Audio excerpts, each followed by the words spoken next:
footsteps to see what was causing the commotion. Fusiliers and riflemen had formed a rough corridor down which they propelled a prisoner with their musket and rifle butts. The prisoner made small, futile, placatory gestures with plump hands, and he smiled left and right, bowed, then yelped as another musket butt prodded him in his ample buttocks. Pot au feu.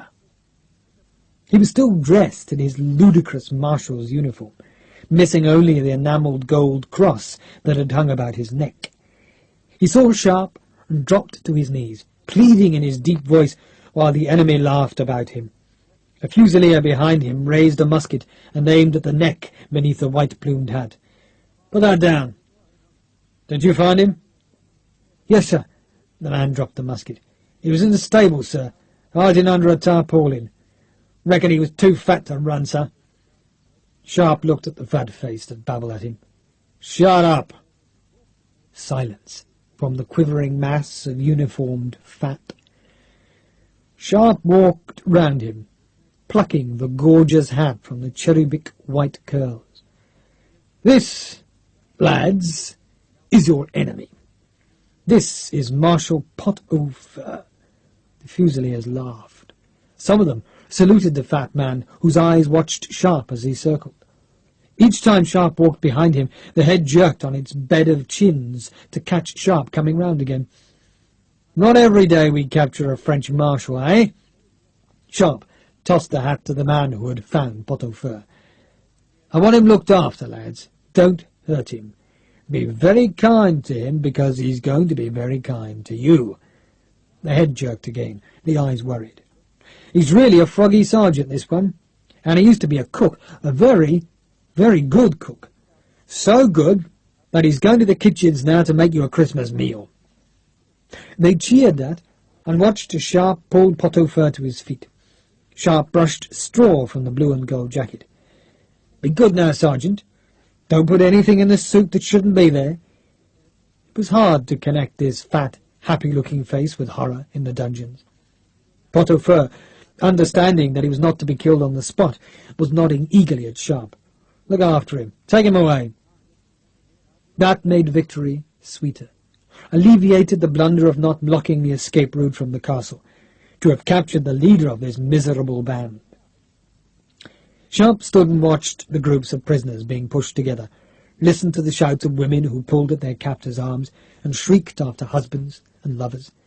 It was still chaos in the yard. A rifle lieutenant found him and saluted. "Captain Frederickson's compliments, sir, and he says they've abandoned the watchtower." "Where is Captain Frederickson?" "On the roof, sir." The lieutenant jerked his head at the keep. "Well, leave 3 men guarding the liquor and ask the captain to take the company to the tower." Sharpe did not like putting yet another burden on Frederickson, but he could hardly order a company of the Fusiliers to the watchtower, not while he was still a junior officer to whoever was in command. That was a thought. Who was in command? Sharpe asked Fusiliers if they had seen Farthingdale, but they shook their heads. Nor did they have news of Kinney. Major Ford would be next in line for command of the Fusiliers, but Ford was missing too. "Look for him." "Yes, sir." A sergeant of the Fusiliers backed from Sharpe's anger. Sharpe looked at Harper. "I could do with some lunch." "I'll take that as an order, sir." "No, I was just talking." Harper nevertheless followed Pot au Feu towards the castle kitchens, and Sharpe walked up onto the rubble of the eastern wall and smelt the smell of burned flesh. A miserable battle against a miserable enemy, and worse, a battle that need not have been fought. If the watchtower had been taken, then the bodies that still littered the wide breach would not need to be there. The thought made him angry, and he turned on a captain of the Fusiliers who was clambering over the blackened stones. "Hasn't anyone thought to bury these men?" "Sir? Oh, I'll attend to it, sir. Major Sharpe?" "Yes?" The captain saluted. "Captain Brooker, sir, Grenadier Company." Brooker was nervous. "Well?" "Colonel Kinney's dead, sir." "Ah, yeah, I'm sorry." Sharpe truly was. He had liked Kinney in the short time he had known him, and he remembered the Welshman saying what a tragedy it would be if any man was to die on this Christmas Day. "I am sorry, Captain." "He was a good man, sir. Major Ford's dead too, sir." "Jesus!" Brooker shrugged. In the back, sir. Shot. Unpopular? Brooker nodded miserably. Very, sir. It happens. It did, too, though no one liked to admit it. Sharpe had once heard a captain, knowing his unpopularity, appeal to his men before battle to let the enemy kill him. They had granted him his wish. Then Sharpe remembered. Ford had been the only major with the Fusiliers, the second major being on leave, and that meant Sharpe was senior officer, except for Farthingdale. "Have you seen Sir Augustus?" "No, sir." "Are you senior captain?" Brooker nodded. "Yes, sir." "Right, then I want one company back in the convent, and I want another sent to the watchtower, understand?" "Yes, sir." "You'll find riflemen there as well, and send someone to get those damn fools over here." Sharpe pointed to the rocket troop who were wandering curiously towards the village. "The prisoners, sir?" "In the dungeons, once they've cleared up. Bring the ones from the convent here too. Strip them all." "Sir?" "Strip them. Take their bloody uniforms off. They've disgraced them, and naked men find it hard to escape in this weather."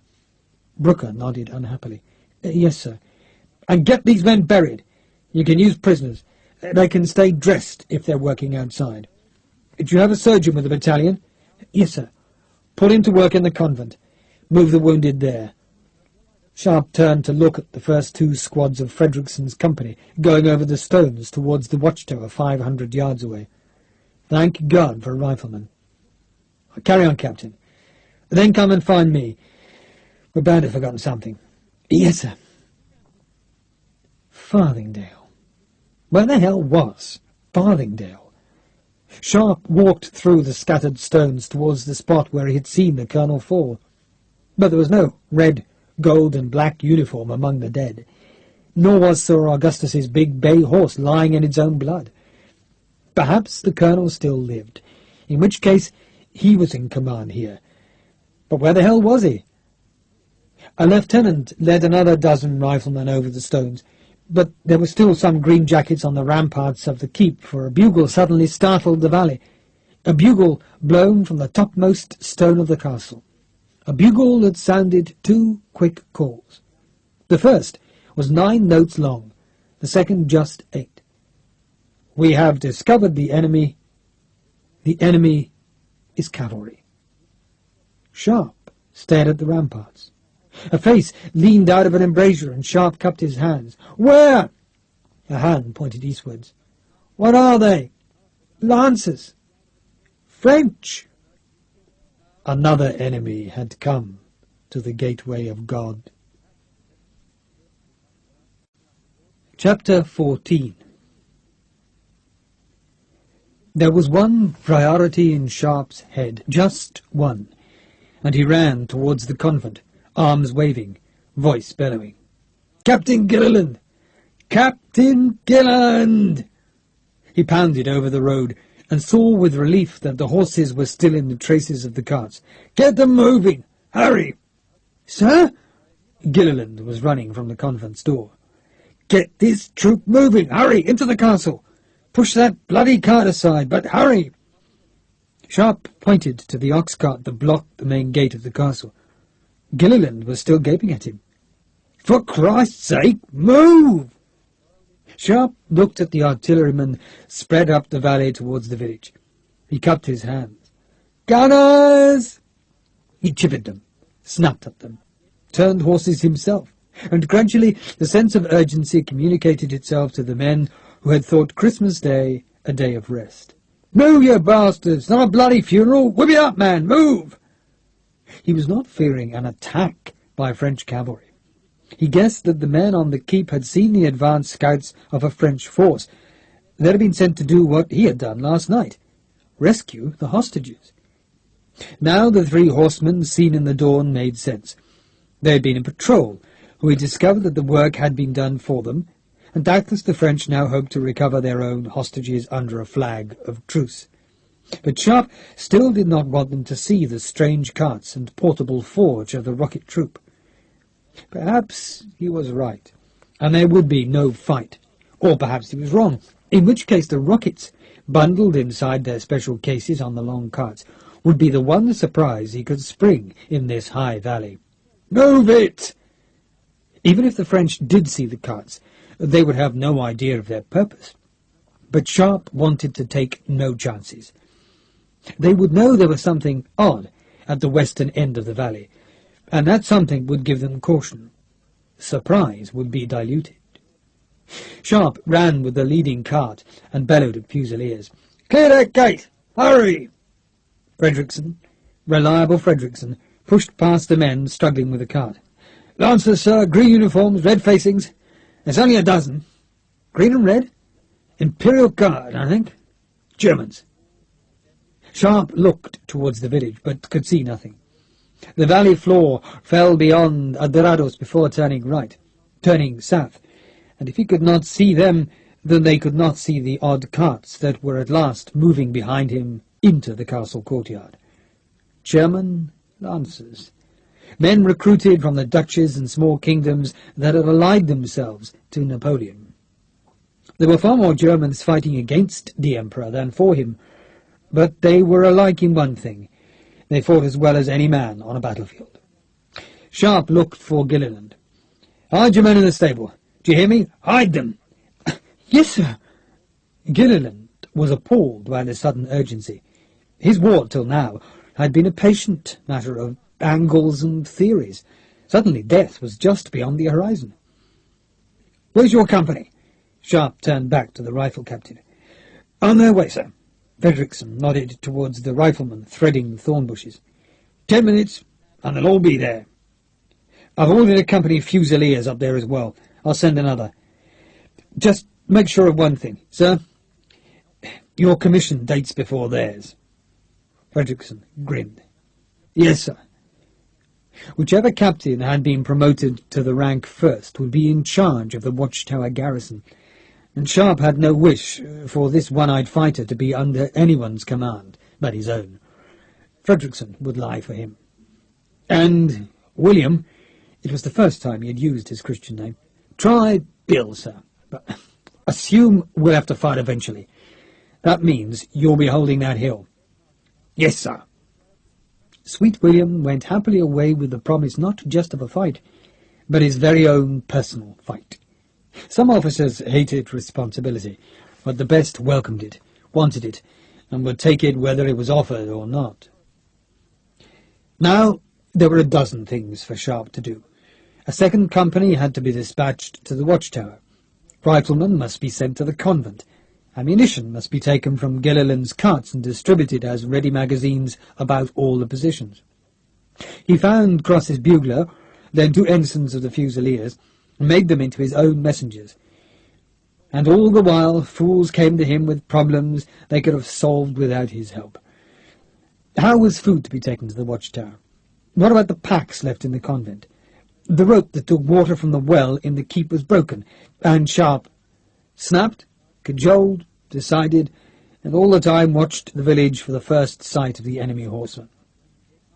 Sergeant Harper, stolid and calm, walked to where Sharpe stood on the rubble of the mined wall, and in one hand he carried a hunk of bread topped with meat, and in the other a skin of wine.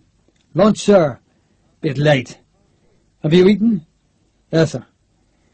God, he was hungry. It was cold lamb, and the butter on the bread was fresh, and he bit into it, and it tasted like heaven. A Fusilier sergeant approached and wanted to know if the castle gate should be blocked again, and Sharpe said no, but to keep the cart close. And then another man asked if they could bury Kinney in the very mouth of the pass where the grave would look forever out to the green and brown hills of Portugal, and Sharpe said yes. And still the French cavalry loitered out of sight. Frederickson's men were at the tower, thank God, and Brooker had 2 Fusilier companies following him, and Sharpe watched as a 3rd company set out for the convent, and he began to relax. A start had been made. The wine was cold and harsh. He walked into the castle courtyard and ordered the low wall pulled down, and the stones used to block the stairway beside the stables that led to the western ramparts. He finished the lamb, licking the crumbs and grease from his hand, and then there was an imperious shout from the castle gateway. "Sharpe! Major Sharpe!"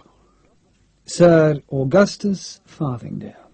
Josephina mounted side-saddle beside him, standing his horse in the archway. "Sir Augustus Bloody Farthingale, looking for all the world as if he was riding in London's Hyde Park.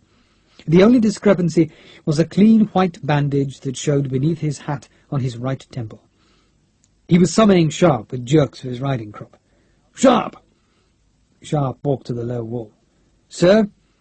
"Sharpe, my lady wife would like to see a rocket fired. Be so good as to arrange it." "That won't be possible, sir." Sir Augustus was not a man who liked to be crossed, and certainly not by an inferior officer in front of the love of his life. "I think I gave an order, Mr. Sharpe. I expect it to be obeyed." Sharpe put his right foot on the wall, and the wineskin hung from the hand resting on the knee. "If I demonstrated a rocket for Lady Farthingale, sir, then I am also demonstrating it to the French troops in the village." Josephina squeaked, looking excited. Sir Augustus stared at Sharpe as if the rifle officer was mad. "The what?" "French troops, sir, in the village." Sharpe looked at the ramparts of the keep and shouted, "What do you see?" A rifleman from Cross's company bellowed back, "2 squadrons, lancers, sir. Battalion of infantry in sight now, sir." Infantry now? Sharpe twisted to look at the village, but still no French had pushed through the houses and come in sight. Farthingale moved his horse forward, the hoofs loud on the cobbles. "Why the devil wasn't I told, Sharpe?" "No one knew where you were, sir." "God damn it, man, I was with the doctor." "Nothing serious, I trust, sir?" Josephina smiled at Sharpe. "Sir Augustus was hit by a stone, Major, in the explosion." And Sir Augustus, Sharpe thought, had insisted on the doctor's attention when there were eviscerated, screaming men who needed it far more. "God damn it, Sharpe! Why are they in the village?" The question, Sharpe decided, really meant why had the French been allowed to reach the village, to which there was an obvious answer. An answer that even the author of Practical Instructions to the Young Officer in the Art of Warfare, with special reference to the engagements now proceeding in Spain, should have known. The French were in the village because there were not enough troops to hold watchtower, castle, and convent, and still fight the French further east. Sharpe chose to read a different meaning into Sir Augustus's petulant inquiry. "I imagine they've come for the same reason we came, sir, to rescue their hostages." "Are they going to fight?" Sir Augustus was not happy to ask the question, but he could not help himself. The author of Practical Instructions had taken his material entirely from dispatches and from the other books similar to his own, and he was not used to such close proximity to the enemy. Sharpe pulled the plug from the wineskin's neck. "I doubt it, sir. Their women are still with us. I expect we'll get a flag of truce within a half hour. Might I suggest we advise Madame du Breton that she'll be leaving us soon?" "Yes." Farthingale was craning over Sharpe's head, looking for a glimpse of the enemy. Nothing was yet in sight. "Look after it, Sharpe." Sharpe looked after it, and he also sent Harper with a request to Gilliland for the loan of a saddle-horse. Sharpe had no intention of letting Sir Augustus do all the talking with the enemy, and Sharpe's trust in the senior officer was not bolstered when he at last took an interest in Sharpe's preparations. He watched the soldiers dismantling the low wall and frowned. "Why did you order that?" "Because it's useless as a defence, sir. And anyway, if it comes to a fight, I'd rather they got into the courtyard." Farthingale was speechless for a moment. "Into the courtyard?" Sharpe wiped wine from his lips, restoppered the bottle and smiled. "A rat pit, sir. Once inside, they're trapped." He made himself sound more confident than he felt. "But you said they wouldn't fight."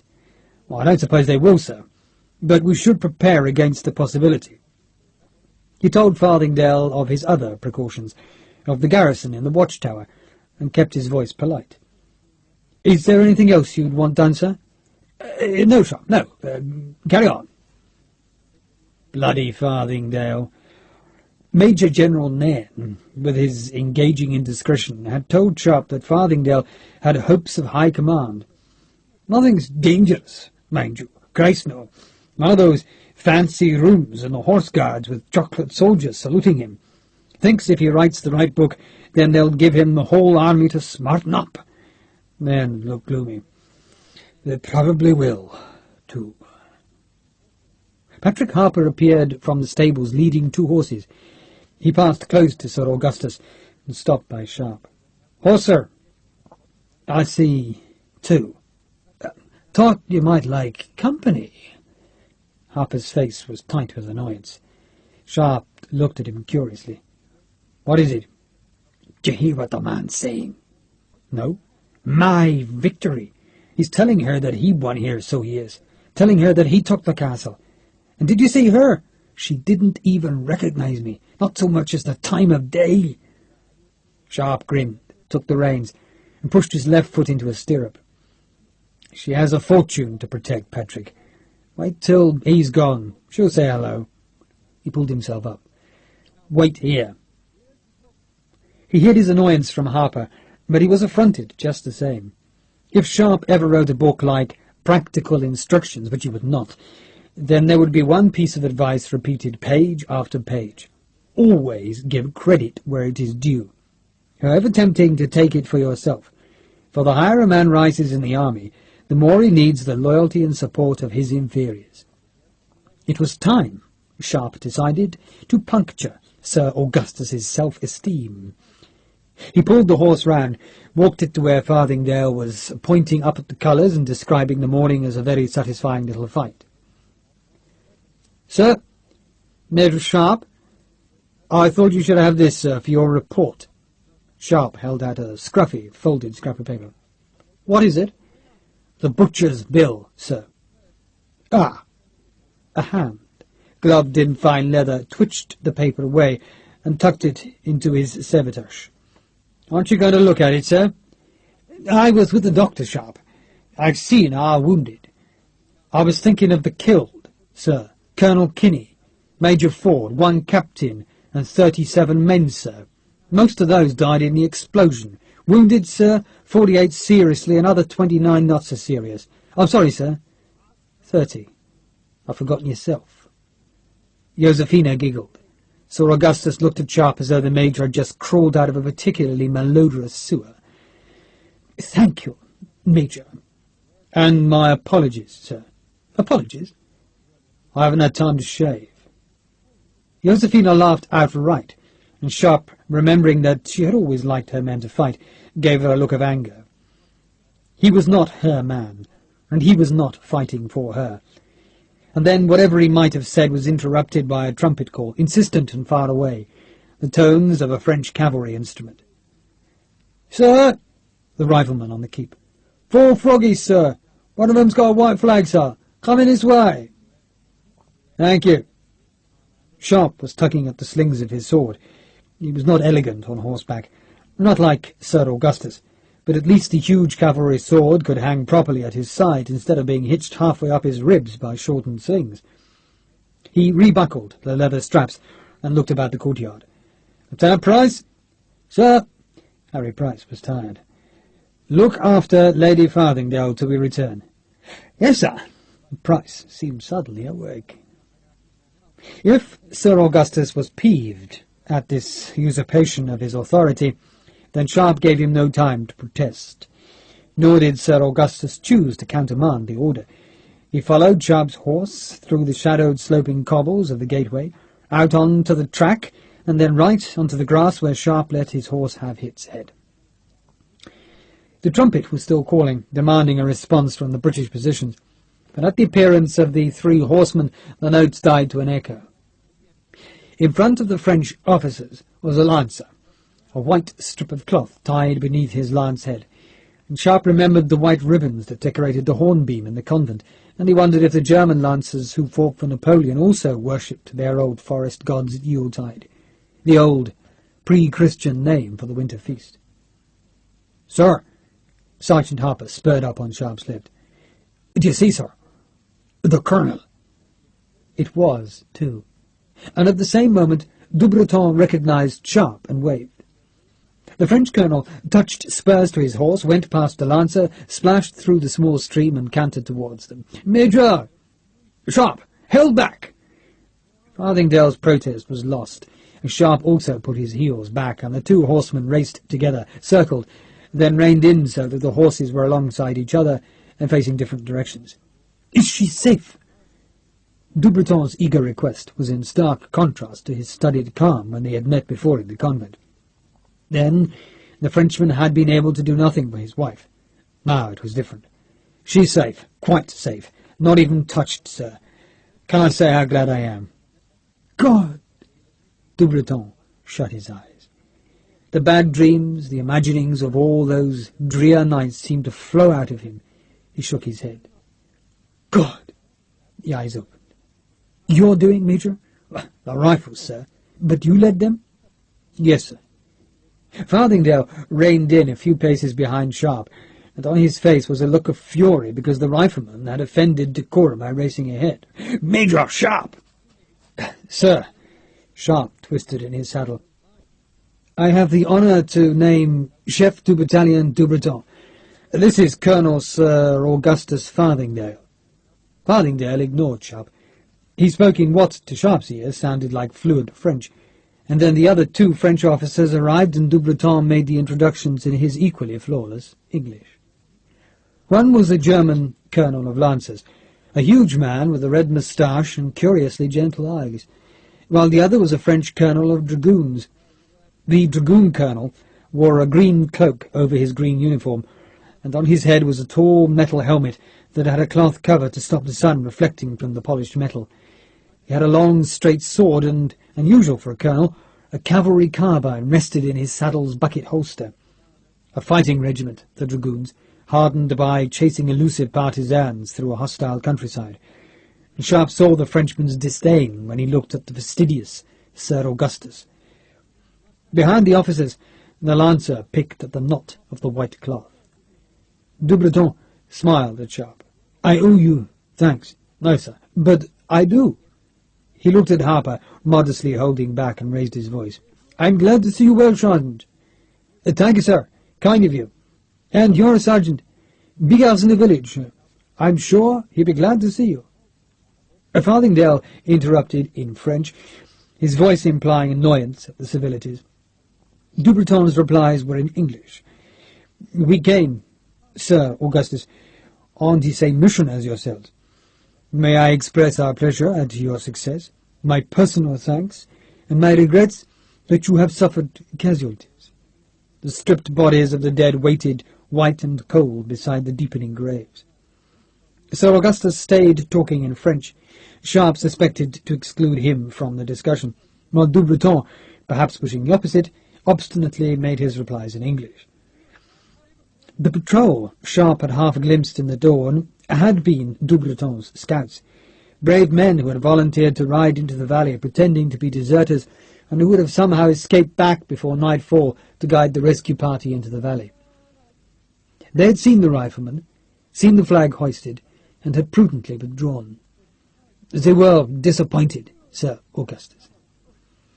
The French women were to be handed over immediately. That Sharpe gathered from Dubreton's words, and then the conversation grew sticky and awkward because Sir Augustus was not able to answer the Frenchman's questions about the whereabouts of the French deserters. Farthingdale was forced to turn to Sharpe for help. Sharpe smiled ruefully. "I'm afraid many escaped." "I'm sure you did everything possible, Major." Dubreton said it tactfully. Sharpe glanced at the two other colonels. 2 regiments of cavalry. It seemed a lot for this rescue attempt, but their presence had given him another idea. The dragoon colonel was looking at Sharpe's great sword that hung beside the cavalry sabre that was attached to his borrowed saddle. Sharpe grinned. "Our weakness, Colonel, was in cavalry. We chased them out of the castle, but we can't do much about rounding them up in the hills." He looked southwards. "Not, I think, that they'll have got very far." Dubreton understood. "They went south?" "Yes." "How long ago?" Sharpe told him, and Dubreton's face was mischievous. "We have cavalry." "I'd noticed, sir." "I think we could help." Sir Augustus, seeing things run away from his careful control, pushed his horse forward. "Are you suggesting the French chase our fugitives, Sharpe?" Sharpe turned an innocent face onto the colonel. "That seems to be why they're here, sir. I can't really see how we can stop them." Dubreton cut in smoothly. I would suggest, Sir Augustus, that we fight together, under a truce. We will not attempt to disturb your occupation of the castle, the convent, or the watchtower. You, in turn, will allow us to bivouac in the village. In the meantime, our cavalry will drive the fugitives back to this valley, where the infantry can wait for them. His Majesty's army is quite capable of managing its own affairs, Colonel. Farthingale was appalled at the suggestion. Of course it is. Doubleton glanced once at the bodies, back to Sir Augustus. The truth is, Sir Augustus, that our dragoons started their sweep an hour ago. He smiled deprecatingly. If you prefer that we should fight for the honor of capturing them, then I assure you that the Emperor's army is also quite capable of managing its own affairs. That was a couple of fine aces to lay on the table. Sir Augustus took refuge in questions. You've begun? A truce, do you say? Doubleton smiled patiently. We have begun, Sir Augustus. Shall we say we anticipated your generous help? And why not a truce? It's Christmas Day. There always used to be a truce of God on such a day, so why not for us? Can I suggest till midnight tonight? Perhaps we can discuss what happens after that at dinner tonight. You will do us the honor of being our guests. Till midnight? Sir Augustus made it another question, buying more time for his thoughts to probe every suspicion that he had of this proposal. But Doubleton pretended to mistake the inflection. Splendid. We are agreed. Till midnight, then, and you will be our guests. Sharpe smiled at the deftness of Doubleton's handling of Sir Augustus. I'm sure we can accept with pleasure, sir, on one condition. A condition? For dinner? That we supply the cook, sir. Doubleton laughed. You supply the cook? You offer that to a Frenchman? You riflemen are braver than I thought. Sharpe enjoyed his next words. Pot au feu. With our compliments. You have him? In our kitchens. If I'm eating with you tonight, then I'd rather he was in yours. Splendid. Splendid. Doubleton looked at Sir Augustus. We are agreed then, Sir Augustus. Farthingale was still suspicious, far from happy, but he was being forced to take guidance from the one man who did understand the enemy and how to fight them, Sharpe. More important, Sharpe understood when not to fight. Sir Augustus inclined his handsome thin head. We are agreed, Colonel. Do I have your permission to ride to the convent? Farthingale nodded. Doubleton spoke briefly to the cavalrymen, watched them spur towards the village, and then walked his horse between Sharpe's and Sir Augustus's, and once again the conversation dropped into French. It sounded polite, the small talk of enemies on a sunlit Christmas day, and Sharpe dropped back so that he was alongside Harper. He grinned at the big Irishman. We've got new allies, Patrick. The French. Yes, sir. Harper took pride in showing no surprise. Whatever you say, sir. Chapter 15. Christmas afternoon was as festive as any man could have wished. At first the Fusiliers were disbelieving, then delighted. Then they had mixed happily with Doubleton's battalion as they formed a rough cordon that waited for the fugitives to be chased from the hills. Within an hour, no Frenchman was wearing a French shako. All wore British. And men exchanged uniform buttons, liquor, food, tobacco, and sought out translators so they could exchange memories of shared battles. A half-hour after that, the first fugitives appeared. It was mostly women and children who came first, those who had little to fear from capture, and the women sought out troops of their own side and begged them for protection. Behind them there was an occasional faraway sound of a dragoon's carbine shivving a laggard. Sharpe missed it all. For the first 45 minutes he was with Harper in the convent.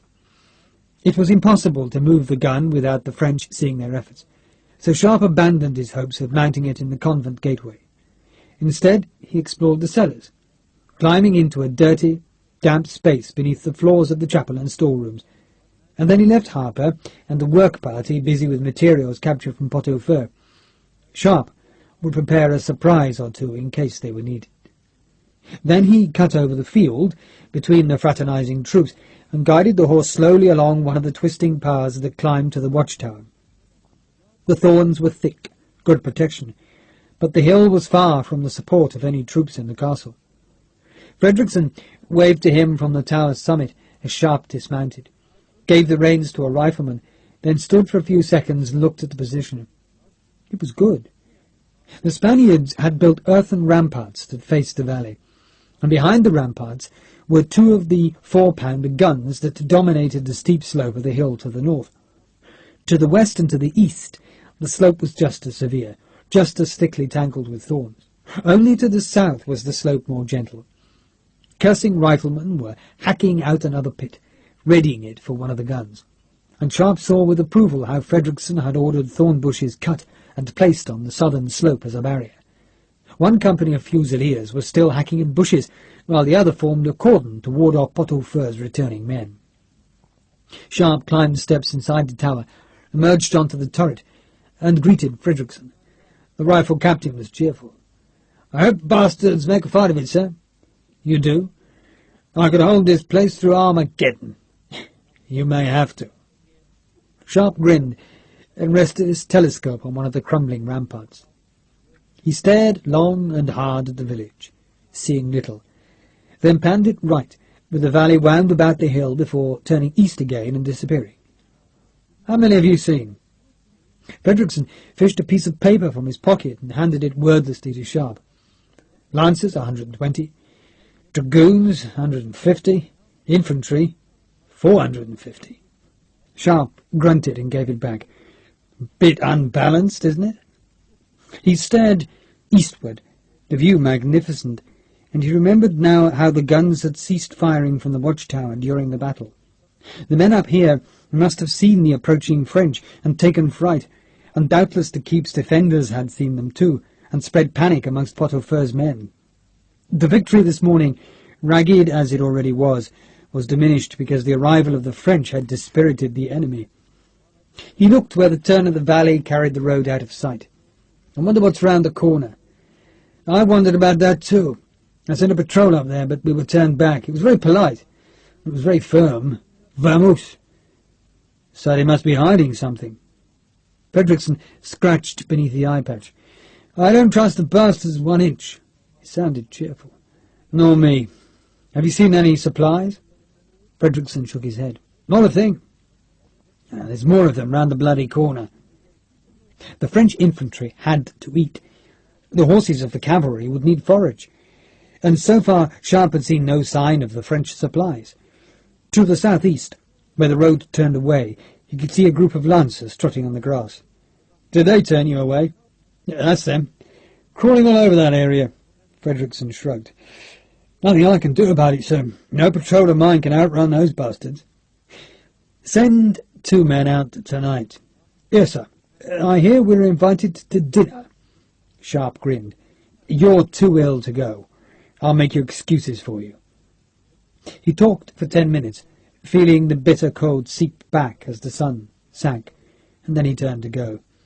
He paused on the top step of the turret. "You don't mind missing dinner?" "You'll make it up to me." Frederickson sounded happy. The more Sharpe had talked, the more imminent a fight seemed for the morrow, and tonight, while Sharpe dined, Frederickson had preparations to make, surprises to prepare. Farthingale had approved of all Sharpe's efforts to prepare a defence of the Gateway of God, but his motive, Sharpe knew, was not because he feared an attack. Sir Augustus had sententiously quoted from his own book, "Busy troops, Sharpe, are troops not liable to make mischief." "Yes, sir." Now, riding back to the castle, Sharpe wondered if again he was letting his imagination run wild. He was convinced that tomorrow he might have to fight. Yet there was no real reasons for thinking that. The French had reason to be in the valley, just as the British did, and within minutes the job both sides had come to do would be finished, and there would seem no reason why either side should stay in the Gateway of God, except instinct. Farthingale had mocked that instinct, accusing Sharpe of wanting a fight, and refusing to allow a Fusilier lieutenant to be sent with a message across the border. Making an alarm over a handful of cavalry and a small battalion. Don't be ridiculous, Sharpe. Farthingale had withdrawn to his rooms, the same ones that Pot-au-Feu had inhabited, and Sharpe had seen Josephina appear on a balcony that some late owner of the castle had built, high on the keep and facing west. The room and the balcony would have a magnificent view.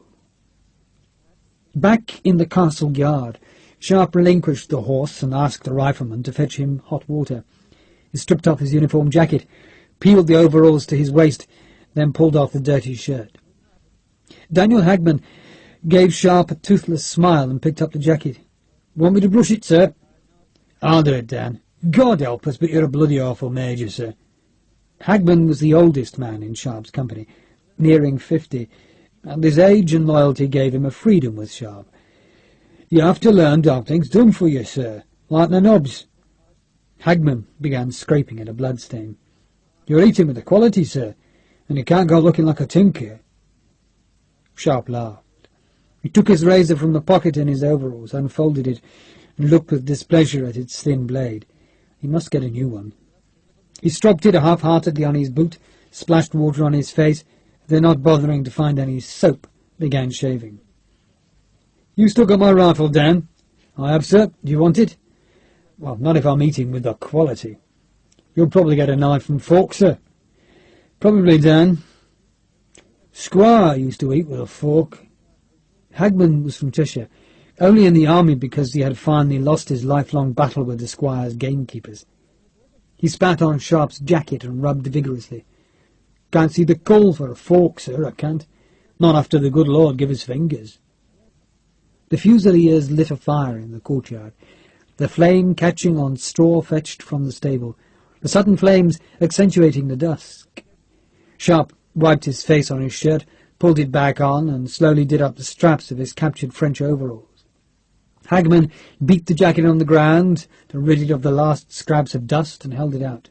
"Smart as a whip, sir." "That'll be the day, Dan."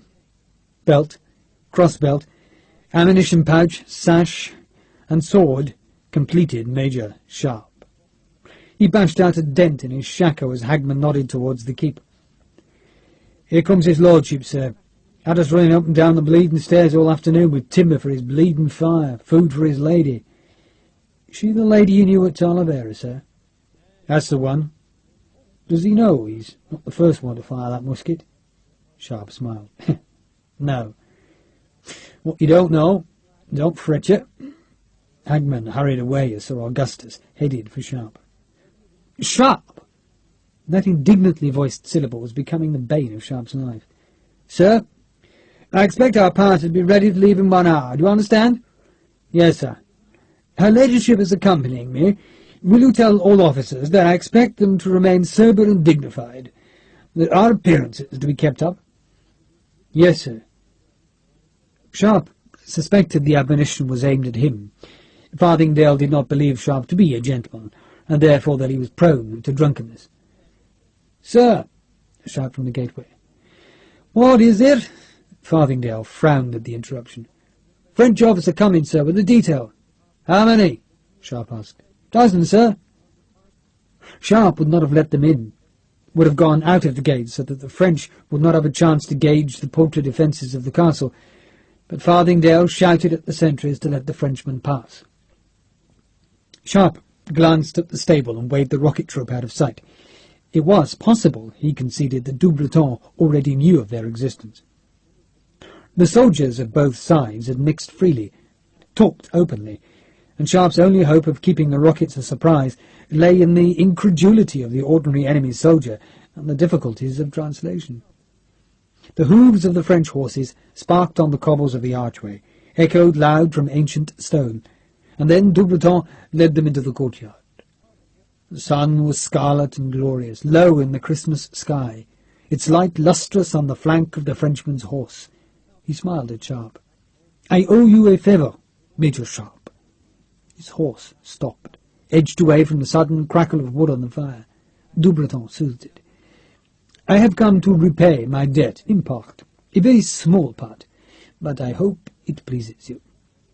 He turned and beckoned to the dragoons behind him, who split apart, revealing Sergeant Bigger, uncomfortable and vast on horseback. Sharpe smiled. Bigger's right hand was twisted in dirty grey hair, the hair of Obadiah Hickswell. Sharpe smiled at the Frenchman. "I thank you, sir." Obadiah Hickswell, captured and helpless, still dressed in the borrowed finery of a British infantry colonel. Sergeant Bigger nodded a greeting at Sharpe, released his grip of Hickswell's hair, and booted him forward. There was a joy in this moment, such joy, the joy of 19 years' hatred come to this place, this hour, this helplessness of a man who had spent his life tormenting the weak and working evil. Obadiah Hickswell, a prisoner. The yellow face, twitching on its elongated neck, the bright blue eyes still darting about the courtyard as if hoping for some escape. Sharpe walked slowly forward, and still the eyes looked for a way out of this place. But then the eyes snapped to Sharpe because there was the sound of a sword scraping from a scabbard. Sharpe smiled. "Private Hickswell, you lost your sergeancy, did you know?" The head twitched, the eyes blinked, and Sharpe waited till Hickswell was still. "John!" Automatically, a lifetime of soldiering behind him, Hickswell slammed upright, hands at his side. At the same instant, catching the fire of the sinking sun, the long sword went to his throat. The blade was held at Sharpe's full arm's length, its tip barely quivering at Hickswell's Adam's apple. Silence. Men in the courtyard sensed the anger from the two men. Fusiliers and riflemen stopped, turned, and watched the sword. Only Farthingdale moved. He stepped forward, his eyes horribly caught by the level, unmoving sword, and he feared the sudden rush of bright blood in the sunset. "What are you doing, Sharpe?" Sharpe spoke softly, each word clear and slow. "I was thinking of skinning the bastard alive, sir." His eyes stayed on Hickswell. Farthingdale looked at Sharpe, and the setting sun lit the left side of the scarred face, a face implacable and frightening, and Farthingdale felt the fear. He feared cold-blooded death, and he feared that one word from him might provoke it. His protest when it came sounded feeble, even to his own ears. "The man must be tried, Sharpe, by court-martial. You can't kill him." Sharpe smiled, still looking at Hickswell. "I said I'd skin him alive, not dead. Do you hear that, Obadiah? I can't kill you." He suddenly raised his voice. "This is the man who can't be killed. You've all heard of him. Why, here he is, Obadiah Hickswell, and soon you'll see a miracle. You'll see him dead. But not here, not now, in front of a firing squad." The great blade stayed where it was. The French dragoons, who had spent too many aching hours strengthening their sword-arms by doing just what Sharpe was doing, appreciated the strength of a man who could hold a heavy cavalry sword at full stretch for so long, and keep it so still. Hickswell coughed. He sensed death retreating from him, and he looked at Farthingdale. "Permission to speak, sir?" Farthingdale nodded, and Hickswell screwed his face into a smile. The red light of sun and fire was reflected into his yellow skin by the sword. "Welcome a court-martial, sir, welcome it. You gentlemen are fair, sir, I know that, sir." He was at his most obsequious. Farthingdale was at his most patronizing. Here at last was a soldier who understood how to address his superiors. "You shall have a fair trial. I promise you that." "Thank you, sir. Thank you." Hickswell would have knuckled his forehead, except that the sword still terrified him. "Mr. Sharpe, put him with the other prisoners." Farthingdale felt he had diffused the situation, was in command again. "I will, sir. I will."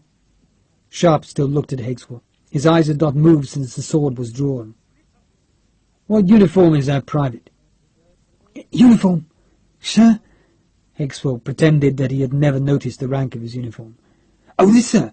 Oh, found it, sir. Found it." You're a colonel, are you?" "No, sir. Of course not, sir." Hexwell looked at Sir Augustus and gave him the full benefit of his rotting grin. "I was forced to wear it, sir. Forced. After they forced me to join 'em, sir."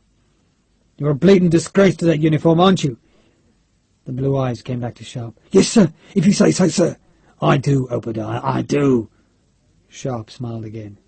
"Take it off." Dubreton smiled and tossed a translation over his shoulder. Bigert and the dragoons grinned, settled forward on the pommels of their saddles. "Sir," Hexwell appealed to Farthingale, but the sword tip was pressed against his throat. "Strip, you bastard!" "Sharpe!" "That damned syllable. Strip, you poxed bastard, strip!" The sword blade flickered left and right, starting blood from the skin over Hexwell's Adam's apple, and the gross, lumpen man tore at the red officer's sash, pulled at his belts, at the empty scabbard, and then scrambled out of the red jacket and dropped it on the cobbles. "Now trousers and boots, private!" Farthingale protested. "Sharpe, Lady Farthingale is watching. I insist this stops." Hexwell's eyes looked towards the balcony, and Sharpe knew that by standing at the very end of the platform, Josephina could see into the courtyard. Sharpe kept the sword steady. "If Lady Farthingale doesn't like the view, sir, I suggest she goes inside. In the meantime, sir, this man has disgraced his uniform, his country, and his regiment. For the moment, I can only take one of those things away from him. Strip!" Hexwell sat, pulled off the boots, then stood to remove the white trousers. He shivered slightly, dressed only in the long white shirt that was buttoned from neck to knees. The sun had dipped beneath the western ramparts. "I said, strip, Sharpe!" Sharpe hated this yellow-skinned, lank-haired, twitching man who had tried to kill his daughter, to rape his wife. This man who had once flogged Sharpe so that the ribs showed through the torn flesh. This man who had murdered Robert Knowles. Sharpe wanted to kill him here and now, in this courtyard, with this blade. But he had long ago sworn that justice would be seen to kill the man who could not be killed. A firing party would do that thing, and then Sharpe could write the letter he had long wanted to write to Knowles's parents, and tell them their son's murderer had met his end. Hexwell looked up at Josephina, back to Sharpe, then stepped back 2 paces as if he could escape the sword. Bigert lashed out with his foot, throwing him forward, and Hexwell looked at Sir Augustus. "Sir!" The sword arm moved at last, up, down, across, and the shirt was torn, blood seeping from the shallow cuts. "Strip!" The hands tore at the shirt, ripping it, bursting buttons free, and Hexwell stood there, the tatters of pride at his feet, and on his face a hatred that was strong as life itself. Sharpe hooked the shirt towards him, wiped the tip of the blade, then rammed it into the scabbard. He stepped back. "Lieutenant Price, sir?" "4 men to put Private Hexwell into the dungeon. I want him tied up there." "Yes, sir." The courtyard seemed to relax. Only Hexwell, misshapen and naked, was tense with anger and hate. Riflemen pulled him away, the same riflemen he had stripped of their green jackets before the assault on Badajoz. Dubreton gathered his reins. "I think perhaps you should have killed him." "Perhaps, sir." Dubreton smiled. "On the other hand, we have not killed Pot-au-Feu. He's hard at work preparing your dinner." "I look forward to it, sir." You should. French cooks, Major Sharpe, have secrets. You, I'm sure, have none." He glanced at the stables, smiled, then raised a hand to Sir Augustus before turning his horse. "Au revoir." The sparks were brighter as the French accelerated through the gateway of the castle. Sharpe looked at the stables. 6 men, all in artillery uniform, stood gaping in the doorway. He swore at them, had a sergeant take their names, and hoped that Dubreton had drawn no conclusions other than that Sharpe was hiding some guns. Tomorrow would reveal all. It was nightfall, Christmas Day, in the Castle of the Virgin. Chapter 16. German voices, singing carols, faded behind them as they rode horses slowly towards the village. 8 officers and Josephina were dining with the French. The torches that illuminated the village street flamed inside soft halos. There was a night mist. Sir Augustus was in a playful mood, a heavy playfulness, perhaps because Josephina was looking as sultry and beautiful as artifice could make her. He looked across her at Sharpe. "Perhaps they'll serve you frogs' legs, Sharpe." "One can only hope, sir." There would be a hard frost tonight. To the south and overhead the stars were visible through the fine mist, Christmas stars, but the northern sky was dark, spreading south, and Sharpe could smell bad weather in the air. Pray God it would not be snow. He did not relish struggling from the gateway of God, guarding the British, Portuguese and Spanish prisoners who were crammed into the castle's dungeon, struggling with them and Gellerland's carts down the snow-covered pass. Then he thought, they might not be leaving in the morning. It depended on the French and their plans. Dubreton waited for them at the door of the inn. It was a large building, far too large for such a tiny village, yet once it had served as a house for travelling men who crossed the Sierra and wanted to avoid the tolls of the southern road. The war had dulled trade, but still the building looked inviting and warm. A tricolor hung from an upstairs window, lit by 2 straw and resin torches, while unarmed soldiers came forward to take the horses. Farthingdale left the introductions to Sharpe. 4 captains, including Booker and Cross, and 2 lieutenants, including Harry Price. Once inside, Dubreton conducted Josephina to the room where the French women prepared themselves. Sharpe heard delighted voices greeting their former companion in misfortune, and then he smiled as he saw the trouble that had been taken for the meal. All the inn's tables had been pushed together, making one great table covered in white cloths, and tall candles showed more than 24 place settings.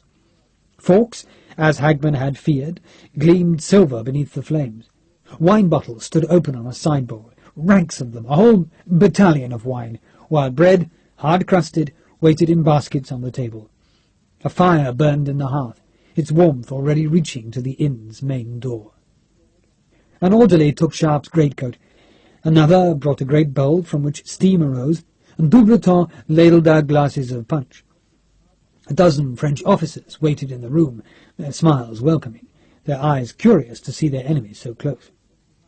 Dubreton waited till the orderly had passed the punch around. "I wish you, gentlemen, a happy Christmas. A happy Christmas." There was a smell from the inn's kitchens that could have been a foretaste of paradise. Farthingdale raised his glass. "To a gallant enemy," he repeated it in French. "To a gallant enemy." Sharpe drank, and his eye was caught by a French officer who, unlike the others, was not dressed as either an infantryman, a lancer, or a dragoon. His uniform was plain blue, very dark, without a single badge of rank or unit mark. He wore spectacles, wire-bound, and his face showed the ravages of childhood smallpox. The eyes, small and dark, like the man himself, caught Sharpe's, and there was none of the friendliness that the other officers showed. Dubreton returned Sir Augustus's compliment, and then announced that dinner would be another half-hour yet, that the orderlies would keep their glasses charged, and that his officers had been chosen for their English, mostly bad, but please would they consider themselves welcome. Farthingdale made a small response, and then shivered the British officers towards the waiting French. Sharpe, hating small talk, moved to a shadowed corner of the room, and was astonished that the small dark man in his blue plain uniform headed for him. "Major Sharpe?" "Yes." "More punch?" "No, thank you." "You prefer wine?" The voice was harsh, the tone mocking. "Yes." The Frenchman, whose English accent was almost too perfect, snapped his fingers, and Sharpe was startled by the alacrity with which an orderly responded to the summons. This man was feared. When the orderly was gone, the Frenchman looked up at the rifleman. "Your promotion is recent, yes?" "I don't have the honour of your name." A quick smile, instantly gone. "Duco, Major Duco, at your service." "And why should my promotion be recent, Major?" The smile came again, a secret smile, as if Ducos harboured knowledge and revelled in it. "Because in the summer you were a captain. Let me see now, at Salamanca. Yes. Then at Garcia Hernandez, where you killed Leroux. A pity that. He was a good man. Your name didn't come to my ears at Burgos, but I suspect you were recovering from the wound Leroux gave you." "Anything else?" The man had been absolutely right in everything, annoyingly right. Sharpe noticed the buzz of conversation growing in the rest of the room, the beginning of laughter, and he noticed too that all the French had given this small man a wide berth. Dubreton looked over, caught Sharpe's eye, and the French colonel gave a tiny, almost apologetic shrug. "There's more, Major." Ducos waited for the orderly to give Sharpe his wine. "Have you seen your wife in the last few weeks?" "I'm sure you know the answer to that."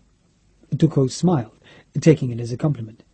"Yes, I hear La Aguja is in Casa Tejada, and in no danger from us, I assure you." "She really is." The insult went past Ducos as if it had never been uttered. The spectacles flashed circles of candlelight at Sharpe. "Are you surprised I know so much about you, Sharpe?" "Fame is always surprising, Ducos, and very gratifying." Sharpe sounded wonderfully pompous to himself, but this small sardonic major was annoying him. Ducos laughed. "Enjoy it while you can, Sharpe. It won't last. Fame bought on a battlefield can only be sustained on a battlefield, and usually that brings death. I doubt you'll see the war's end." Sharpe raised his glass. "Thank you." Ducos shrugged. "You're all fools, you heroes. Like him." He jerked his head towards Dubreton. "You think the trumpet will never stop." He sipped his glass, taking very little. "I know about you because we have a mutual friend." "I find that unlikely." "You do." Ducos seemed to like being insulted, perhaps because his power to hurt back was absolute and secret. There was something sinister about him, something that spoke of a power which could afford to ignore soldiers. "Perhaps not a mutual friend, your friend, yes, mine, an acquaintance, perhaps." He waited for Sharpe's curiosity to give voice, and laughed when he knew Sharpe would say nothing.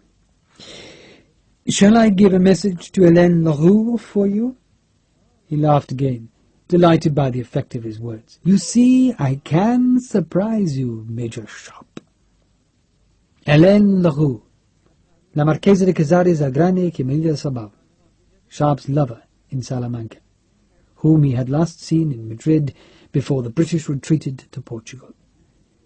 Hélène, a woman of dazzling beauty, a woman who spied for France, Sharpe's lover. You, Hélène?" "I said so, didn't I?" The spectacles flashed their circles of light. "I always tell the truth, Sharpe. It so often surprises people." "Give her my respects." "Is that all?" "I should tell her you gaped at the mention of her name. Not that that surprises me. Half the officers in France fall at her feet. Yet she chose you. I wonder why, Major. You did kill her brother. So why did she like you?" "It was my scar, Ducos." Sharpe touched his face. "You should get one." "I stay clear of battles, Sharpe." The smile came and went. "I hate violence unless it is, necessary. And most battles are just brawls when nobodies make fleeting names for themselves. You haven't asked me where she is." "Would I get an answer?" "Of course. She has returned to France. I fear you won't see her for a long time, Major. Not till the war is over, perhaps." Sharpe thought of his wife, Teresa, and he thought of the guilt that he had felt when he had betrayed her, but he could not erase the blonde Frenchwoman married to her ancient Spanish marquise from his mind. He wanted to see her again, to see again a woman who matched a dream. "Ducos, you're monopolizing Major Sharpe," Dubreton cut in between them. "I thought Sharpe the most interesting of your guests." Ducos did not bother to say, "Sir." Dubreton's dislike of the Major was obvious. You should talk to Sir Augustus, Ducos. He's written a book, so he must be fascinating. Dubreton's scorn of Sir Augustus was equally evident. Ducos did not move. Sir Augustus Farthingale? A functionary only. Large parts of his book were drawn from Major Chamberlains of the 24th. He sipped his punch and looked about the room. You have officers of the Fusiliers, one man from the South Essex, and one rifleman, excluding yourself, Major Sharpe. Let me see now. One full battalion, the Fusiliers, one company of the 60th, and your own company. You were hoping to make us think you had more men? Sharpe smiled. One battalion of French infantry, 120 lancers, and 150 dragoons, and one functionary, Major. Yourself were well matched. Dubreton laughed. Ducos scowled. And then the French colonel took Sharpe's elbow and led him away from the small man. He is a functionary, but more dangerous than your Sir Augustus. Sharpe looked back at Ducos. What is he? What he wills. He's from Paris. He used to be one of Fouché's right-hand men. Fouché? Oh, how fortunate you are not to know the name. Dubreton took another glass of punch from a passing tray. A policeman, Sharpe, working behind the scenes. He is periodically disgraced and loses the Emperor's favour. But these men always come back. He jerked his head at Ducos. Another fanatic, spying on his own side. For him today is not Christmas Day. It is the 5th of Nivose, year 20, and it does not matter to him that the Emperor abolished the revolutionary calendar. He burns with a passion. Why did you bring him? What choice do I have? He decides where he will go, who he speaks to. Sharpe turned to look at Ducos. The small major smiled at Sharpe, revealing teeth stained red by the punch. Dubreton ordered more wine for Sharpe. Do you leave tomorrow? You must ask Sir Augustus. He's in command. Really? Dubreton smiled, then turned as the door opened. Ah, the ladies! New introductions were made all round, introductions that seemed to last 5 minutes, and hand after hand was kissed, elaborate courtesies made, and then with equal elaboration Dubreton seated his guests. He himself had reserved a chair in the centre of the table, facing the door, and he steered Sir Augustus to a place beside him with exquisite grace. Ducos immediately took the chair on Farthingale's other side, and Sir Augustus looked in alarm for Josephina. Dubreton saw the look. Now, Sir Augustus, we have talking to do, much talking, and your beautiful wife is ever with you, whereas we only have the pleasure of your company for such short time. He gestured with his hand to Josephina. Can I persuade you to sit opposite your husband, Lady Farthingale?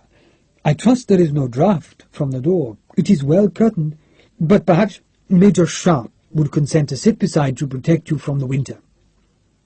It had been neatly done. The French and Farthingale where they wanted him. They planned to negotiate, and were giving him no place to turn. Dubreton sat next to his own wife, rubbing salt into Sir Augustus's wound.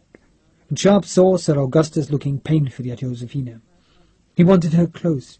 He hated to see her away from him, and it seemed pathetic to Sharpe that a man should be so bereft because his whore was 7 feet away. Madame Dubreton smiled at Sharpe. We meet under happier circumstances, Major. Indeed we do, ma'am. The last time I saw Major Sharpe, she addressed the table at large, and conveniently forgot the meetings they had had in the convent since her rescue. He was bespattered with blood, holding a very large sword, and was extremely frightening. She smiled at him. I apologize for that, ma'am. Please don't. In retrospect, it was a wonderful sight. It was your remembrance of Alexander Pope that made it possible, ma'am. She smiled. The tiredness had gone. Her face seemed to be smoother, and she and Dubreton radiated a happiness in each other. I always said poetry would be useful one day. Alexandre never believed me. Dubreton laughed, shrugged off the embarrassment of his name, and then conversation died away as a soup was served. Sharpe tasted it. It was a soup so delicious that he feared the second mouthful could not possibly live up to the promise of the first, yet it did, and seemed better, and he took more, and then saw Dubreton was watching him with amusement. "Good? Magnificent! Chestnuts. It's very simple, Major. Some vegetable stock, crushed chestnuts, butter and parsley. Well, cooking is so simple. The most difficult thing is to peel the chestnuts. But we have so many prisoners. Voila! Is that all there is in it?" A French dragoon captain insisted there was cream in the soup, and a German lancer protested that cooking was never simple, because he had never managed to cook anything other than a boiled egg, and even then it came out hard as a cuirassier's breastplate. And a Fusilier captain insisted that he had seen men boil eggs by whirling them round and round in a cloth sling, taking forever, and Harold Price insisted on giving the recipe for a Tommy, the British Army pancake, which consisted of nothing but flour and water, but still took Price 2 minutes to describe. Sir Augustus, feeling left out, said how astonished he was that the Portuguese ate only the leaves of the turnip. Josephina, feeling her country slighted, delicately insulted him by suggesting that only a heathen would eat any other part of a turnip. And then the soup was gone, and Sharpe looked wistfully into the empty bowl. A foot touched his, pressed, and he looked to Josephina on his left. She was speaking to a French dragoon on her other side, a man who was leaning far forward to eat his soup, so he could take glimpses into the neckline of her empire dress. It had not been what she was wearing when Sharpe had rescued her, and he stole a glance at Sir Augustus, and realized that he must have brought the dress in his baggage. No wonder he hated any other man sitting next to her. The foot still pressed on his, and then she turned to him and gave that hint of a wink. "Enjoy it?" "Delicious." An orderly poured him more wine, and Sharpe saw where the man's fingernails were torn and stained by loading powder and pulling back flints. Sir Augustus leaned forward. "My dear." "Augustus? Are you not cold? The draught? May I have your shawl fetched?" "Cold, my dear, not at all." She smiled at him, and her foot pushed up and down Sharpe's ankle.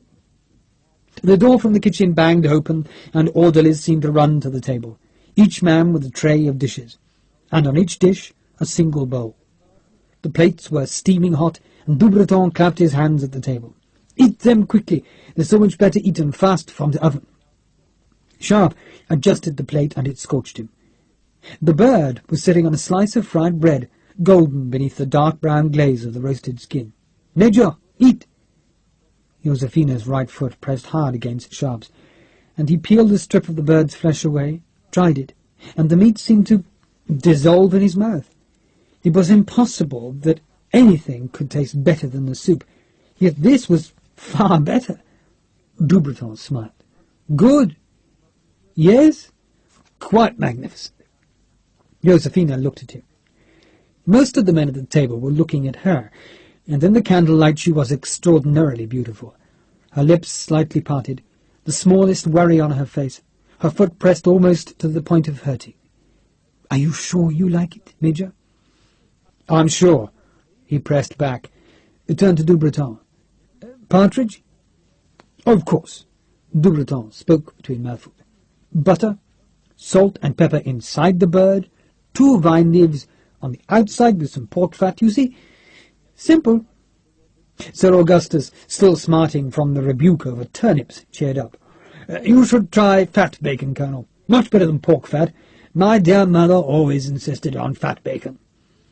Josephina's foot was now hooked round Sharpe's ankle, pulling his leg closer. An orderly served her other neighbour wine, and she moved her chair seemingly to give him room, and then her knee was touching Sharpe's. "Fat bacon?" Dubreton had sucked the bone clean and discarded it. "My dear Sir Augustus, it fights the juice of the bird, and bacon burns." He smiled at Josephina. "You must change his habits, milady, and insist on nothing but pork fat." She nodded, her mouth full, then dabbed at his lips. "No herbs, Colonel?" "Beautiful lady. Dubarton smiled. A young bird needs no herbs. An older bird, yes, perhaps a little thyme, parsley, perhaps a bay leaf. She paused with a forkful of breast meat an inch from her mouth. I should always remember to have young birds, Colonel. Her knee rubbed Sharpe. An orderly put more logs on the fire, and somewhere in the village men's voices sang together, while other orderlies moved round the table and gave everyone a second glass of wine, lighter red than the first. And when Sharpe moved to pick up the new glass, Dubarton stopped him. "Wait, Major, that's for your main dish. Stay with your, what do you call it, claret. Stay with your claret for the moment." Josephina's other neighbour had shifted his chair closer so that his view was not impaired. Sir Augustus pushed half of his partridge away, uneaten, and stared unhappily across the table. Josephina was dazzling the dragoon captain, fingering the silver wire of his epaulet, and asking him how he cleaned it. Sharpe smiled to himself. She was superb, as untrustworthy as a cheap sword in battle, but the years had not palled her excitement or her mischief. He saw Ducos's eyes on him, the spectacles flashing on and off with candlelight as the Major chewed, and it seemed to Sharpe that Ducos smiled because he knew what was happening. Harry Price was explaining cricket to one of the French women, using a blend of English and outrageous French. He bowls la balle, oui, and he frappes it avec le bâton, comme ça. Price made a stroke with his knife that rang loud on the edge of a wineglass. His flushed face smiled an apology at the senior officers who turned to look. A French major egged Price on. "The same man, he throws and hits?" "Oh, no. Price drank from the wineglass. "Onze hommes, oui. Un homme bowls et un homme frappes. 10 catch. Un homme from outre side frappes comme le man bowls." Simple. The French major explained cricket to the rest of the table, making much of un homme and le frapping, and the laughter was unforced, the room warm, and the wine good. Christmas evening with the French. Sharpe leant back in his chair, and it seemed so strange, no, more than strange, unnatural, that tomorrow these same men might be trying to kill each other. Price was offering to teach the French cricket in the morning, but Sharpe's instincts warned him of a different game. Josephina's foot was still for the moment, hooked about his ankle, while she listened to the dragoon tell a long story about a ball in Paris. That would be to Josephina's liking. Paris would be heaven to her, a mythical city where a beautiful woman could walk forever on soft carpets beneath crystal lights, receiving the homage of dazzling uniforms. He thought to remove his foot, knowing he did not want her, but he could not summon the energy or desire to move. He looked at Farthingdale, unhappily defending his book against Ducos's surprising knowledge, and Sharpe supposed that he was flirting with Josephina because he disliked Sir Augustus so much. He did it too because he was weak. If Sir Augustus was not guarding her tonight, Sharpe knew he would not resist the temptation. He shifted his foot a fraction, and she tightened the pressure fiercely. Dubarton leaned forward as the orderlies removed the remains of the partridges. "You're looking warm, Lady Farthingdale. Would you like a window open?" "No, Colonel." She smiled at him, her black hair curled about her face, her mastery of the men at the table absolute. There was something satisfying in having her attention, albeit hidden, though Sharpe guessed she might have extended it to any neighbour. The kitchen doors opened again, and this time a variety of dishes appeared, all hot, and orderlies put new plates before each diner. The smell was tantalizing. Dubarton clapped his hands. "Lady Farthingdale, Sir Augustus, ladies and gentlemen, you will have to forgive us. No goose this Christmas, no hog's head, not even a roasted swan. Alas, I tried for beef in our guest's honour, but nothing. You will have to put up with this humble dish. Major Sharpe, you will assist Lady Farthingdale. Sir Augustus, allow me." There were 3 kinds of meat on one set of plates, next to dishes of beans that seemed to be topped with breadcrumbs, and then there were bowls of crisp brown roasted potatoes. Sharpe had a passion for roasted potatoes, and he worked out in his head how many bowls were on the table, how many potatoes in each, and how many guests had to share them. He offered some to Josephine. "My lady?" "No, thank you, Major." Her knee rubbed his. Sharpe was sure that Sir Augustus must see what was happening. Josephine was so close to him now that their elbows rubbed whenever they ate. There had been a time when he had murdered for this woman, and back then he would never have believed that such a grand passion could fade into mere affection. "You're sure?" "I'm sure." Sharpe helped himself to her share of the potatoes as well as his own. He would hide the excess under the beans. Dubreton helped himself last, then looked to see that everyone had a full plate. "This should cheer your English hearts. Your Lord Wellington's favourite dish, mutton." But mutton, as Sharpe had never seen it. Nothing like the yellow-brown, greasy meat that the peer ate with such relish. Dubreton's thin face was full of pleasure. "You roast the mutton, but only a little, and then you add the garlic sausage and the half-roasted duck. Alas, it should be goose, but we have none. You cook them in the beans, then separate them." The beans were delicious, white and swollen, and there were tiny squares of crisp, roasted pork rind among them. Dubreton speared a single bean. "You cook the beans in water, and you must throw the water away. You know that, The British shook their heads, looking puzzled, and Dubreton continued. "The water of Flageolet is stinking, horrid. You can tell a slattern because she does not throw it far enough from the house. However," he held the bean up, smiled, "you can bottle the water, yes. Then you will have a substance that will take the most stubborn stains from linen. You see how much you have to learn from us. Now, eat." Dubreton had apologized for the main course, but the apology was needless, for the food once more exceeded Sharpe's experience, and the potatoes, to his secret delight, were so crisp that each threatened to explode like a small shell and skid across the white tablecloth. He drank the light wine, and he understood why Dubreton had insisted that they save it for this course, and he felt wonderfully good, relaxed, and he laughed as Harry Price complained that beans always gave him flatulence, and solemnly speared each one to release the hidden gas he insisted was within. The mention of gas prompted a question from Dubreton whether it was true that London already had gas lighting, and Sharpe said it was, and Madame Dubreton wanted to know exactly where, and then she sighed at the answer. "Pall Mall. I haven't seen the Mall for 9 years. You will, ma'am, again." Josephine leaned close to Sharpe, her hair brushing his own. "Will you take me to London?" "Whenever you like." "Tonight." She was smiling at him, teasing him, her thigh pressing rhythmically against his. "I didn't hear your words, my dear."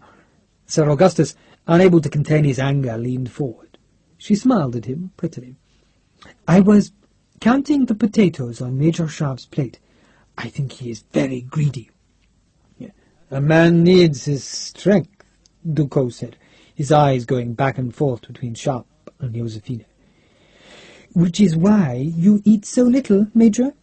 She smiled at Ducos, and it was true that the small, plain-dressed man picked fussily at his food and ate little. She leant back towards Sharpe and put her fork over his plate.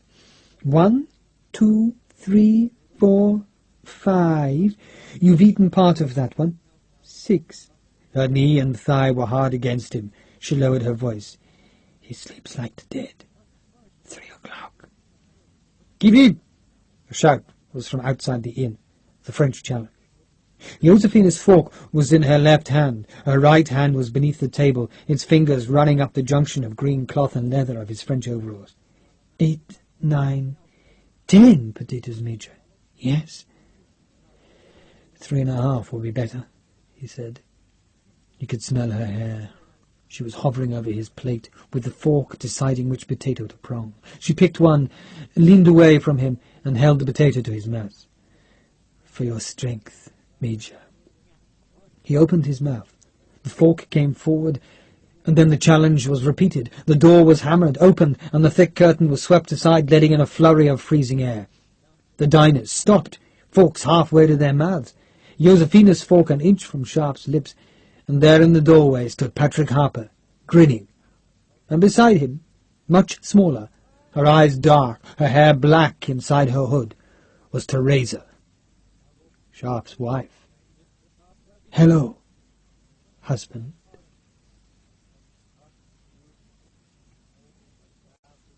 Chapter 17.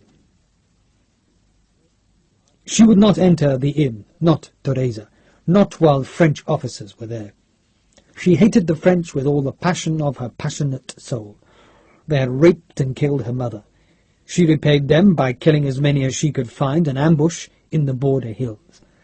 Sharpe walked with her down the village street towards the convent, and she looked up at him. "Forgotten how to eat, Richard?" She was only being playful. "Playful!" She laughed at him. The light of the straw torches showed her thin, strong face. There was none of Josephina's softness here. This woman had the face of a hawk, a beautiful hawk, but still a killer, a hunter, a creature of supple strength and small pity. The face was proud, the face of old Spain, mellowed only by lustrous large eyes, the mother of his child. "That's the whore bitch Josephina, yes?" "Yes." "And you still wear her ring?" "Yes." Sharpe stopped, surprised. He had forgotten it, and Josephina had not mentioned it, but he did still wear the silver ring engraved with an eagle that Josephina had bought for him before the Battle of Talavera, and before he had taken the eagle standard from the French. He looked at the ring, then up to Teresa's eyes. "Jealous?" "Richard," she smiled, "you wear the ring for the eagle, not her. I know that. Still, I suspect you think she is very beautiful, yes?" "Too fat." "Too fat! You think anyone's too fat who's wider than a ramrod." She was facing him, and she punched him lightly on the arm. "One day I'm going to become fat, very fat, and I will see if you truly love me." "I love you." "Oh, and you think that forgives all?" She smiled at him, stood on tiptoe, and he kissed her, aware of the interested gaze of a dozen French sentries, as well as Harper's looming figure 20 yards away. She frowned. "Is that how you love me?" He kissed her again, holding her this time, and she slid her face against his cheek and whispered in his ear, and then she pulled away to see the expression on his face. "Truly?" he asked. "Yes, this way." She took him by the hand and walked with him beyond the light of the torches, out into the open field. The mist was still thin, the stars still showing hazed overhead, and the clouds had spread further south and promised foul weather. She stopped him when they were well beyond the earshot of any Frenchman in the village. 6 battalions, Richard. They're in a village, 3 miles down the road. She gestured eastwards. And that's not all. Go on. 5 miles beyond them, there's more, far more. We saw 5 batteries of guns, maybe 6, more cavalry, more infantry, and big carts, supply carts. Jesus! He felt himself sobering fast in the cold air, under the impact of Teresa's news. The partisans were moving, spurred by Nairn's request, and Teresa had ridden with a dozen men north and east. With instinctive wariness she had circled towards her destination, coming at the Drados from the east, and in the Christmas dusk she had seen the French troops that were hidden in the valley and aimed like a lance towards Portugal.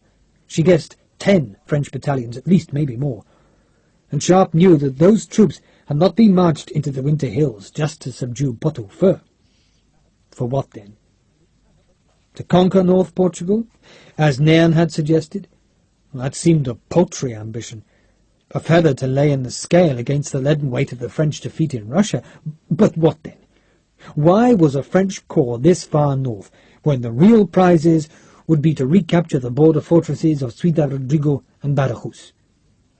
If the Pia lost those towns, then the campaign of 1813 would be set back by weeks, even months. Teresa clung to his arm. Why do you say they're here?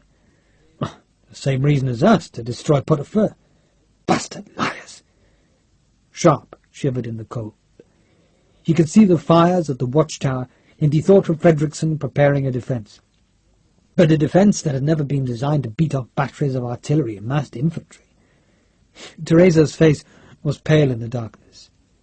"So, what will you do?" "It's not up to me. I'm not in command." "Major?"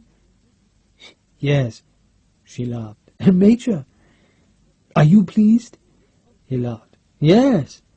"Patrick's pleased. He says you deserve it. "I hope you're not going to run away from them." "Well, not if I can help it." He turned and looked at the village. "No, we won't run away. But we'll need help." She nodded, turning with him. "My men are riding for help in the morning." She named a half-dozen partisan leaders who were within a day's ride. "And you?" She pulled her cloak tight about her. "What do you want me to do?"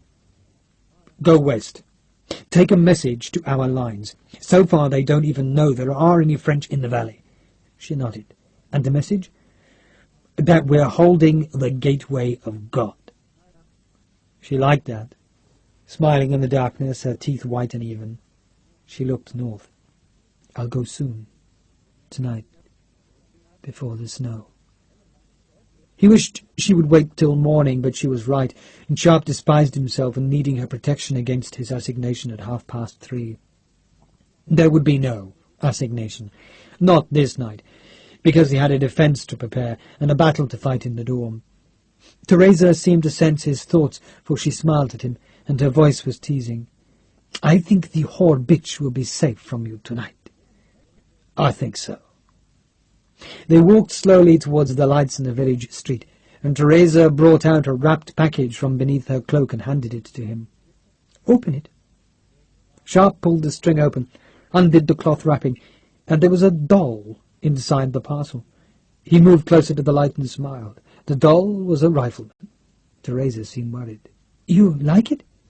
"It's beautiful. I made it for Antonia." She wanted Sharpe to like it.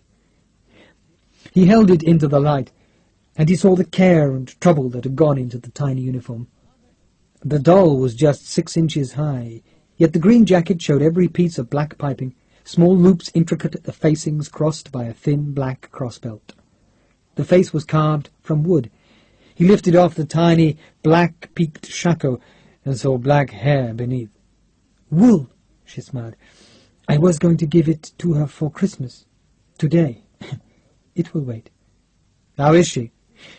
"Lovely."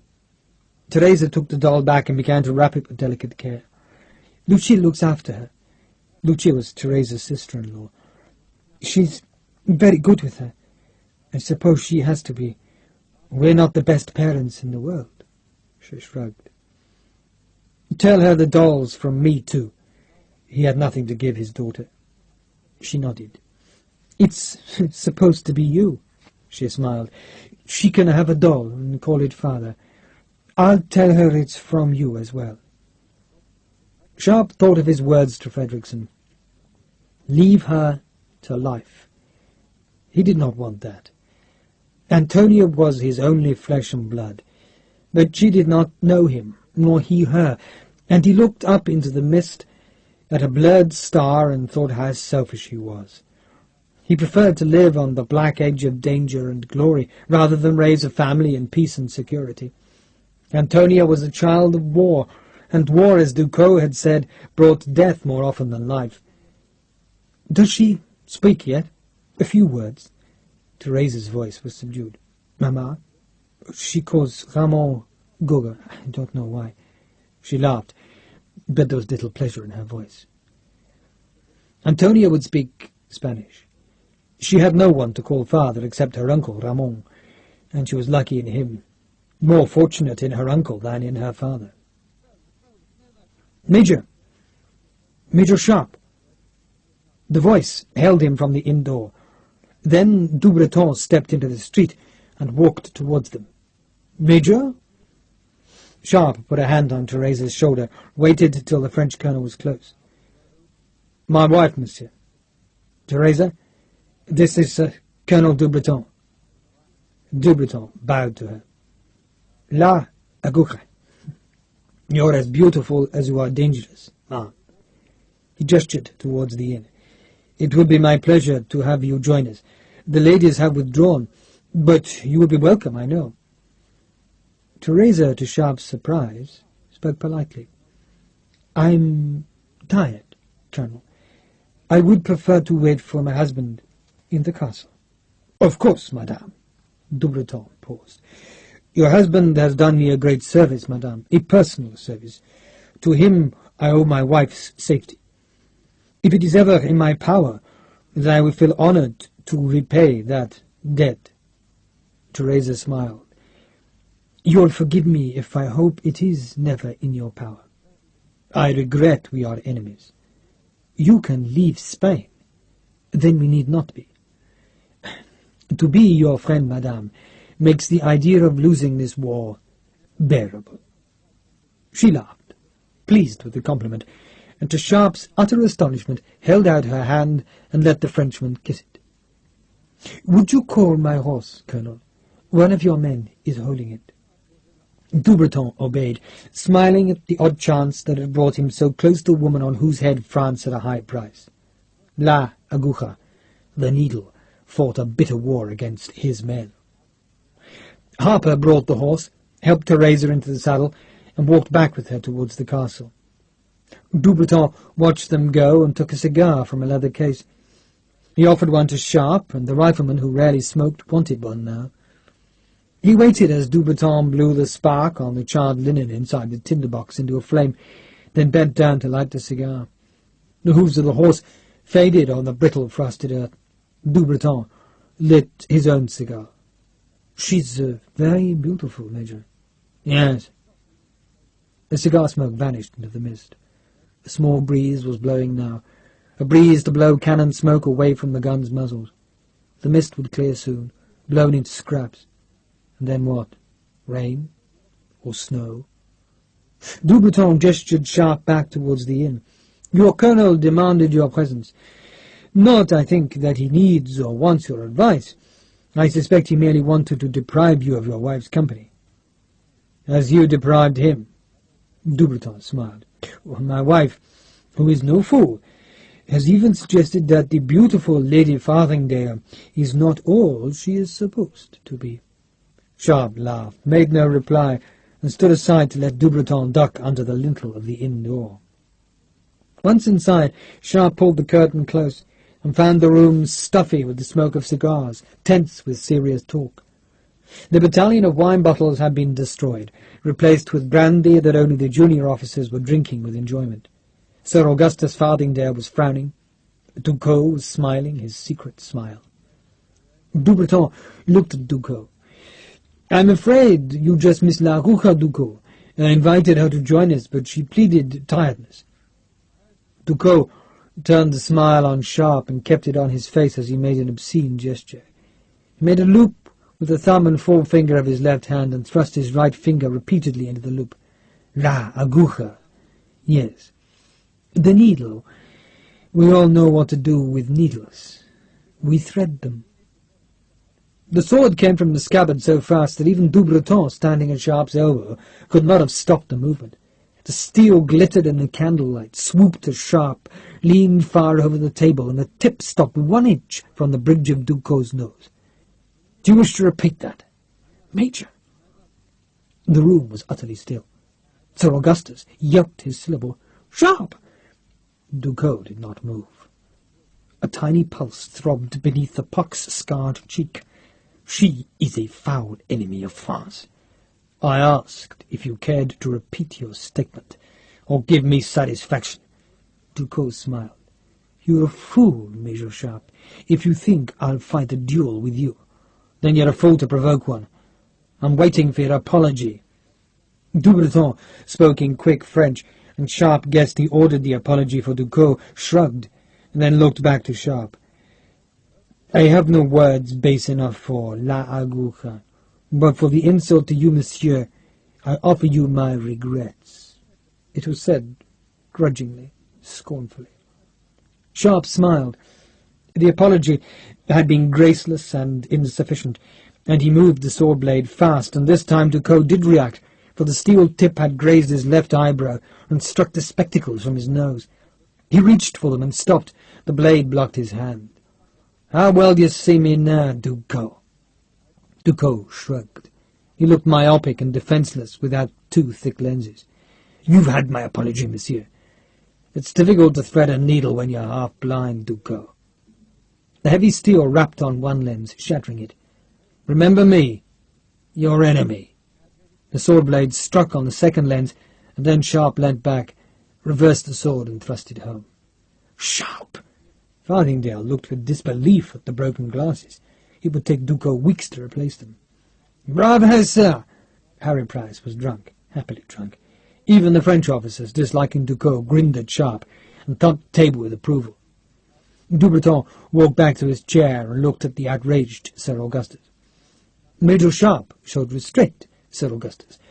I must apologize if one of the officers under my command is both offensive and drunk."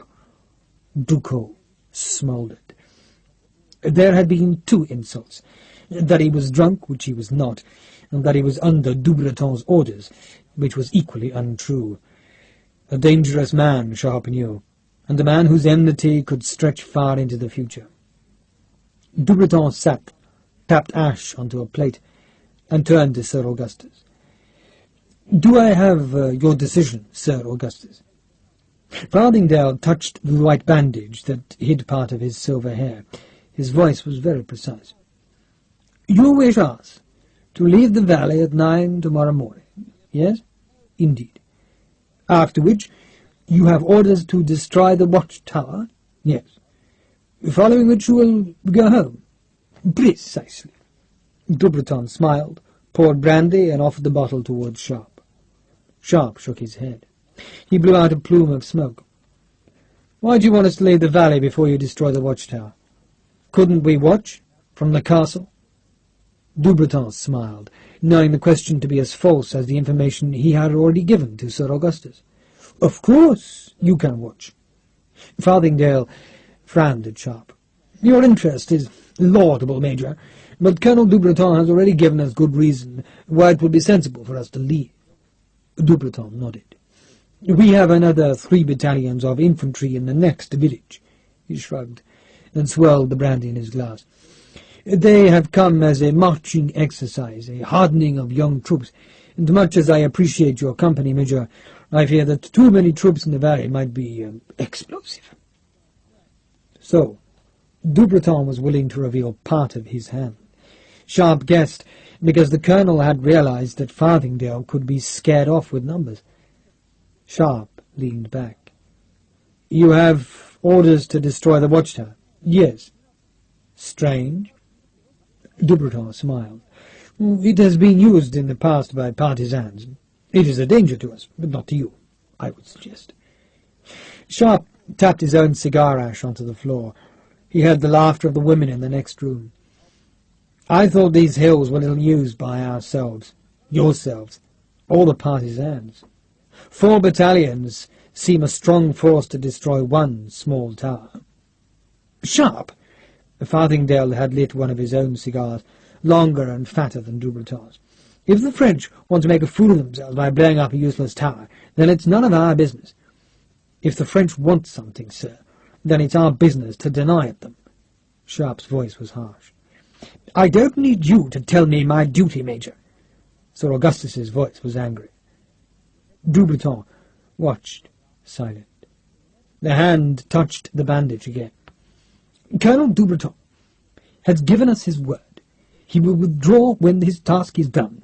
There is no need for a useless confrontation in this valley. You may wish a fight, Major, to banish your laurels, but my job is done. I have destroyed Pot-au-Feu, retaken our deserters, and our orders are to go home." Sharpe smiled. They were not Farthingale's orders. They had been Kinney's orders, and now Kinney was in his grave looking westward at the hills, and Farthingale had fallen into this command. Sharpe blew smoke at the ceiling, looked at Dubreton. "You'll go home?" "Yes, Major." "And you call yourselves the Army of Portugal?" "Yes." Silence. Sharpe knew he was right. The French maintained 3 armies in the west of Spain, the Army of the North, the Army of the Centre, and the Army of Portugal. Dubreton's home was across the border. His words had been deliberately misleading, though not enough to compromise his honour. Dubreton ignored Sharpe. He looked instead at Sir Augustus, and he put steel into his voice. "I have 4 battalions of infantry, Sir Augustus, and can summon more within a day. I have my orders, however foolish they may seem, and I intend to carry them out. I will begin my operations at 9 o'clock tomorrow morning. I leave the choice to you whether you care to obstruct them." Dubreton knew his man. Sir Augustus saw the odds, and saw the French bayonets coming through the war smoke, and he folded spinously in front of the threat. "And you say we can withdraw unmolested?" "Our truce is extended to 9 o'clock in the morning, Sir Augustus. That should give you ample time to distance yourself from Adradus." Farthingale nodded. Sharpe could hardly believe what he was seeing, though he had known other officers like this. Officers who had bought their way to high rank without ever seeing the enemy, and who ran away the first moment they did. Farthingale pushed at the table, scraping his chair back. "We will leave at dawn." "Splendid." Dubreton raised his brandy glass. "I drink to such good sense." Sharpe dropped his cigar butt on the floor. "Colonel Dubreton." "Major?" Sharpe had cards to play now, but in a different game, and he must play them carefully. "Sir Augustus has led a gallant attack today, as you can see." "Indeed." Dubreton looked at the white bandage. Farthingale's peevish face looked suspiciously at Sharpe. "I've no doubt, sir, that the story of this morning's attack will bring nothing but glory to Sir Augustus." Farthingale's face, in the presence of such praise, showed only more suspicion. Sharpe raised an eyebrow. "Sadly, the dispatch will have to record that Sir Augustus received an injury while leading his troops into the breach." Sharpe leant forward. "I have known times, Colonel, when such an injury caused a serious relapse during the night." "We must pray that doesn't happen, Major," Dubreton said. "And will be grateful for your prayers, sir. However, if it does, then the command of the British troops will fall on my unworthy shoulders. So, and I will exercise that command." "Shut up!" Farthingale protested, quite rightly. "You take too much on yourself, Major. I have made my decision, given my word, and I will not tolerate this insult. You will accept my orders." "Of course, sir. I apologize." Dubreton understood. Sharpe, too, had been protecting his honour, dissociating himself from Farthingale's decision, and the Frenchman had caught the message Sharpe had wished to convey. He held up a hand. "We shall pray that Sir Augustus's health lasts the night, and in the morning, Major, we will know he has happily lived if we see that you have withdrawn." "Yes, sir." They stayed a half-hour more, then made their farewells. Soldiers brought horses to the door, officers pulled on cloaks or greatcoats, and stood to one side to allow Josephina to mount her horse. Sir Augustus mounted beside her, pulled his hat low over the bandage, and looked at the British officers at the inn door. "All company officers to my quarters in a half-hour. All. That includes you, Sharpe." He raised a gloved finger to the tassel of his hat and nodded at Dubreton. The French colonel held Sharpe aside. "I will remember my debt to you, Sharpe." "There's no debt in my mind, sir. I'm a better judge." He smiled. "Are you going to fight us tomorrow?" "I shall obey orders, sir." "Yes." Dubreton watched the first horses leave. He brought a bottle of brandy from behind his back. "To keep you warm on your march tomorrow." "Thank you, sir. And a happy New Year, Major." Sharpe mounted and walked his horse after the receding officers. Harry Price hung back for him, fell in alongside, and when they were well out of earshot, the lieutenant looked at his tall major. "Are we really going tomorrow morning, sir?" "No, Harry." Sharpe grinned at him, but the grin hid his real feelings. Many riflemen and many fusiliers, Sharpe knew, would never leave the high place in the hills that was called the Gateway of God. They had had their last Christmas. Chapter 18. Christmas. Midnight. The mist clinging to stone and grass where the breeze had not yet taken it away, and the boot heels of sentries were loud on the castle ramparts. Flame flared in the courtyard. From below, the greatcoat skirts of the patrolling sentries could have been the surcoats of armoured knights, their bayonets catching the gleam of fire, the spear points of men who waited for Islam to attack in the dawn. Sharpe held Teresa close. Two of her men waited in the castle gateway. Her horse moved restlessly behind her. "You have the message?" She nodded, pulled away from him. "I'll be back in 2 days." "I'll still be here." She punched him softly. "Make sure you are." She turned, mounted the horse, and pulled it toward the gateway. "Take care. We ride more at night than at day." 2 days. And she was gone, through the arch, turning westward to take the news of the hidden French troops to Freignade. Another parting in a marriage that was made of too many partings, and he listened to the fading hooves and thought that at the end of 2 days' fighting there would be a reward. He was late for Sir Augustus's meeting, and he hardly cared. The decision that Sharpe had made would render anything Sir Augustus had to say meaningless. Sharpe would take over. He climbed the stairway in the gate tower, laboriously cleared of the windlass, and walked the circuit of the battlements towards the keep. Sir Augustus had a huge fire in his room, the wood crackling fiercely as the thorns burned. The chimney, the only one in the castle, opened up on the ramparts. Farthingdale paused as Sharpe entered. A dozen officers sat or stood in the room. Even Frederickson had been fetched from the watchtower, and the eyes looked at Sharpe.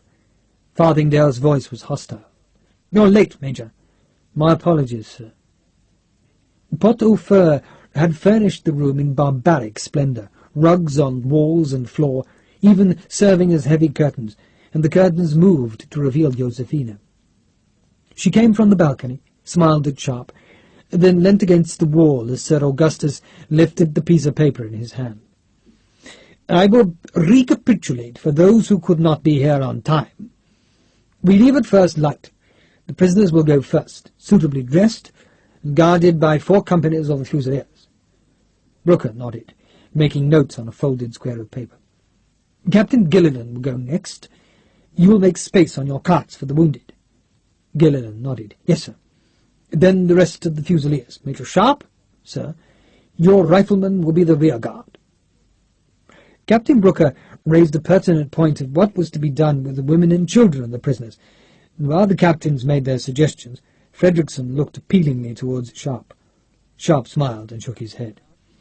Frederickson misunderstood, or else was too upset to leave matters with Sharpe, for the rifle captain stood up and asked Farthingdale's permission to speak. "Captain?" "Why are we leaving, sir?" "The rifles are thirsting for glory," Farthingdale sneered, and Sharpe marked the men who smiled, for those were the men who had little taste for this fight. Farthingdale handed his piece of paper to a fusilier, acting as a clerk, who began the laborious task of copying out the orders. "We are leaving, Captain Frederickson, because we are opposed by overwhelming force in a place where we have no reason to fight. We cannot fight 4 battalions of French." Sharpe ignored the fact that 4 battalions of French were not too many for a well-sighted defence. He uncurled from the wall. "In fact, sir, a good many more than 4. All eyes were on Sharpe. Farthingdale looked lost for a second. "More?"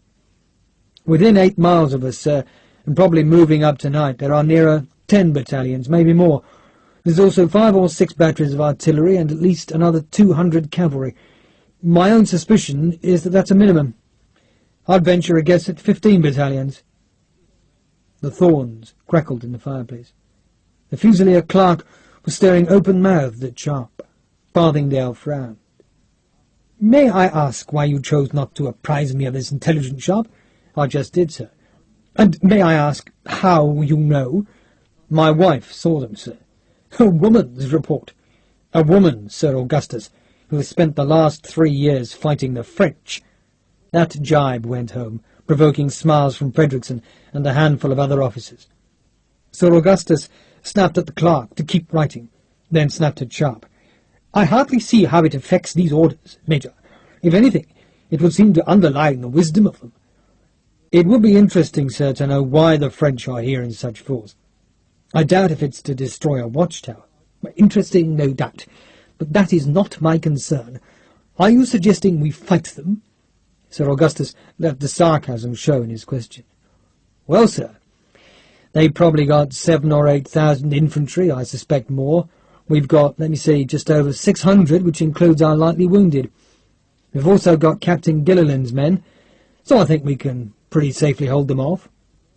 More smiles, and Sharpe marked those too, because they were the captains he could rely on. Sir Augustus was enjoying himself. "How, Major?" "In the usual way, sir. Kill the bastards." "My wife is in the room, Sharpe. You will apologize." Sharpe bowed to Josephina. "My apologies, my lady." Farthingale hitched the tail of his jacket up to warm himself in front of the fire. He was pleased with himself, having forced Sharpe to apologize, and he was enjoying his display of authority in front of Josephina. His voice was crisp. "Major Sharpe dreams of miracles. I prefer to put my trust in soldierly common sense. Our plain duty is to live and fight another day. Captain Brooker?" "Sir." Sharpe had Brooker marked as a Farthingale supporter. "Detail 2 reliable lieutenants to carry this intelligence ahead of us in the morning. See they're well mounted." "Yes, sir." Sharpe leant back against the wall. "I've already sent the message, sir." "You take a great deal upon yourself, Major Sharpe." Sir Augustus's voice was rich in contempt. "Did you think the courtesy of requesting my permission was too cumbersome for your precious time?" "My wife and her men are not subject to your permission, Sir Augustus." Sharpe let his own hostility show, and he saw the fury snap into Farthingale's eyes. Sharpe kept talking, softening his tone. "I do not need your permission, sir. For one other thing, I would like one observation to be recorded of this meeting." "Damn your observation!" "Doubtless you will, sir, but nevertheless it is important." Sharpe knew how to bully a bully. He was upright again, taller than anyone else in the room, a subdued anger and violence threatening the meeting.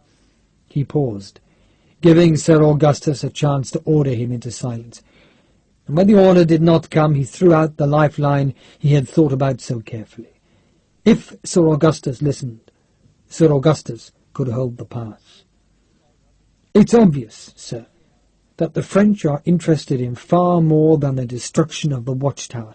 I suggest, sir, that their force denotes an attempt to enter Portugal, and once they are through this pass, then there are a dozen routes they could take.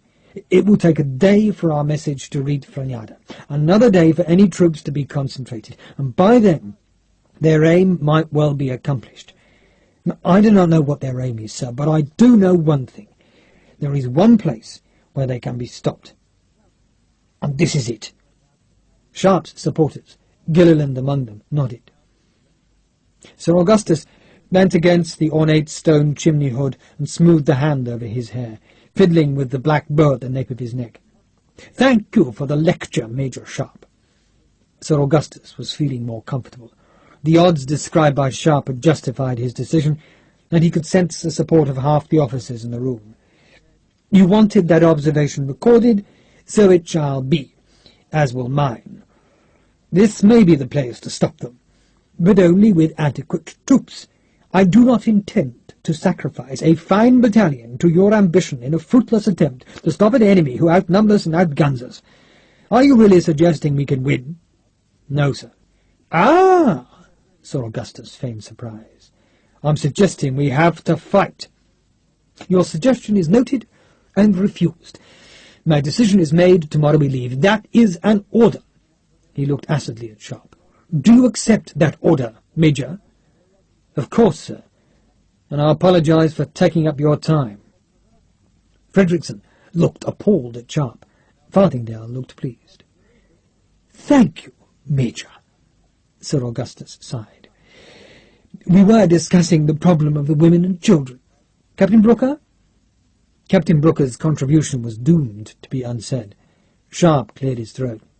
"Sir?" "Major Sharpe," Farthingdale was condescending in victory. "There was one very small matter, sir, which I would be wrong not to bring to your attention." "I would hate you to be in the wrong, Major." Farthingdale provoked smiles from his men. "Pray, enlighten me." "It's a story, sir, and please bear with me, but it has some relevance."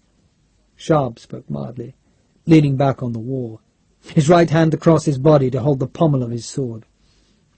"The odds against us do seem to be overwhelming, sir, extremely so. But I am reminded of a lady I know in Lisbon." "Really, Sharpe? A lady in Lisbon? You say this has relevance?" "Yes, sir." Sharpe kept his voice humble. He glanced once at Josephina, then back to the slim, elegant man who leant against the chimney. "She was called La Costa, sir, and she always said, 'The more the merrier.'" Fredrickson laughed, as did one or two others, and their laughter smothered the gasp from Josephina. Fredrickson and the other officers had no idea of whom Sharpe spoke, but Sir Augustus did. He was speechless, shock in his face, and Sharpe bored on. "Lady Farthingdale will forgive my language, sir, but La Costa was a whore. She still is, and her husband, Sir Augustus, is living in Brazil." "Sharpe!" "You heard me, sir. The more the merrier." Sharpe was standing now, his voice harsh. "Might I suggest it's time for a meeting of senior officers, sir, majors and above, to discuss my report that I will have to submit to headquarters?" The joy of an ace falling on green baize, the joy of the moment when the enemy's skirmish line turns and runs, the joy of seeing Sir Augustus trumped, beaten, destroyed. "A meeting in the next room, sir." Sharpe glanced at Josephina, and there was shock on her face. Disbelief, too, that Sharpe could have used the knowledge. But Sharpe's debts to La Costa were long paid. He walked through the room, ignoring the puzzled looks of the assembled officers, and held the door open for Sir Augustus. There was a straw torch in the bracket outside the door, and Sharpe took it and led the way into the great hall where Pot au Feu had reigned in shabby state. The balcony extended to the hall, and Sharpe walked onto it and ordered the two soldiers who stood there with lit pipes to make themselves scarce. He laid the torch on the balustrade and turned to look at the white face of the cavalry colonel. "I think we understand each other, Sir Augustus. You have committed His Majesty's troops to rescue a Portuguese whore." "No, Sharpe." "Then pray tell me, what did we do?" The fight was gone from Farthingdale, but he was not surrendering. His hands flapped weakly. "We came to destroy Pot au Feu, to rescue all hostages." "A whore, Colonel. A whore I knew 3 years ago, and I knew her well. How is Duarte, her husband?" "Sharpe!" "Do you want a list of others who've been there, Colonel, in that nice house with the orange trees, or shall I simply send a letter to one of the English papers? They'd like the story of how he stormed a convent to rescue the whore Sir Augustus Farthingdale claimed was his wife." Sir Augustus was trapped, caught fast. He had played with fire, and the flames had burned him. Sharpe glanced into the hall to make sure no one was near. "We have to stop them here, Sir Augustus, and I don't think you're the man to do it. Have you ever defended against a French attack?" The head shook miserably. "No." "The drums never stop, Colonel. At least not until you've beaten the bastards, and they take a hell of a lot of beating. I'll tell you now. We can't hold all 3 buildings. We don't have the men, so I'll give up the convent first. They'll put guns in there, and once they've taken the watchtower, which they will, they'll put guns in there as well. It's like being in a meat grinder, Colonel. The bastards are turning the handle, and all you can do is hope the bloody blades don't touch you. Do you want to conduct this defence?" "Sharpe!" It was a plea. "No. You can leave here with your reputation intact, Colonel, and you can take the whore with you. I'll say nothing. You say that your wound is hurting you, making you faint, and you hand the command to me. Do you understand? Then at dawn you'll go. I'll give you 4 men as an escort, but you go. This is blackmail, Sharpe. Yes, it is. And it's war as well. Now what do you want? Me to say nothing? Or shall I tell your pretty tale all about the army? Farthingale accepted, as Sharpe had known he would. There was no pleasure in humiliating the man, and none at all in jeopardizing Josefina's wealth. The thin, handsome face looked pitiably at Sharpe. You'll say nothing? On my honour. Clouds had spread far to the south, shrouding the moon, thickening the promise of rain or snow.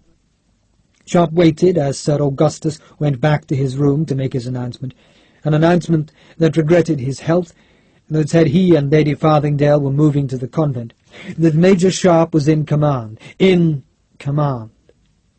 A month ago he had led 28 men. Tonight he had near 800 with Gilliland's men. Some men took responsibility, whether it was offered or not. He walked back into the room when Sir Augustus and Josefina had left, and he was greeted by a babel of voices.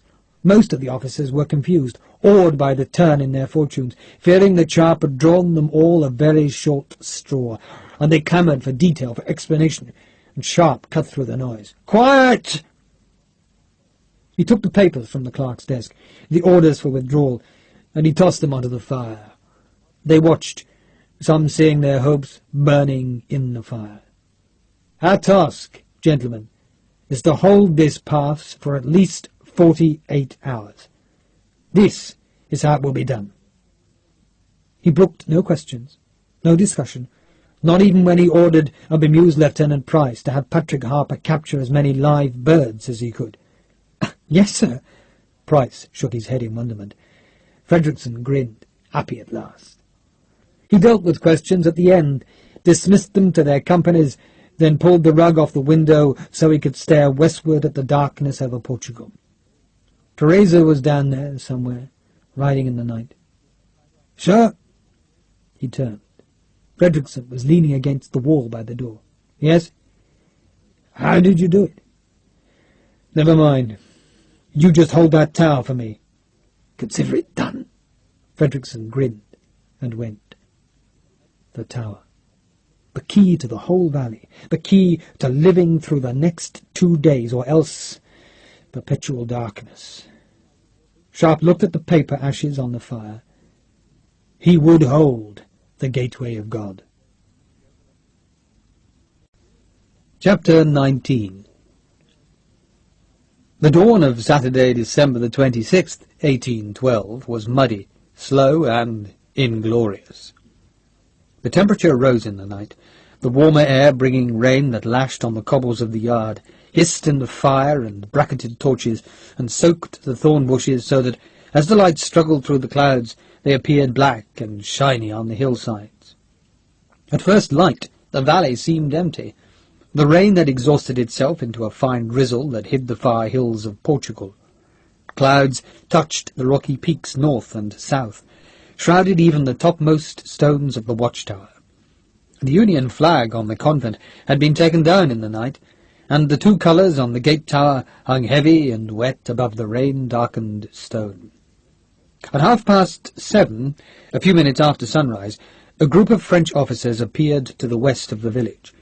One was a full general. He dismounted, then propped his telescope on the saddle of his horse, peered at the men on the castle ramparts, then pushed his horse round so he could stare at the figures beneath the watchtower. He grunted. "How long?" "An hour and a half, sir." The rain had fed the small stream, so that the water bubbled vigorously from the spring, fell white over stones and earth, and flooded small patches in the valley. 2 curlews, their beaks long and curved like sabres, strutted by the stream and pecked in the cold water. They seemed to find nothing, for they flew eastwards in search of better feeding. At 8 o'clock, the drizzle had stopped and the wind was pushing at the stiff folds of the colours. At 8:15, the general reappeared, a roll of bread in one hand, and he was rewarded by movement at last. Riflemen were stamping the life from the remains of a fire beneath the watchtower. Then they picked up their packs, their weapons, and filed westward into the thorns. The black, spiny bushes seemed to swallow them up, hiding them from sight. But then, 10 minutes later, they appeared in front of the castle. The general stamped his feet. "Thank God those bastards are going." No Frenchman liked the riflemen, the grasshoppers, who killed at a distance and seemed invulnerable to the musket fire of French skirmishers. At 8:30, the colours were lowered from the gates tower, and the sentries disappeared from the castle ramparts. They came out of the castle gate, misshapen by their greatcoats, haversacks, packs, and canteens, and a mounted officer paraded them in ranks. The riflemen who had come from the watchtower fell in beside them, and the whole group was marched to the road, turned westwards, and over the lip of the pass. Before the mounted officer dropped out of sight, he turned, faced the French, and saluted with his sword. The general grinned. "So, that's that. How many were there?" An aide-de-camp snapped the telescope shut. 50 redcoats, sir. 20 grasshoppers." Doubleton sipped his coffee. "So, Major Sharpe lost." "Let's be grateful for that." The general cupped his hands about his own coffee. "They must have gone in the night, leaving that rear guard." Another aide-de-camp was staring at the deserted watchtower hill. "Sir?" "Yeah?" "They left the guns." The general yawned. "They didn't have time to get them out. Those artillerymen marched all the way here for nothing." He laughed. It had been Doubleton's guess that the artillerymen he had seen in the castle had been brought to fetch the guns back from the high valley. He had further guessed that Sharpe had arranged for him to see the men, so that the French might think the British had properly served artillery batteries. Doubleton felt a moment of idle regret. It would have been interesting to fight against Richard Sharpe. The general flung the dregs of his coffee onto the roadway and looked at Doubleton. "He broke Ducos's glasses?" "Yes, sir." The general laughed. The sound uncannily like the whinnying of a horse, so much so that the horse's ears flicked back in interest at the sound. The general shook his head. "We'll catch them up before midday. Make sure this Sharpe doesn't fall into friend Ducos's hands, Alexandre." "Yes, sir." "What time, Pierre?" 20 to 9, sir." "What's 20 minutes in a war? Let's begin, gentlemen." The general, a small man, clapped Doubleton's back. "Well done, Alexandre. It would have taken us all of a day to force this pass, if they'd stayed." "Thank you, sir." Again Doubleton felt a moment's regret that the enemy had folded so easily, yet he knew that regret was misplaced. This operation in midwinter was horribly dependent on timing. The French would take the Gateway of God, garrison it, then send most of their force down towards Villanova, on the north bank of the Douro. Their presence would reinforce the careful rumours that Ducos had spread, rumours that talked of an invasion of North Portugal, the Trossos Montes, the land beyond the mountains, and when the British reacted, as they must, by bringing their forces north, then the real operation would unwind from Salamanca. Divisions of the Army of Portugal, reinforced by men from the Army of the Centre, and even one division from the Army of the South, would cross the Coa, stripped of its defenders from the British Light Division, and they would capture Freñada, possibly Almeida, and hope even to surprise the Spanish garrison of Ciudad Rodrigo. Within a week, the northern road from Portugal would again be in French hands. The war of the British set back at least a year, and Doubleton had lain awake in the night, his wife sleeping peacefully, and feared that Sharpe would stay in the Gateway of God. In the small hours he had got up, dressed silently, and joined the picket line west of Adrados. A sergeant had greeted him and nodded towards the castle. "Hear that, sir?" Carts rumbling in the night. "Bastards are going, sir." "Let's hope so, Sergeant." Now, as daylight filled the valley, a grey light, damp and depressing, Doubleton felt a moment's regret for Sharpe. He had liked the rifleman, recognizing in him a fellow soldier, and he knew that Sharpe wanted to make his stand in the high valley. It would have been a hopeless fight, but worthy of a soldier, and as he thought so, the suspicion formed in his brain. Doubleton smiled. Of course. Suppose Sharpe wanted them to think that the British had left. He took out his own glass, borrowed the shoulder of a soldier, and searched the dark arrow slits of the castle. Nothing. He shifted the lens to the right, his hand slipping so that for a second he could only see the freshly turned earth of the graves in front of the east wall, and then the glass was under control, and he looked at the gate tower. Still nothing. The gate seemed unblocked. He tilted the telescope up and looked at the long dark slits above the arch, and there was movement. He grinned. The sentry could sense the colonel's excitement, and then the moment had passed. A jackdaw only, flying from the empty building, the birds taking over what was normally their own domain. He closed the glass. The sentry looked at him. "Anyone there, sir?" "No." "It's empty." In the rectangular room above the gateway, Sharpe cursed. The Fusilier shook his head. "I'm sorry, sir. Bloody thing got out." "Well, don't play with the bloody baskets." "No, sir." It had taken Harper and Daniel Hagman over 2 hours to snare the 5 birds from the rocks above the convent. Sharpe had wanted to keep them until the French were much closer, when the enemy could clearly see the birds leaving the arrow slits and draw the obvious conclusion that the building was once again deserted. Now this fool of a Fusilier had prized apart the lips of the rush basket to look at the bird, and it had exploded up at him, flying desperately about the chamber before seeing daylight and rocketing out into the valley. One wasted bird. Sharpe had only one other. The remaining 3 were with one of Cross's lieutenants in the keep. It had been a night of frantic business, a load falling from Sharpe's shoulders when at 5 o'clock Sir Augustus Farthingdale and Josephina had ridden westward down the pass, with 4 lightly wounded Fusiliers mounted on Gilliland's troop horses as escort. An hour later, Sharpe had sent the women and children westward, herded on their way by Cross's riflemen, who had pushed them a mile down the pass and then left them to their own devices. Nearly 400 prisoners remained in the castle dungeons, guarded by the other lightly wounded Fusiliers.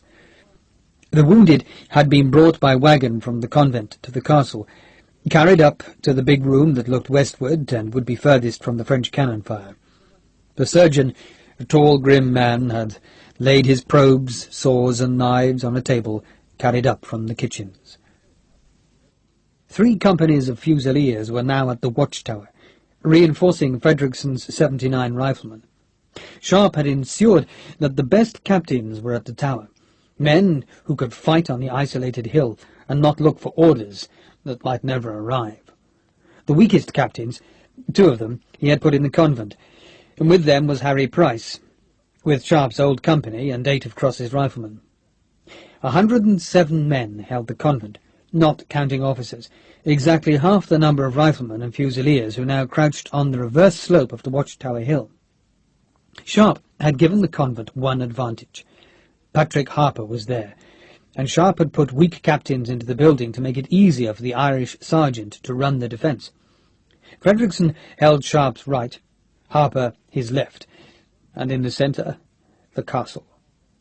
Sharpe had 40 of Cross's riflemen, with 235 Fusiliers. The rocket troop had gone south, hidden over the crest, the men nervous on their saddles, with the strange lances in their hands. "Sir!" An ensign in the stairway that went up towards the gate-tower top called down to Sharpe. "Yes?" "One man, riding to the watchtower, sir." Sharpe swore quietly. He had tried so hard to convince the enemy that the positions were deserted. Harper had led a group of riflemen away from the watchtower, waited by the gatehouse as one company of Fusiliers had conspicuously lowered the colours and formed up outside the castle, and then all of them had dropped beneath the lip of the pass before turning right and entering the convent through the hole hacked for Pot-au-Feur's gun. The officer, one of the Fusiliers' brighter men, had ridden south and scrambled his horse up steep slopes to join Gilliland's nervous men. "And, sir?" "Yes?" "1 battalion coming towards us. On the road, sir." That was better. It was all Sharpe could hope for. 1 single battalion to check that the buildings were clear. 1 single battalion that he could chop into pieces before breakfast. He climbed the stairs, and the ensign made way for him. He kept well back from the arrow slit, and watched the Frenchmen come west on the road. They marched casually, muskets slung, and some still had bread in their hands from their breakfasts. A French captain, released by his colonel's orders, rode ahead of the battalion. He stared up at the castle keep and saw a bird fly from one of the gaping holes in its stonework. A second bird appeared, big and black, and perched on the ramparts to preen itself. He grinned because the buildings were empty.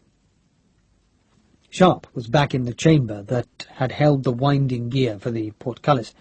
He saw the captain come easily up the road, saw the man's face look up the arrow slit, and it seemed certain that the man must see him. But the captain's eyes went on up the rampart. Now! The Fusilier, crouched beneath the left-hand arrow slit, opened the second basket, and the jackdaw, cawed in anger, flapped furiously towards the light and squeezed itself through the stones and up into the air.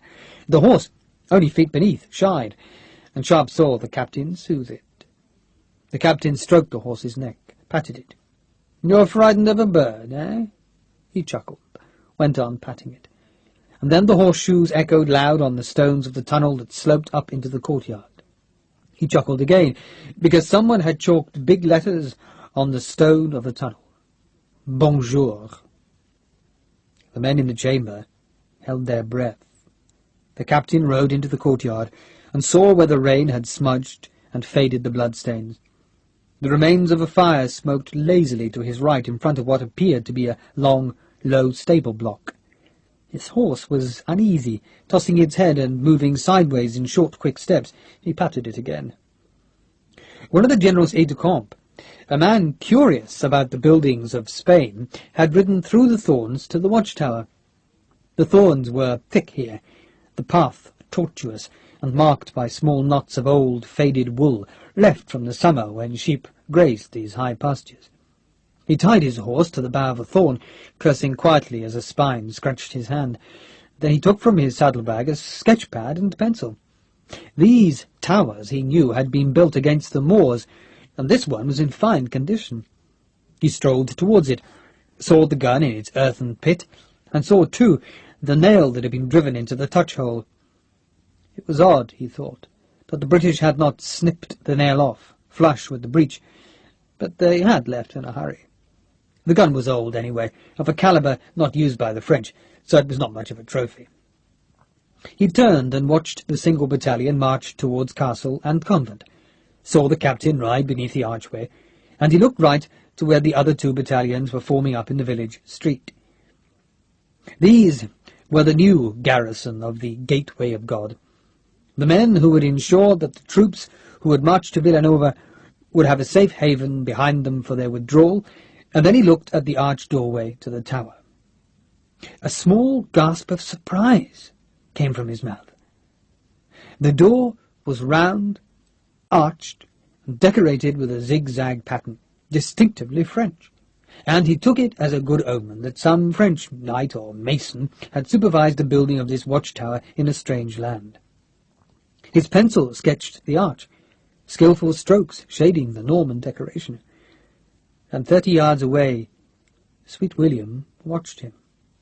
The eye-patch and teeth were in his pocket.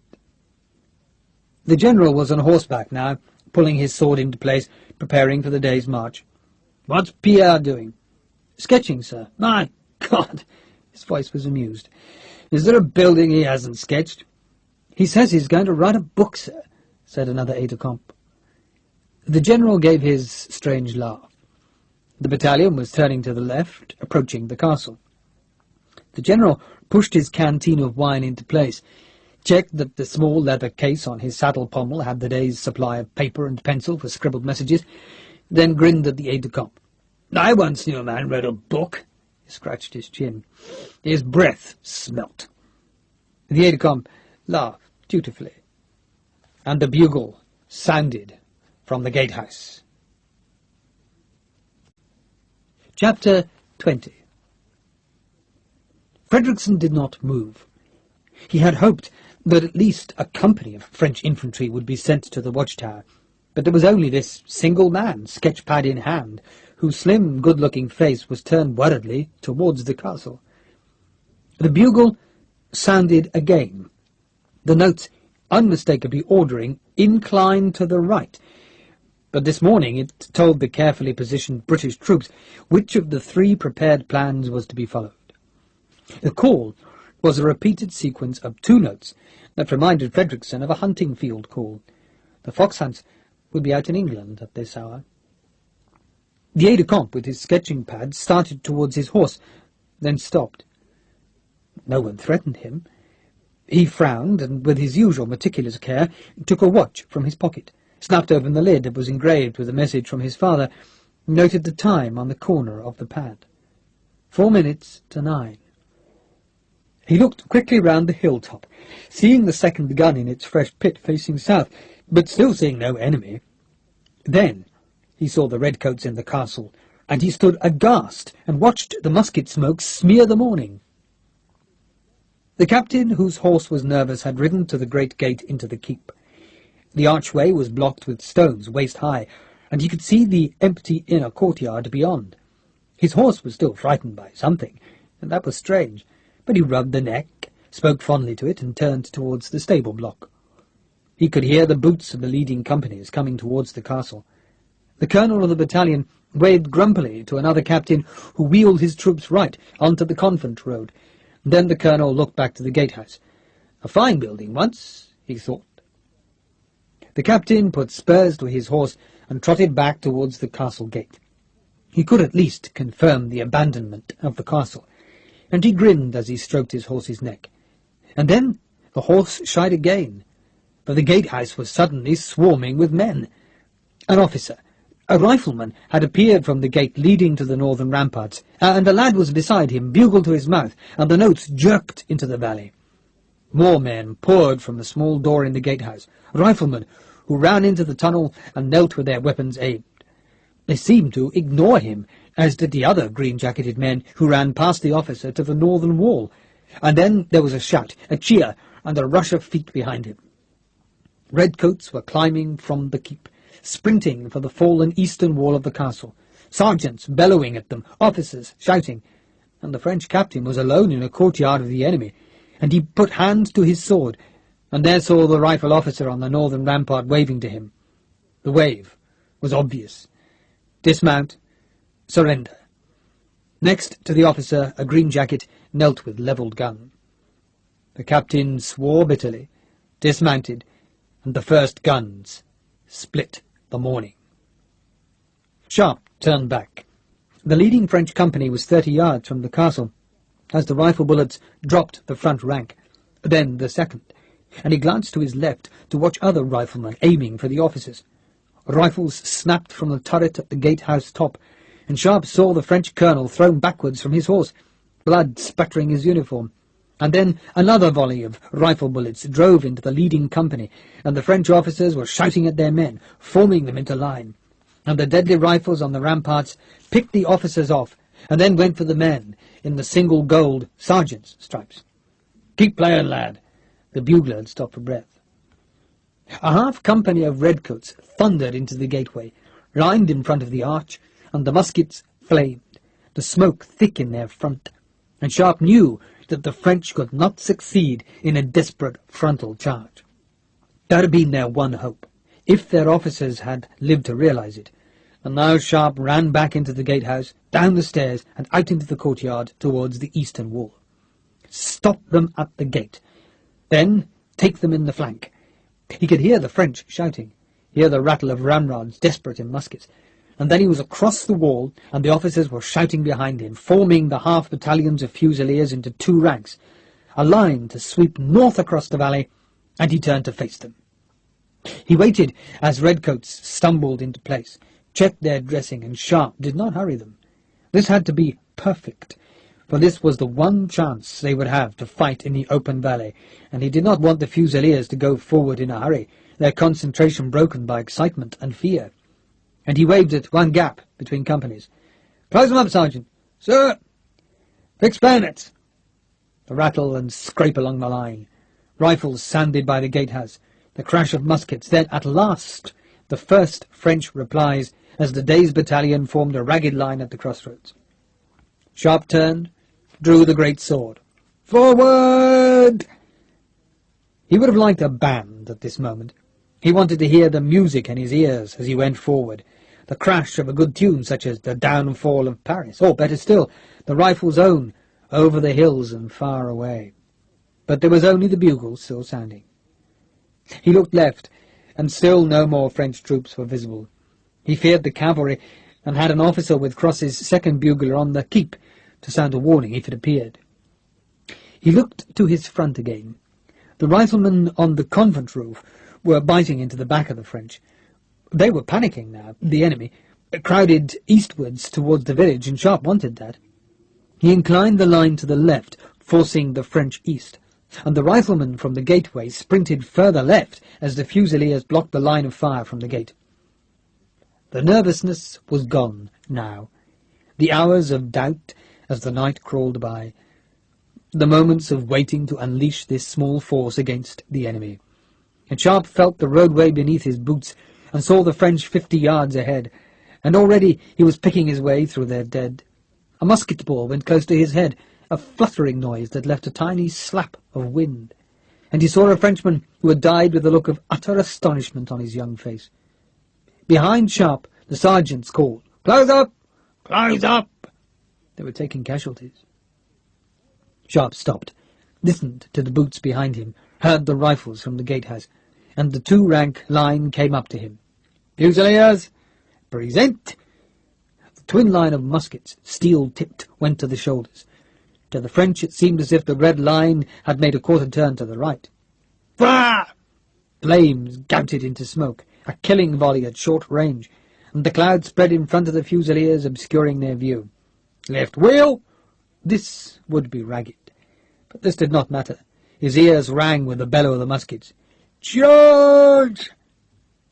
Bayonets from the smoke, swords in the hands of officers, and Sharpe bellowed with them as he ran out of the smoke cloud and saw the French running as he had known they would run.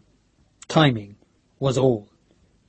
This had been rehearsed in his head again and again, thought through in the lonely hours, dreamt of as the rain fell on the weed-strewn cobbles of the yard. Halt! Dress! A wounded Frenchman cried, and crawled towards the Fusiliers. Their dead were thick at the crossroads, where they had taken the single volley of musket fire to range so close that hardly a weapon could miss.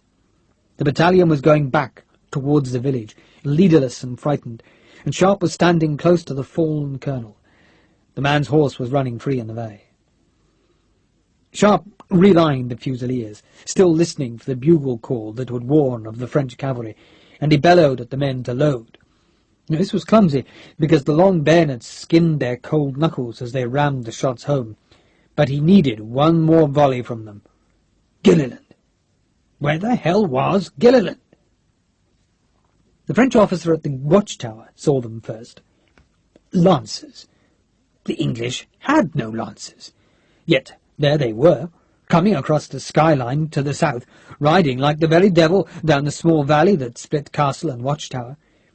They looked ragged and unprofessional, but that might have been because the horses had to negotiate the thorns, and then the French battalion saw them, and the officers and the sergeants who still lived screamed at their men, "Form square!" They knew what the lancers would do to scattered infantry, knew how the long blades would tear into them and slaughter them, and the French leaders pulled at them, struck them, and formed the rallying square as the great-coated horsemen burst out into the valley's pasture. "Forward!" Sharpe shouted again, his sword unblooded, and the two ranks stepped and stumbled over the dead bodies of the French, past the wounded who cried for help, and the joy was on Sharpe, for now he was within a few seconds of this first success. "Left! Left! Left!" The Fusilier captain who led the lancers shouted at them, circled towards the castle, waved with his sword at the place of safety. Never in any of his wildest hopes had Sharpe wanted the untrained rocket troop to drive the charge home. They would have died like cattle in a slaughterhouse, but they had done their job. They had forced the battalion into square, into a solid target for another volley from the muskets, and as the horsemen swerved, fast water spraying from their horses' hooves, and rode for the courtyard, Sharpe halted the line again. "Present!" The The French knew what was coming. Some called out, pleading for quarter, and some hunched down like men, anticipating a storm of wind and rain. Then the great sword fell. Fire! The splitting crash and hammer of the volley, the dirty-throated cough of the half-battalion's muskets, and the balls converged and struck home into the huddled mass. And again, charge! The bugles sounded from the keep. The enemy is cavalry. Back! Back! Back! They checked, skidded, turned, and ran as they had been told to run. A panicked rush for the eastern wall, a scramble away from the threat of French cavalry coming from the village. And at the wall they stopped, turned, and lined on the rubble that would destroy any charging horse. Then they cheered. They had done it. They had taken on a French battalion, destroyed it, and the bodies littered the valley to prove it. Sharpe walked back. He could see that the German lancers were far away, unformed and no threat. He looked towards the convent and saw the huge figure of Harper standing on the roof. Blue-coated bodies on the road to the convent showed where the single French company had been pushed back. He waved to Harper and saw a raised hand in reply. Sharpe laughed. Sharpe climbed the rubble of the wall, a rubble still marked by the explosion that had happened just yesterday. He looked at the Fusiliers. Who said it couldn't be done? Some laughed, some grinned. Behind them, the artillerymen were gratefully sliding from saddles, leading their horses into the inner courtyard. They chattered noisily like men who had survived the valley of the shadow of death, and Sharpe saw Gilliland talking excitedly to the Fusilier captain who had steered them safely to the castle gate. Sharpe cupped his hand. Captain Gilliland! Sir! Make your men ready! Sir! Sharpe had propped the sword against his thigh, and he retrieved it, sheathed it, and looked at the Fusiliers. Are we going to lose? No! They roared the message defiantly across the valley. Are we going to win? Yes, yes, yes! Pierre, the aide-de-camp, appalled and alone on the watchtower hill, heard the triple shout and stared into the valley. The survivors of the battalion were going back to the village, pressed on their way by the rifles that still fired from castle and convent, leaving behind them the gateway of God horrid with dead and wounded. He took out his watch, clicked the lid open, and jotted down the time. 3 minutes past 9.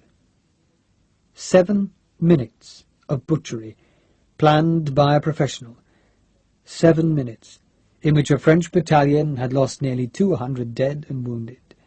A second French battalion was parading in front of the village, their ranks opening to let the survivors through, and the German lancers were forming in squadrons at the foot of the hill. Hey! Hey!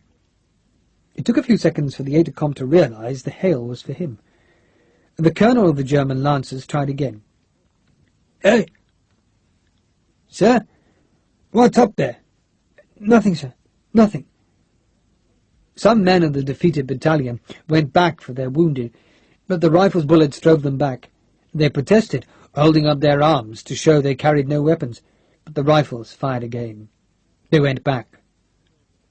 Dubreton crossed to the lancers, heard the shout and shook his head. It's a trap. Of course, it was a trap. Dubreton had watched Sharpe lead the half-battalion into the valley, and he had hated Sharpe for his skill, and admired him for the achievement, and no soldier who could gut an emperor's battalion in such short time would leave this hill unguarded. The German colonel waved at the aide-de-camp. He's there, isn't he? So are the British. Dubreton's eyes searched the tangles of thick thorn. Call him down. The German shook his head. And lose the hill? Perhaps they don't have enough men to defend it. If he had half his number, he'd defend it. The German twisted in his saddle and spoke to a lieutenant, then looked back to Dubreton and grinned. 12 men, yes? They'll search it better than that artist. You'll lose them, then I'll revenge them. Go! The lieutenant shouted at his men, led them into one of the winding paths, and the lances were held high, so that the red and white pennons were bright against the blackness of the thorns. Dubreton watched them climb, saw how slow progress was in the thick bushes, and he feared for them. A company of voltigeurs came running from the village, French skirmishers sent to reinforce the climbing horsemen, and Dubreton wondered whether Sharpe had decided after all only to defend the two great buildings at the crest of the pass. Perhaps the German colonel was right. Perhaps Sharpe did not have the men to hold all this ground, and the watchtower hill was horribly far from the castle. Further indeed than the village was from the castle gate. The voltigeurs, red epaulets bright on blue uniforms, disappeared into the thorns, bayonets fixed on their muskets. 60 men took a half-dozen paths, and Dubreton saw them climb. The lieutenant was almost at the top. "We should have put a battalion in there." The German colonel spat, not at Dubreton's words, but at the riflemen who stopped the French fetching their wounded. "Bastards! They'll make us carry a white flag. He's buying time." Dubreton shook his head. Sharpe was a hard enemy. The Lancer lieutenant broke clear of the last thorns and grinned at the aide-de-camp. "You've taken the hill, sir." His French was broken. Pierre shrugged. "They've gone. Let's make certain, sir."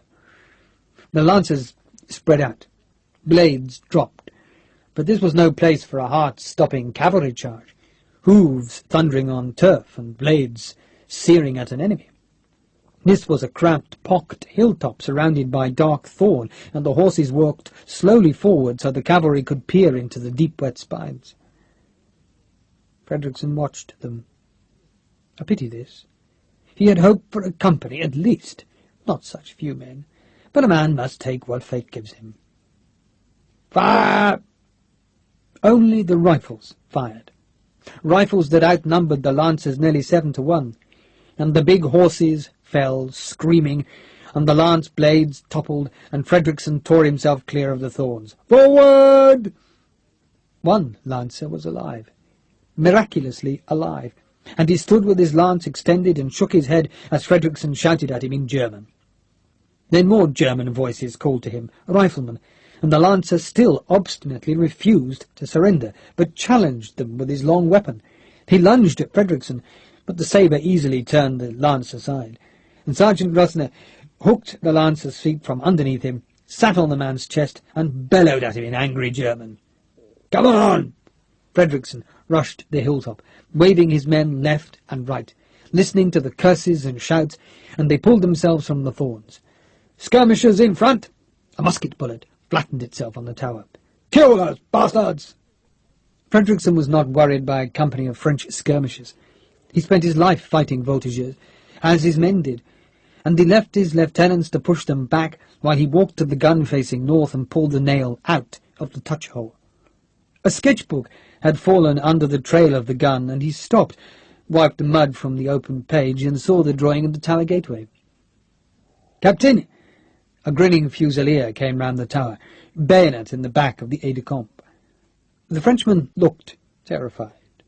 He had run at the first bullets, dived into the gun-pit, and then the hilltop was swarming with British troops. Now he faced the most villainous man he had ever seen, a man with one eye, the other socket raw and shadowed, a man whose top front teeth were missing, and a man who smiled wolfishly at him. "Yours?"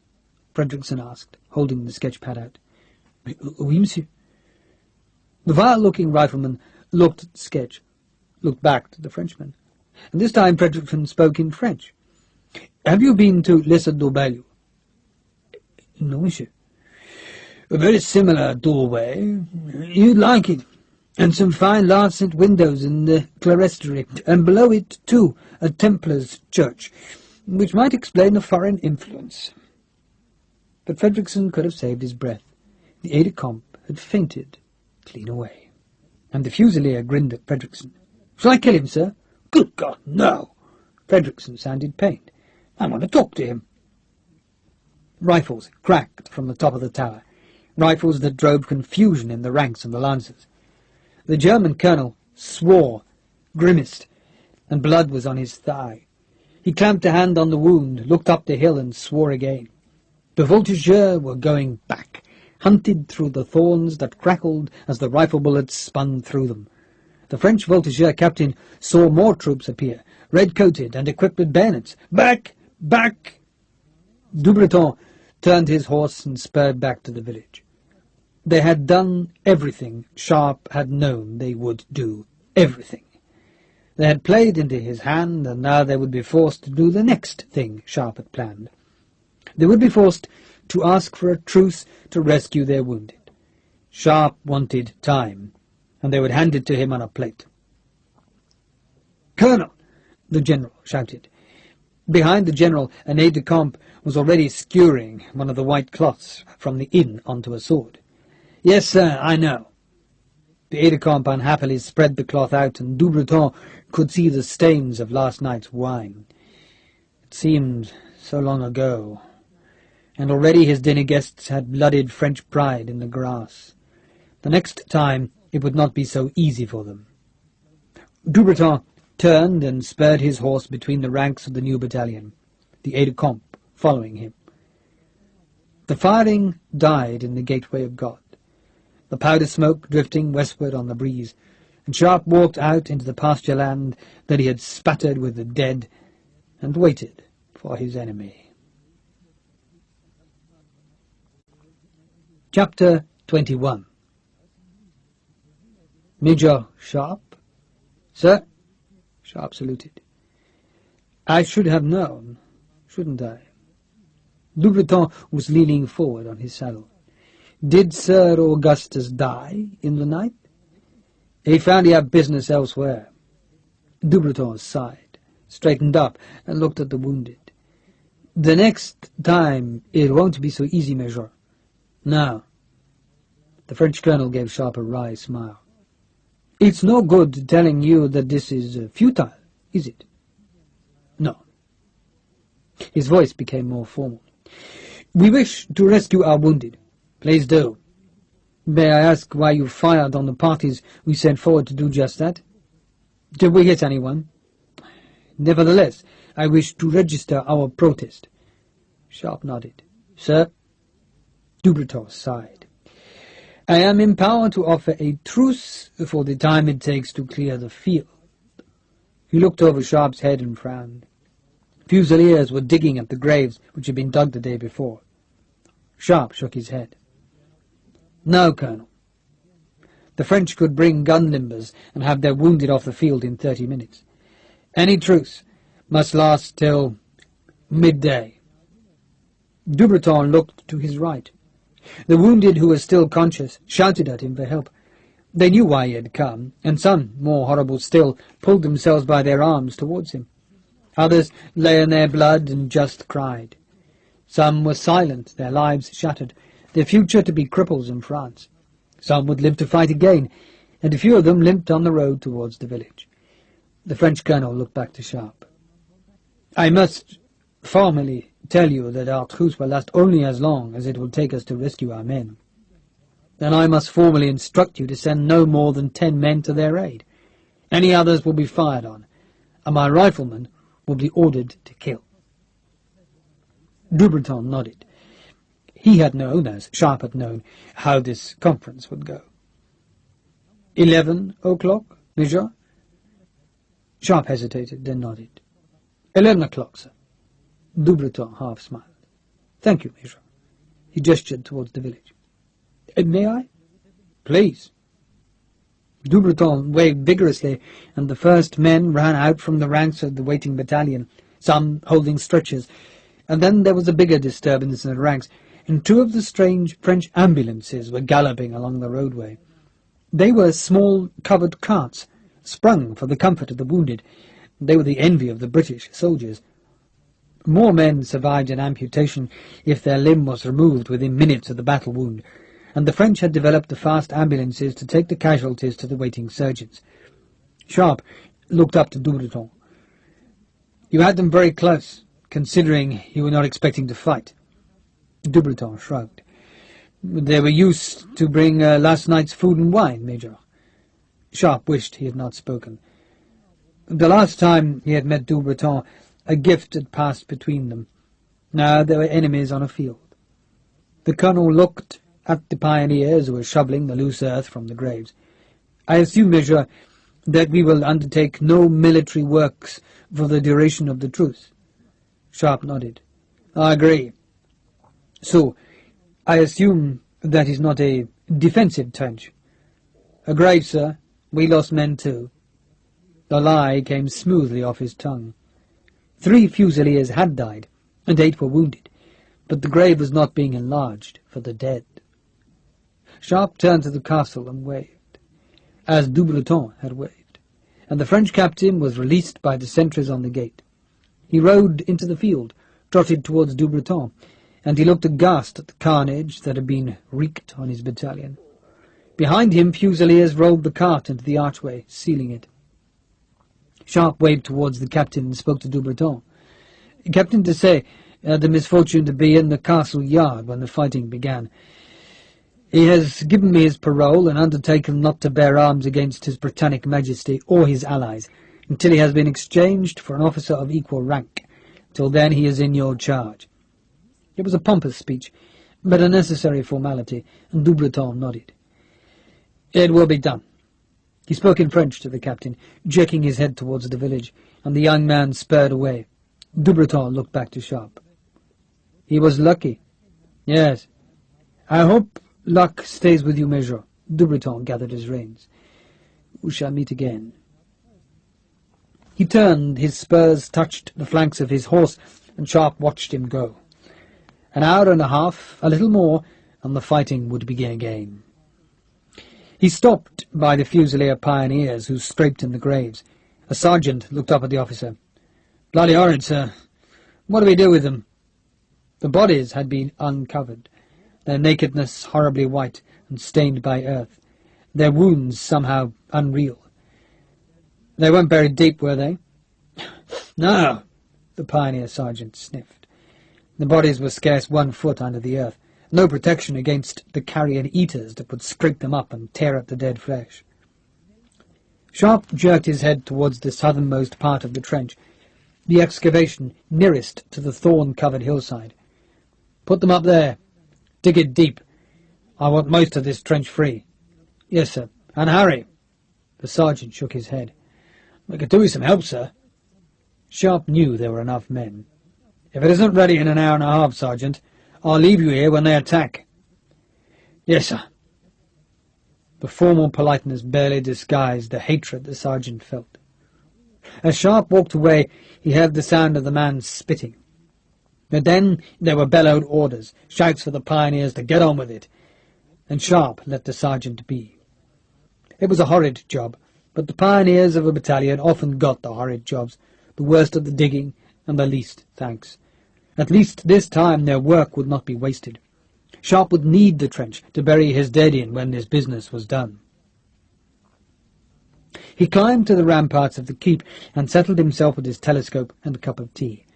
He could see Frederickson's men dragging thorn bushes from the slope facing the village, some men hacking at trunks with saw-backed bayonets, others pulling at the thorns so that a wide path was being cleared up the hillside.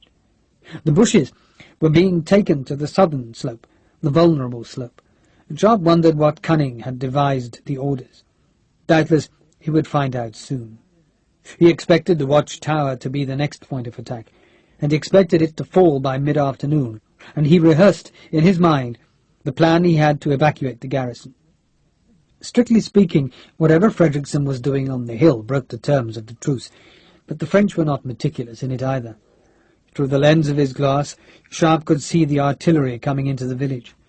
12-pounders, the kings of the battlefield, big bastards, to make the next hours into misery and death. For once in the morning he wanted company, but there was no soldier he would want to talk to. Teresa, maybe, but even she would have given short shrift to his fears of defeat. Common wisdom said that an attacker needed a 3-to-1 advantage over a well-sighted defence, and Sharpe's defence was as good as he could make it. Yet he lacked artillery to batter the French guns, and the French could bring far more than 3 attackers to each defender. There were the rockets, of course, but they would be useless against the artillery. For them, Sharpe had other plans. Futile plans, he thought, as useless as the pride and duty that had made him stay in this high place, where he could not win. He could delay the French, and every hour was a victory of a sort, but the hours would be bought at the price of men. He knelt behind the rampart again, levelled the telescope, and saw 8 riflemen's shakoes lined on the topmost stones of the watchtower. 8 battalions of French infantry in sight. 8! Call that 4,000 men, and it sounded no better. He laughed, silent to himself. A grim laugh. And he laughed because they had made him into a major, and his first achievement would be to lose a battalion. What had Harry Price told him on the march from Granada? That men did not live long when they fought for Sharpe. That was a grim epitaph, the summation of his life, and he shook his head as if to clear the pessimism from his mind. "Sir!" A squeaking voice. "Sir!" A bugler walked slowly towards him, Sharpe's rifle on his small shoulder, a plate balanced precariously on one hand. "The kitchen sent it, sir. For you." "Bread, cold meat, and ship's biscuits. Have you eaten, lad?" The boy hesitated. Sharpe grinned. "Help yourself. How old are you?" 14, sir." "Where'd you get the rifle?" "The soldier put it in your room last night, sir. I've been looking after it. You don't mind, sir?" "No. Do you want to be a rifleman?" "Yes, sir." The boy was suddenly eager. "Another 2 years, sir, and Captain Cross says I can join the ranks." "Maybe the war will be over." "Nah." The head shook. "Can't be, sir." He was probably right. There had been war between Britain and France for as long as this boy had lived. He would be the son of a rifleman. He would have grown up in the regiment. He knew no other life. He would be a sergeant by 20 if he lived, and if the war did end, he would be spat out onto the rubbish heap of the old soldiers whom nobody wanted. Sharpe looked away from him, knelt again at the parapet, and stared at the horseman who once again had appeared at the end of the village street. A full general, no less, coming to fight Sharpe. The general drummed his fingers on the leather writing box of his saddle. "Damn this Sharpe, damn this pass, and damn this morning." He looked to the aide-de-camp, who scribbled figures. "Well?" The captain was nervous. "We think half the battalion is in the castle, sir. Maybe more. We've seen 1 company on the hill, and some redcoats in the convent." "Damned riflemen?" "Certainly a company on the hill, sir. But they've a few in the castle, and we saw 6 in the convent." "You mean there's more than 1 company?" The captain nodded unhappily. "It would seem so, sir." The general looked at Ducos, whose eyes watered without the protection of his spectacles. "Well?" "So, they have 2 companies, 1 on the hill, the other split in 2. The general did not like Ducos' nonchalance. "Riflemen are bastards, Major. I don't like the way they're breeding over there. And tell me who those lancers are, yes?" Ducos shrugged. "I did not see them." His tone suggested that if he had not seen them, then they did not exist. "Well, I saw them, goddammit, I saw them. Alexandre?" Dubarton shook his head. "The English don't have lancers, and if they did, they would dress them in cavalry cloaks, not infantry greatcoats. And this morning, remember, they did not charge home." "So?" Dubarton shifted in his saddle, the leather creaking beneath him. "Well, we know La Aguja is here, and I think it's unlikely she would travel alone. I think they were partisans, given army greatcoats by the English." He shrugged. "Why, they give them everything else." The general looked to his other side. "Ducos? It makes sense." The voice was grudging. "So we add 50 partisans to the garrison. Now tell me how many British troops there are, and where." The captain did not like the responsibility. His voice was unhappy. 60 rifles and 100 redcoats on the hills, sir. 30 and 300 in the castle, and 30 and 100 in the convent." The general grunted. "Dubarton?" "I'd agree, sir. Perhaps a few less in the convent." "Guns?" Dubarton answered. "Our prisoners are certain of that, sir. 1 in the convent which can't bear. One over the broken wall, which isn't a danger till we reach the courtyard, and 2 on the hill. And they brought gunners with them? Yes, sir. The general sat silent. Time. He wanted to be at the river this afternoon, across by evening, and at Villanova by nightfall tomorrow. That was optimistic, he knew, and he had allowed himself 1 more day to achieve his object. But if this damned Sharpe held him up all day today, then the operation would be jeopardized. He played with an idea. What if we ignore them? Ring that damned castle with voltigeurs and march straight past them, eh? It was a tempting thought. If the 3 battalions that were to garrison the Gateway of God remained to continue the siege, then the rest of the force could go on into Portugal. But all of the officers knew what might happen. If the castle was not taken by the 3 battalions, then the general's retreat was blocked. There was another reason, too.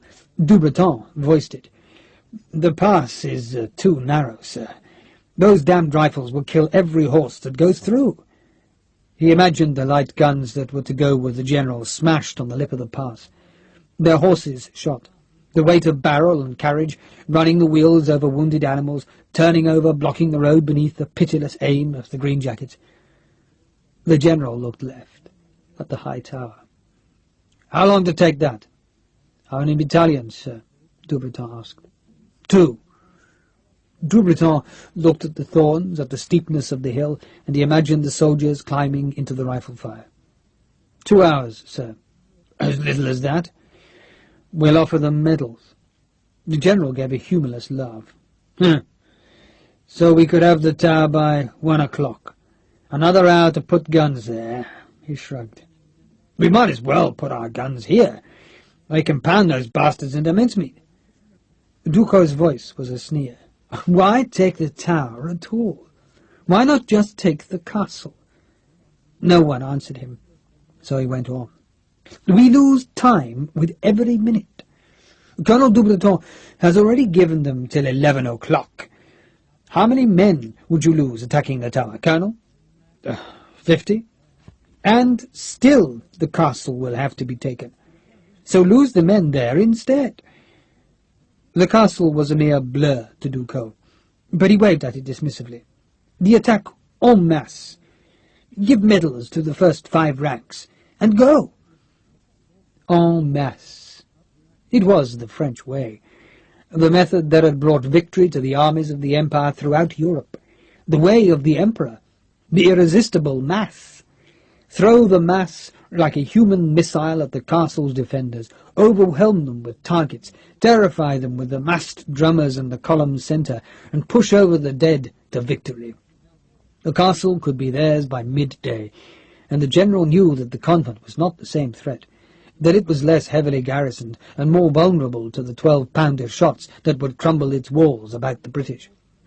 Take the castle, unseat the gun in the convent, and then his troops could be marching into the pass by 2 o'clock. The garrison on the watchtower forgotten, ignored, treated with the contempt that it deserved, en masse. He tried to work out the casualties.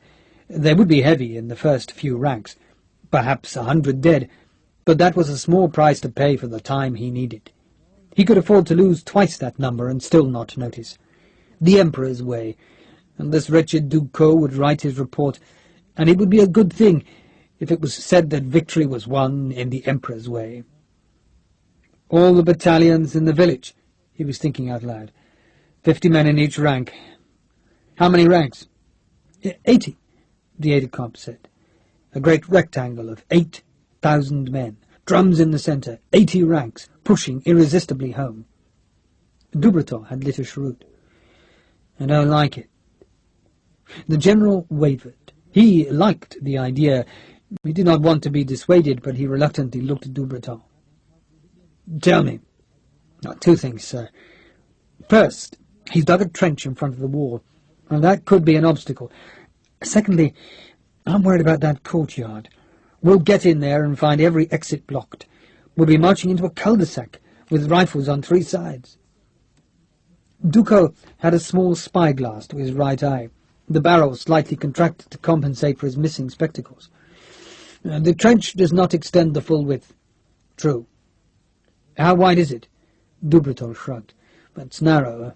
A man could jump it without any effort, but... But? The general asked. In the column, a man does not see the obstacles ahead. The first ranks will clear it, but the ranks behind will stumble. Then warn them, and go in from the right. Most of the column will pass the trench. Yes, sir. The general blew on his hands, grinned. And the courtyard? Well, we'll fill it with muskets. Any damned rifleman who shows his head will be dead. How many men do we think are there? 330, sir, the aide-de-camp said. We're frightened.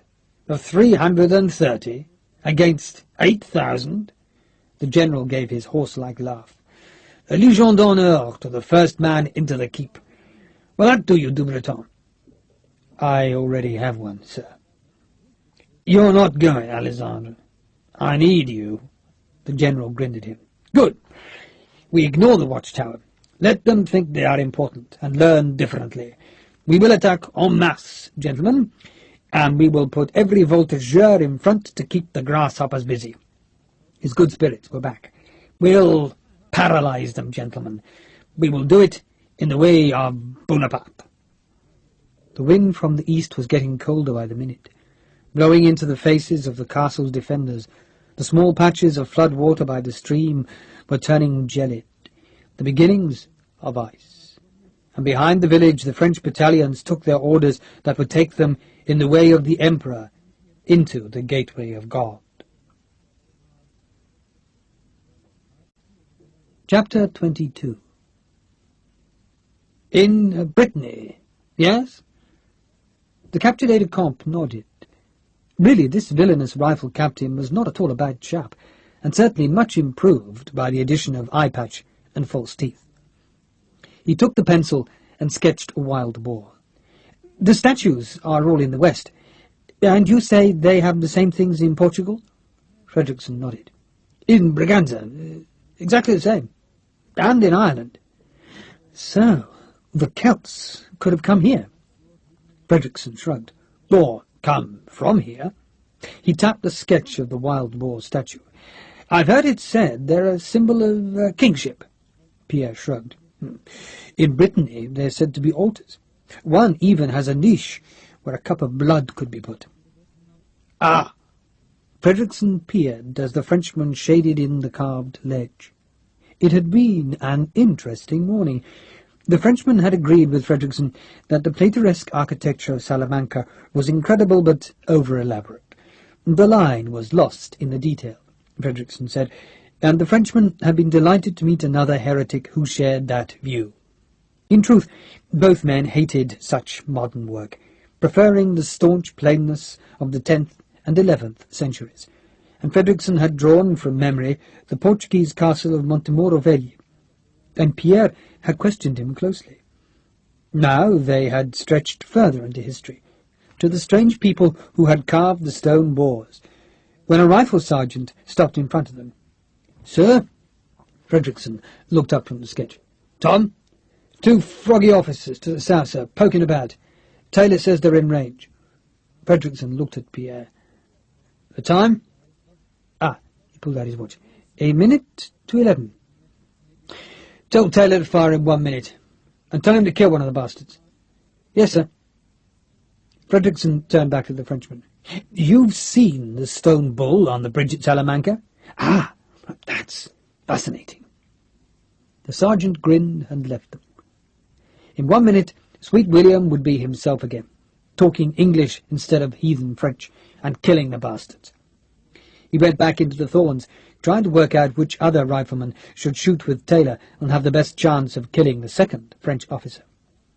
Sweet William always gave an extra ration of rum to any man who was proved to have killed an enemy officer. Sharpe was standing on the rubble of the eastern wall, rubble that ended now by the shallow trench. It was less than 3 feet deep, too narrow, but the shovelled parapet added a foot to its effective depth. It would do. What's the time? 11 o'clock, sir. Captain Brooker was nervous. Sharpe looked at the men hidden behind the gatehouse. The artillerymen were as nervous as Brooker, their bundled rockets looking like quarterstaffs at a country fair. He had made them disguise their blue uniforms with fusilier greatcoats, and they looked a motley bunch. He grinned at Gilliland and raised his voice. "Don't be too eager. I think they'll be going for the watchtower before us." 2 rifles sounded in the distance, the reports muffled, and Sharpe looked in vain for the telltale smoke. "They must be on the southern slope." "It looks as if you're right, sir." "Yes." Sharpe sounded distracted. "Shall I go?" Brooker was eager to be away from the exposed rubble. He would take a company of fusiliers to the valley that separated castle from watchtower, a company reinforced by Captain Cross with 20 riflemen. They would cover Frederickson's retreat if the hill was swamped by French infantry. Wait a minute. There had been no more firing from the watchtower, no rush of men from the northern to the southern slope. Sharpe looked back to the village. "Ah!" His exclamation came because the single French battalion in front of the village was moving south, towards the watchtower, and Sharpe saw the men in the rear companies splashing through the stream by the road. So it was to be the watchtower. He had toyed with the idea that the French might be in a hurry, and might come straight for castle and convent, but time, it seemed, was not their prime concern. They would do this thing properly. He could see the 1 battalion moving south. He guessed from the rifle shots that another was out of sight beyond the hill, and soon Frederickson would have his hands full. He grinned at Brooker. "Go! Good hunting!" Brooker and Cross would leave the castle by the great hole knocked in the southern side of the keep, the hole through which so many of Pot-au-Feur's followers had temporarily escaped. Sharpe thought with satisfaction of the presence of Hicksville, bound in the dungeons, and then wondered what would happen to those prisoners if the French overran the castle. It occurred to him that he had wanted to hold out 2 days, and very nearly a quarter of that time had passed already. Yet he also knew that if he had yet to be tested by the veterans who massed behind the village. "Sir!" The bugler, still lugging Sharpe's rifle, pointed at the watchtower. "What?" "Can't see him now, sir. There's a man running towards us. Running like hell, sir. A rifleman, sir." What could have gone wrong? There was no firing from the hill yet, no smoke drifting on the breeze that was suddenly freezing. He had put his gloves down somewhere in the night and forgotten where, so he blew on his hands and looked up at the clouds. They bellied low and dark, reaching down again for the summit of the watchtower, bringing a promise of snow that would make the pass treacherous and the journey of a relief force long and slow. "There he is, sir!" The bugler pointed. A rifleman had burst out of the thorns where the stream ran into the valley. He glanced right at the French, saw he was in no danger, and sprinted towards the castle. He was fit, whoever he was, running with rifle and pouches, jumping the trench and coming to Sharpe. The man was breathing too hard to speak, but just held out a folded piece of paper. His breath made thick clouds in front of his face, and he just managed to pant out the one word. "Sir!" There was a strange drawing of a wild boar on the paper that Sharpe did not understand, a drawing over which a message had been scrawled in dark pencil. "You remember the French counter-attack at Salamanca? I can see it. Behind village. 10 guineas says it's coming your way. Skirmishers all to the west. 8 battalions. Thought you promised me a fight. 2 French officers came too close. Bang, bang. S.W." Sharpe laughed. Sweet William. 8 battalions, dear God! And Sharpe had just sent half his riflemen and a fifth of his muskets off into the thorns. Suppose the French attacked both positions.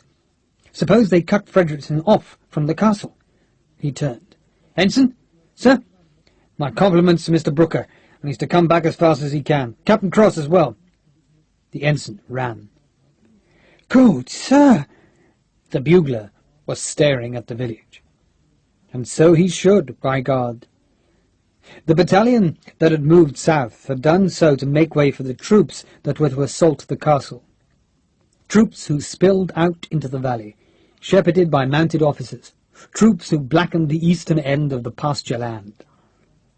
Oh, God! Sir? The bugler was worried. Sharpe was smiling, his head shaking in disbelief. Lambs to the bloody slaughter, lad. Oh, God, oh, God, oh, God. He turned. Captain Gilliland! Sir? Gilliland came out from the shadow of the gate tower, out into the chill breeze. Do you see that, Captain? Gilliland looked at the village, his face registering disbelief and shock. Sir? Here beginneth the first lesson, Captain. Gilliland did not understand Sharpe's sudden pleasure. You're going to see a French column, Captain. The biggest bloody target in the world. And you're going to tear it into shreds. Do you hear me, man?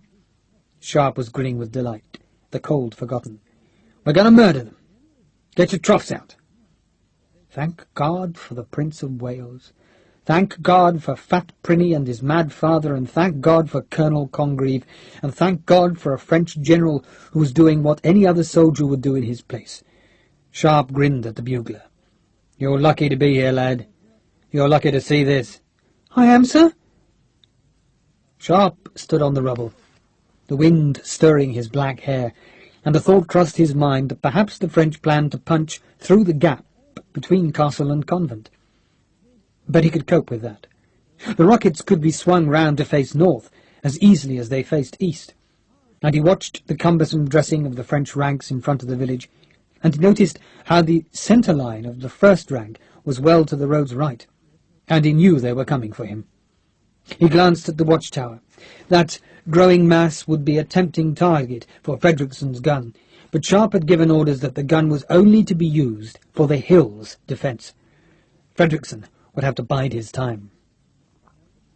He looked for the other ensign who carried his messages, and he ordered 3 companies of fusiliers into the courtyard with all the remaining rifles. The only problem now was the French skirmishers, a veritable cloud of them, and they must be kept decently back from the trench. He walked forward to the puny excavation. 30 yards was usable, and in those 30 yards Gilliland's men were carving 15 troughs in the parapet, troughs that aimed straight ahead, and Sharpe changed the angle so they covered the centre of the valley. He crouched behind the troughs, seeing where the rockets would go if they went in a straight line, and he saw where they would bisect the line of the attack just 50 yards ahead.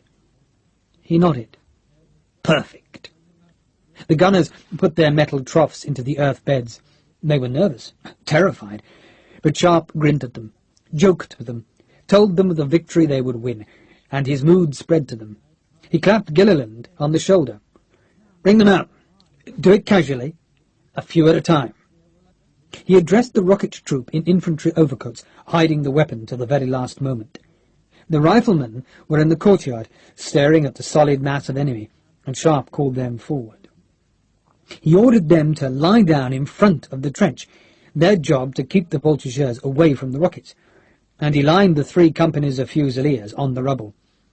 Some would die because of the French skirmishers, but their volleys would make a killing ground in front of the riflemen. 2 artillerymen served each trough. Others waited in reserve.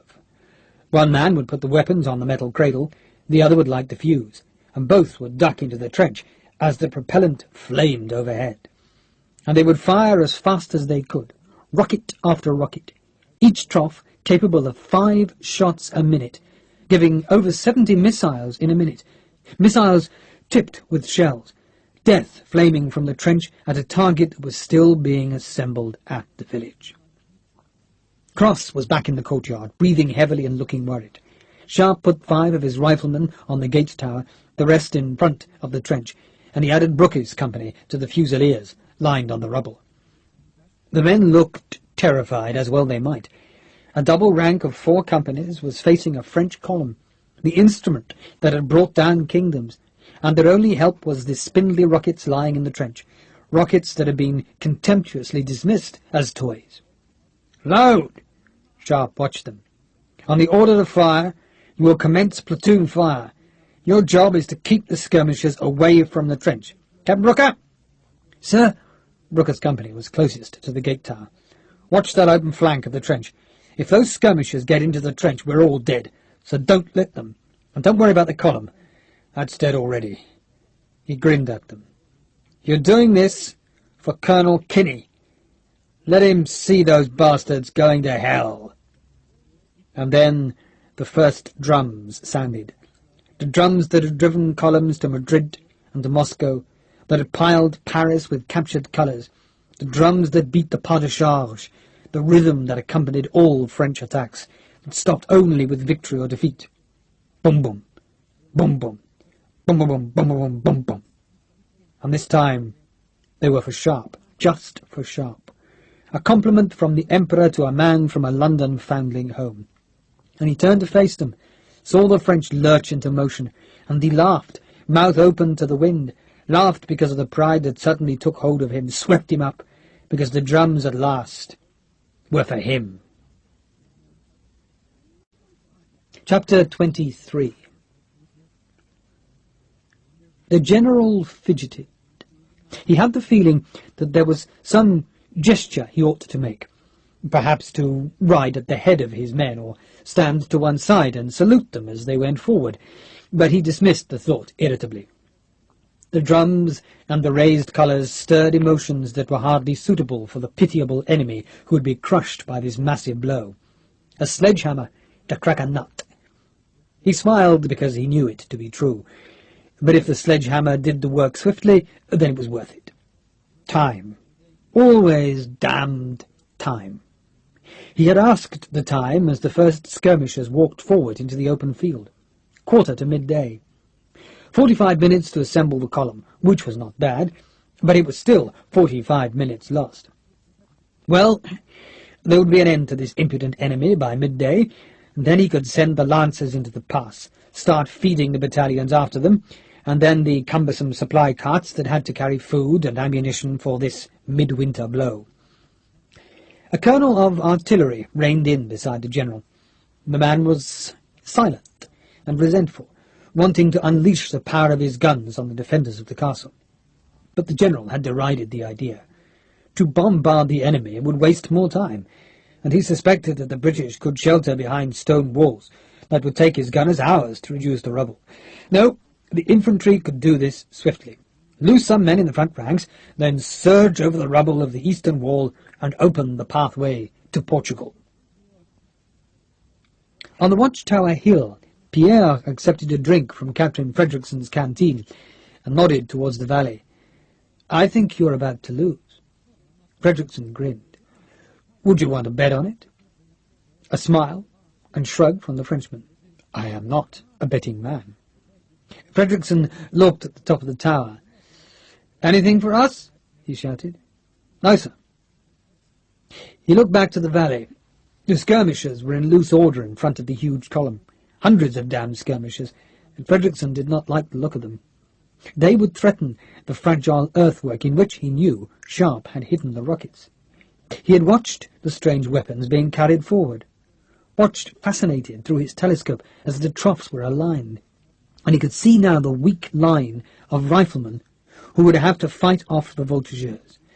They would be hard-pressed. "Lieutenant Wise?" "Sir?" Frederickson sent half his riflemen, 40 men, westward. The lieutenant was to take them until they were almost abreast of the trench, and then, from the edge of the thorns, was to fire across the voltigeurs' advance. Frederickson shouted them on their way. "And kill their bastard officers!" In the castle, Sharpe was giving the same orders to his riflemen, and especially to the marksmen on the gatehouse. "Officers! Go for the officers!" Captain Gilliland, trying to control his nervousness, stood beside Sharpe on the northern end of the rubble. "We could fire now, sir." "No, no, no!" The column was 300 yards away, its noise filling the valley with the thunder of drums, and Sharpe had no faith in the accuracy of the rockets. At this range, at least 3/4 would miss, probably more, and he would wait. He would wait till the weapon could not miss. But God, the voltigeurs worried him. They outnumbered his defenders by themselves. He would wait. But while he waited, the voltigeurs would press close, and then a rifle cracked from the gatehouse, and the shot provoked a ragged volley from the French.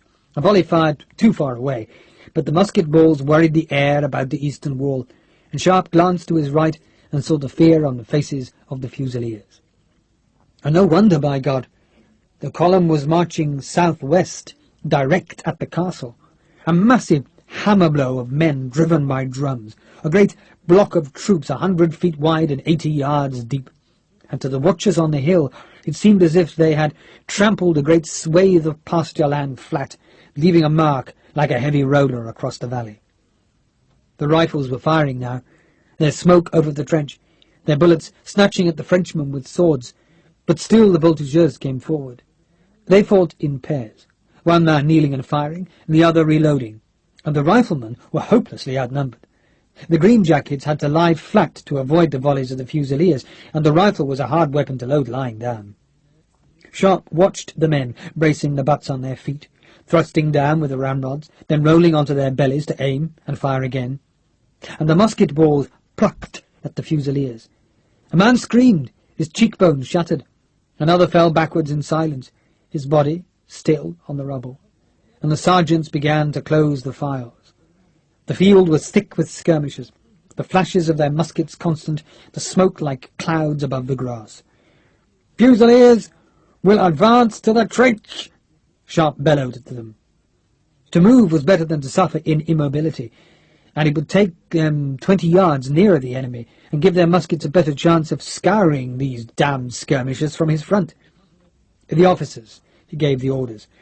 Not that they could march on the broken stone, but they scrambled forward, and Sharpe yelled at them to dress the ranks properly, kept them busy with his orders. Then he looked left and saw the first voltigeurs were just 40 yards from the trench. "Captain Brooker!" "Sir, you will open fire." "Sir, Talion!" "Never!" A pause. The slim sword swept down. "Fire!" Thank God for the hours of training. Thank God for that. For all its sometimes stupidity, the British Army was the only army that trained its infantry with real ammunition. The first volley jerked 4 French skirmishers backwards, startled the others, and the fusiliers went into the motions that were second nature to a soldier. Fire, load, fire, load, fire, 4 times a minute, biting the bullets from the paper cartridges, ignoring the enemy, seeing nothing beyond the dirty smoke that spread ragged over the trench, pouring in powder, ramming the bullet and wadding down the 39-inch barrel, propping the ramrod against the body, bringing the heavy musket to the shoulder, and waiting for the officer's order to fire. There was nothing to aim at, just a smoke cloud that hid God knows what horrors, a smoke cloud that sometimes twitched as an enemy bullet sprang through it. And then the platoon next in the line fired. The officer shouted, and the butt crashed back into the shoulder. The powder in the pan stung the face, and the 3/4-inch ball of lead slammed into the smoke and down the field. And men fell. Some climbed to their feet, teeth gritted against the pain, and went on firing, while others crawled to the back, bleeding and hurt, their life going as their eyes faded. And Sharpe shouted at the sergeants that the wounded were not to be helped. Men used the excuse of helping the wounded to escape battle, and Sharpe's voice rose clear over the platoon volleys, over the sound of the drums. "Any man who leaves the line is to be shot. You hear me, sergeants?" They heard, and the wounded must bleed, unaided, and the muskets flamed and slammed back, and the platoon volleys ran like stabs of red light down the face of the half-battalion. It was working, too. 700 musket balls in a minute were making the front of the trench a savage place, and the voltigeurs split left and right. Sharpe had gone forward to the side of the musket volleys, and he saw through the smoke the French coming from the left, and he turned. "Captain Brooker! Left files back 10 places. Incline!" And the right? What the hell could he do at the right? There were not enough men to fill the gap in the broken wall, and he screamed at the riflemen, "Watch right!"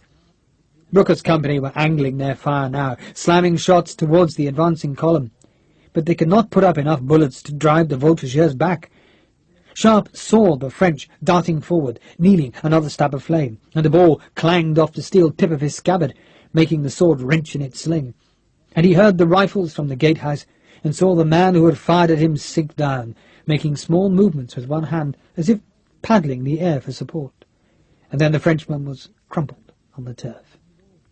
And the column came. It had not far to come from the village, A 3-minute march at most, and the drums were louder now, the drums that were the French music of conquest, and Sharpe ran right as Brooker's men reloaded, because he was worried about his right. Smoke from the thorns, stabbing flames, French going back, shouting in alarm, and Sharpe grinned. Frederickson had sent help, and Sharpe knew he should have thought to ask for it, but it did not matter now because the riflemen were driving the French back. A mounted voltigeur officer spurred towards the place, shouting at his men to take bayonets into the thorns, and Sharpe guessed the man was hit by 4 or 5 bullets, for he seemed to be dragged backwards off his horse. His jacket suddenly splashed with red, and the horse screamed, turned, and galloped across the castle's front, and was struck by a volley of musket fire.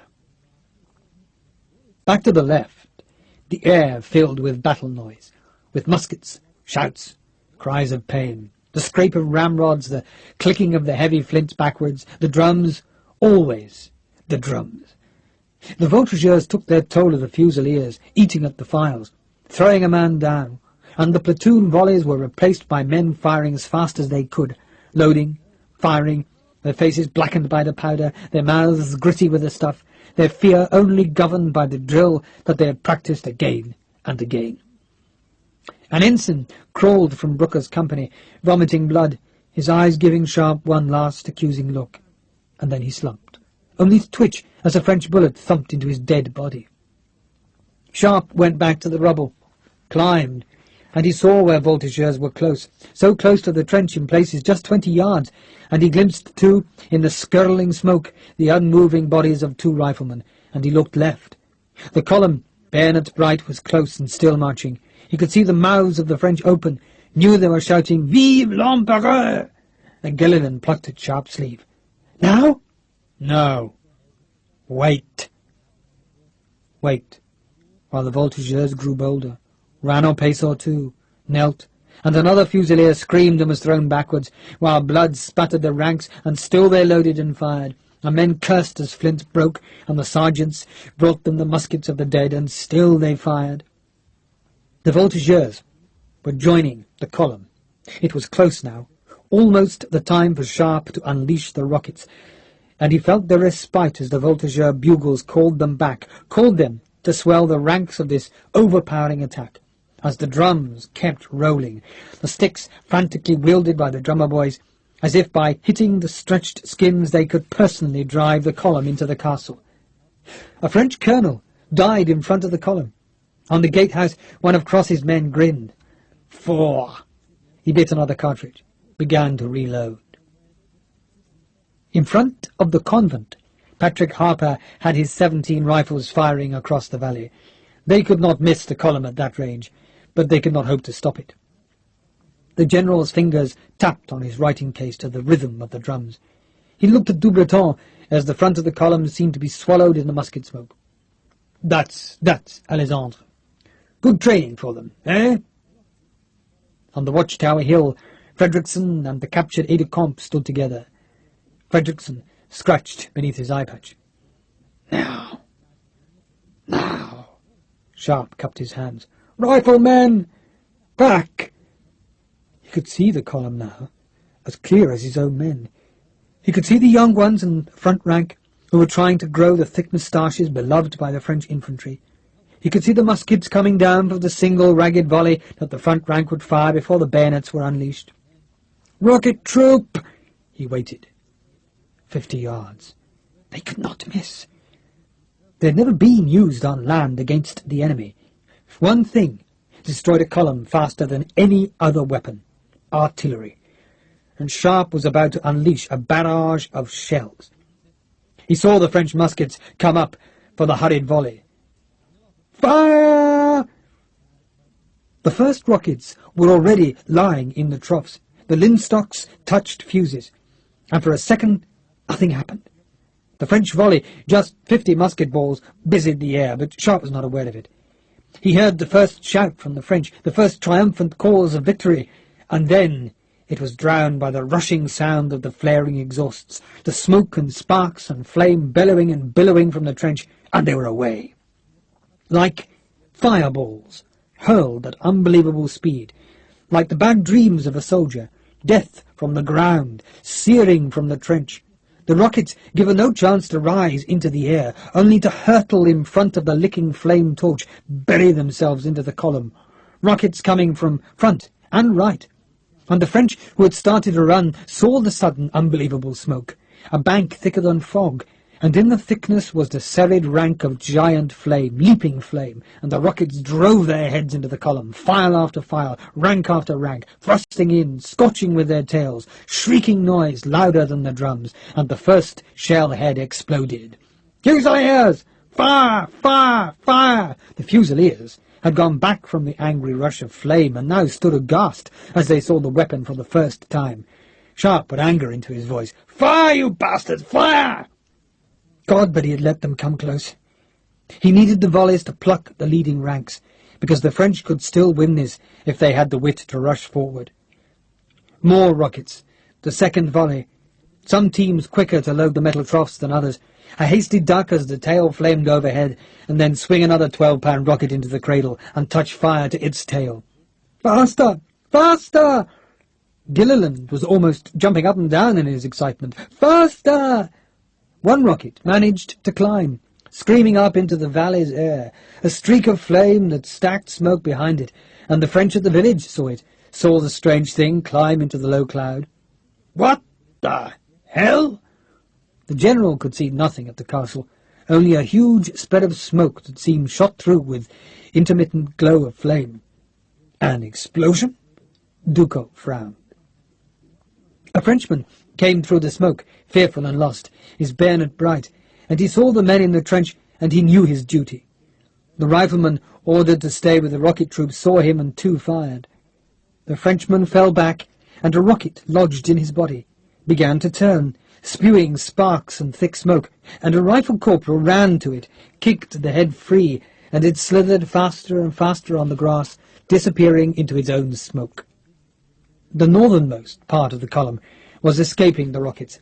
They heard the noise, the screams, saw the explosions that seemed to come 20 yards inside the ranks. But they pressed ahead, and Sharpe called the target to Brooker's company. "Fire!" A small volley, but it checked them, put a barrier of dead on the grass. And then Gilliland pushed past Sharpe, hammered a trough into the grass with his boot, and an artilleryman laid a rocket into the trough. Another man struck fire onto a linstock with his pistol gripped steel and flint, and Sharpe stepped away from the terror of flame. "How many more launchers have you got?" "4. Get them!" The close-packed bodies of the French soaked up the terrible force of the rockets. The missiles slammed home, slowed as they ploughed through the ranks, and then they would stop, lodged in flesh, and the flames of the propellant would make a swathe of scorching space. And then the shell, its fuse hidden in the metal tube, would spatter blood and iron fragments into the French. No man could go into that flame-lanced cloud. The noise of the drums was drowned utterly, obliterated by the howling rush of the rockets, by the coughing explosions, and still the rockets came. Still they searched further into the ranks, gouging new channels of destruction, exploding, and the French could see nothing but smoke, flames to left and right, and their ears were filled by the noise, by screams that came from dying comrades, and they went back. More rockets had risen over the heads of the column. One drove through it head height and slammed into the open valley over the trampled grass, and it veered left, climbed, and the French staff watched it in awe. The noise filled the valley. The smoke was stretched behind the long flame, and then the shell exploded north of the village, and the fragments smashed outwards from the black smoke, and the stick, burning, tumbled to earth.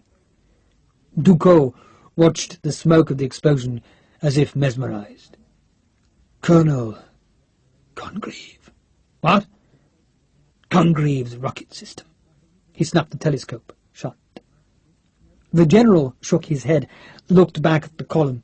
Its rear seemed unshaken, the ranks still formed, but he could see the explosions now, and the front of his huge column seemed to be buried in a writhing, flame-filled cloud. "They're not moving." Two more rockets arced over the column, struck the ground, bounced, cartwheeled, and exploded in the valley. Two more went north, climbing insanely over the convent, but most were burying themselves in the column. twisting and flaming their way into the human target, searing noise and fire, exploding in the ranks, and the fusiliers still fired. "Alexandre!" The general put spurs to his horse. He could not watch while his men died, and he spurred into a gallop down the road and shouted at Dubreton, "What the hell are rockets? Artillery!" The general swore again and again. He could hear the weapons now, and he could hear, too, that the drums had stopped. He could hear shouting and screams, the sound of panic, and he knew that at any second the carefully disciplined ranks would dissolve into a panicked mob. Why in God's name would they bring them here? Dubreton shouted the horrid truth back. "They knew we were coming." "Keep firing!" Sharpe yelled at his men. "You're beating the bastards! Fire! Fire!" Science at war. Death pushed by fire, and still the rockets shook themselves clear of the troughs, dropped to the grass, slid in front of the flame, faster and faster, rose a few inches and leapt towards the enemy. Some went at knee-height, cutting down file after file. Others cannoned off men and angled through the French mass, and the French ran. They broke, the explosions and the flames seemingly filling the valley, so that they lived in a place that was mysterious death and thick smoke and jagged shell fragments, and always the roaring things from hell that came at them faster than lightning, and dinned the eardrums, and killed and killed and killed. "Keep firing!" Frederickson's men were out of the thorns now, loading and firing, aiming at any officer who seemed to be controlling a group of men, and the fusiliers hammered their volleys into the obscuring smoke. And ahead there were screams, more screams, but the drums had stopped.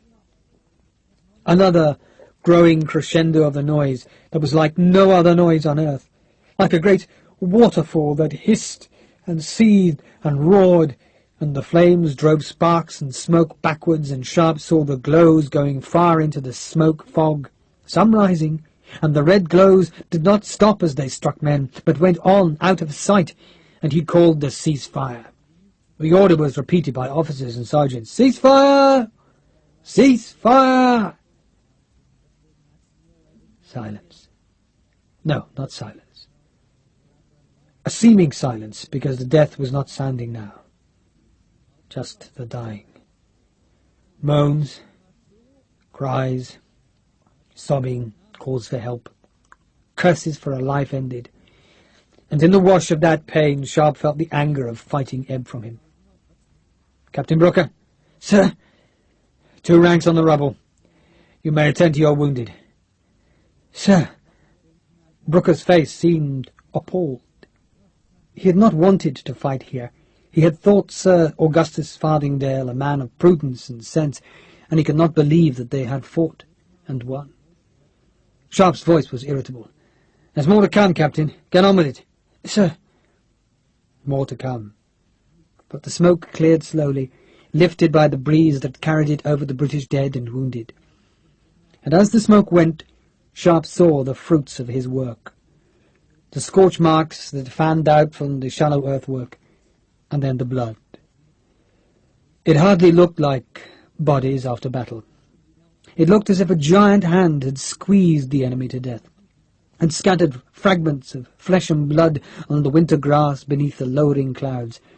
And then he saw distinct bodies, broken and burned, and the wounded stirred in the carnage like creatures heaving up from a pall of blood. The rocket troop had burned hands and faces, scorched marks on their uniforms, but they grinned as they stood up in their trench, grinned because they had lived, and they beat soil from their greatcoats and trousers, and then turned to look at their enemy. Sharpe looked, too, looked where the rockets had pierced and twisted through the ranks. Flames showed where the sticks burned, one giving fire to a wounded Frenchman's uniform, and the man could not struggle free, and his ammunition pouch exploded, gouting more smoke on the grass. And the dead seemed to stretch halfway back to the village, and Sharpe had not seen a field after battle like it. It sounded like a field after battle, the noise, the small noise usually of men who are dying. "Captain Gilliland?" "Sir?" "I thank you for your efforts. Tell your men so." "Yes, sir." Gilliland's voice was subdued, like Sharpe's. The rifle officer still stared at the field. He could see 2 horsemen halfway to the village, horsemen who stared as he stared, while beyond them the French infantry was slowly ordered into ranks before the village. Sharpe shook his head. 15 cannons, firing canister, would have caused more destruction, but there was something about the scorch marks, the burned dead, the spread of the wounded and corpses that was unlike anything he had seen. I suppose one day all battlefields will look like this. Sir? Nothing, Captain Gilliland. Nothing. He shook the mood off him, turned, and saw the bugler still had his rifle on one skinny shoulder. Sharpe took the rifle from him, dragging the sling free of the left arm, tears stinging his eyes because the boy had a musket ball buried in his brain. It would have been quick, but the boy would never be a rifleman. The first flake of snow fell as Sharpe walked away. It fell soft as love, seemed to hesitate, then settled on the bugler's forehead. It melted, turning red, and disappeared. Chapter 24. The second truce in a day. A truce that would last till 4 o'clock. This time the general had ridden forward with Du Breton, so he could see this Sharpe for himself, and he had agreed to the 4-hour truce because he knew there would be no passage of the pass this day. He needed time to draw up new orders, to get round the delay imposed on him by the tall, scarred, grim-looking rifleman. He needed time to collect the wounded from in front of the castle, to take them from that place of roasted flesh and scorched grass. So many wounded, so many dead. Sharpe had tried to count from the gatehouse turret, but the bodies were too dense on the valley floor, and he wrote on a piece of paper merely that they had destroyed more than a battalion of the enemy. Most were wounded, overcrowding the French surgeons' rooms, carried back by the light ambulances or on slow stretchers through the falling snow. Northeast of the village, caught in a tangle of thorns, some lancers found a rocket that had exhausted itself and which had not exploded. They took it back to Adraros, but not before one of them saw riders on the hill crests, saw a stab of musket flame, and when they handed over the weapon to Major Ducos, they gave him news of a fresh enemy in the hills. Partisans. Ducos bent low over the rocket in the inn, peering at its construction, prizing the metal tube away from the head so he could see where the fuse had somehow worked itself free. He straightened up, his eyes losing their focus, and wondered how much of the stick had been burned away. It should be possible, he thought, to cram more powder into the cylinder, put a new stick onto it, and test-fire the weapon. He began taking measurements of the rocket head, jotting the figures on paper in his cramped handwriting, while above him the wounded screamed as doctors peeled charred cloth from burned skin. In the castle courtyard the Fusiliers boiled water, then poured the water into their musket barrels to clear the fouled deposits of powder. They filled their ammunition pouches, watched the snow settle, and hoped the French had had enough. In the castle dungeons, Obadiah Hakeswill rubbed his wrists where the ropes had been, grinned at the other prisoners, and promised them escape.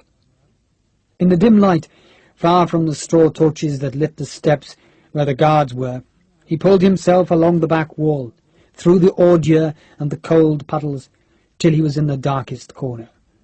There he stood up, his nakedness pale against the dark stones, and his head twitched as he pulled at a stone high on the wall. He moved slowly, quietly, not wanting to attract attention.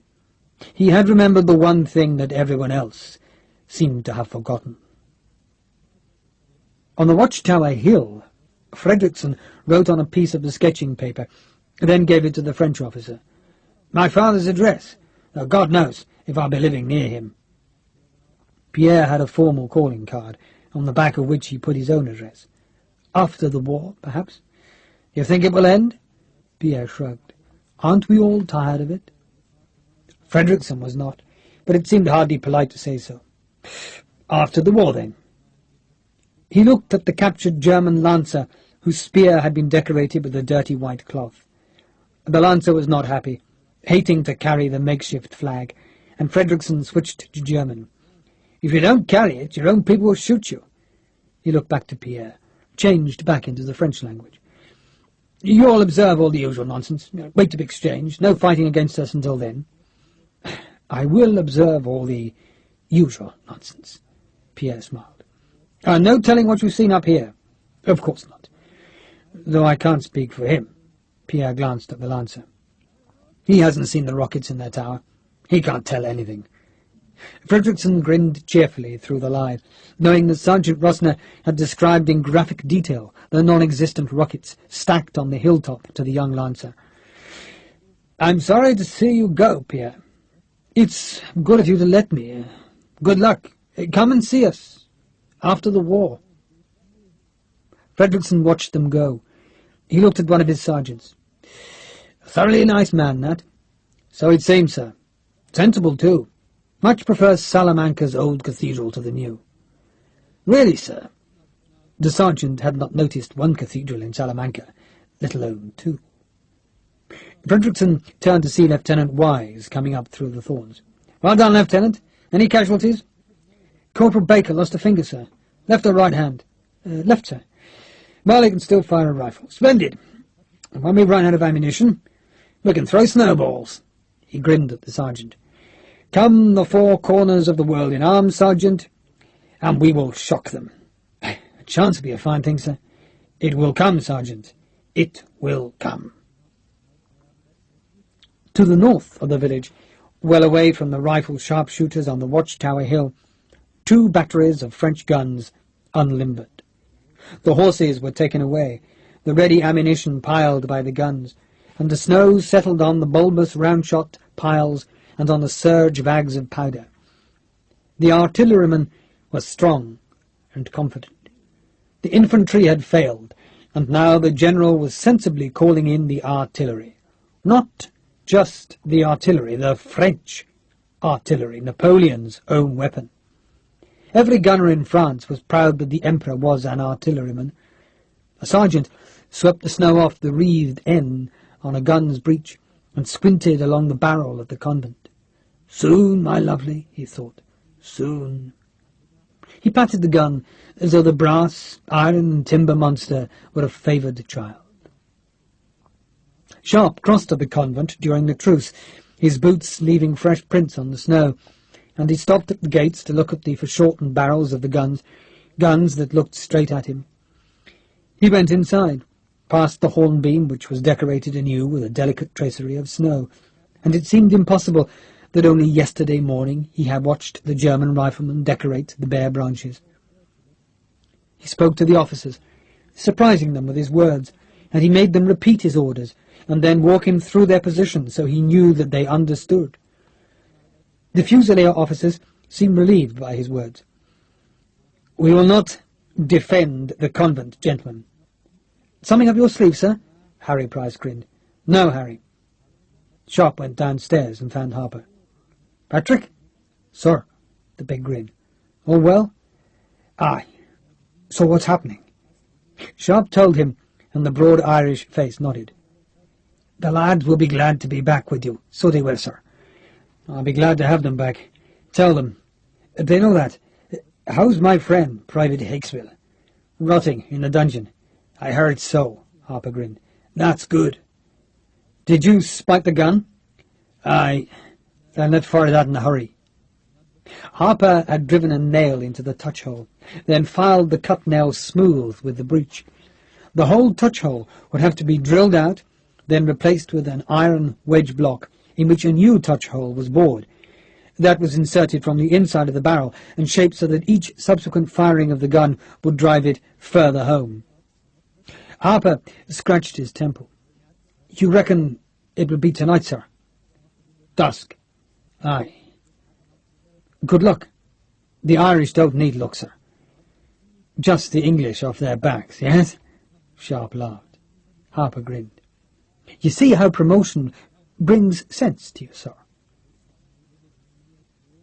Sharpe walked back across the valley. the snow falling thicker now, only a few tussocks of grass visible above the clean whiteness. He thought it would be the convent that the French would attack, though it was possible that the sighting of the guns was an attempt to mislead him, but he did not think so. The French wanted the convent so they could put their big guns behind the protection of its wall and hammer at the castle's northern ramparts. Then they would try for the watchtower so their guns could plunge fire into the courtyard. And most of all he feared the howitzers that would lob their shells high in the clouds before they fell among the defenders. Tomorrow. The snow crunched under his boots, settled on his face, touched the old ramparts with a white shading which was curiously beautiful. The snow had covered the dark stains on the grass. He wondered how long they could hold this position. The weather could only delay any relief, and now they were down to just 400 rockets. Gilliland had not been able to bring more because of the necessity of bringing the Fusiliers' supplies, but somehow Sharpe did not think the rockets would be used much more in the Gateway of God. He had one idea for them, an idea of desperation, but they had served their purpose, as had the quick fuses which he had taken from Gilliland for another purpose. The fuses were for firing batches of rockets, and Gilliland had been unhappy at losing them, but their time would come. Upstairs in the castle, the Fusilier surgeon sawed at a leg. He had pushed back the flap of skin that would fold over the stump, sliced through the muscle, tying off the blood vessels, and he worked fast with his short saw. Orderlies held the Fusilier down on the table. The man was trying to hold back his scream, gagging down on the folded leather pad that had already subdued the pain of 15 other men, and the surgeon grunted as the bone splintered and powdered beneath the saw's teeth. "Almost there, son. Good lad, good lad." In the trench, where the rockets had been fired, Cross's German riflemen buried their 2 dead. They had deepened the trench, put the bodies in, and then covered them with rocks that would prevent the scavengers' paws from scrabbling up the dead meat. They had piled the earth on top, watched as Cross said sad, inadequate words, and then as the snow mottled the mounded grave, they had sung the new song which the Germans of this war had taken to their hearts. Ich hat eine Kameraden, einen besseren findest du nicht. Their voices reached Sharpe in the castle keep. "I had a comrade once. You couldn't find a better." Captain Brooker stood opposite Sharpe. The Fusilier captain was shaved, his uniform brushed, and he made Sharpe feel dirty and tattered. "What's the bill, Captain?" 15 dead, sir. 38 badly wounded." "I'm sorry." Sharpe took the paper from him, tucked it into his pouch. "Ammunition?" "Plenty, sir." "Rations?" 2 days, sir. "Let's hope it won't last that long." Sharpe rubbed his face. "So, we're down to 180 Fusiliers in the castle." 182, sir. "With officers, of course. There's more." "Yes." Sharpe grinned, trying to break through Brooker's reserve. "And we're holding off a whole army." "Yes, sir." Brooker sounded gloomy. "Don't worry, Captain. You'll get 90 Fusiliers from the convent tonight." "You think so, sir?" Sharpe almost snapped that he would not have said it if he did not think so, but he bit back the reproof. He needed Brooker's cooperation, not his enmity. "And there's still nearly 150 on the Watchtower Hill." "Yes, sir." Brooker's face was lugubrious, like a Methodist preacher who revelled in hellfire predictions. "You checked the prisoners?"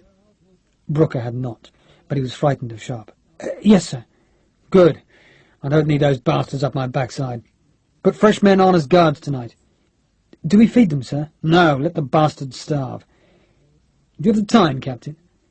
Brooker pulled a heavy turnip watch from his pocket. 4:15, sir."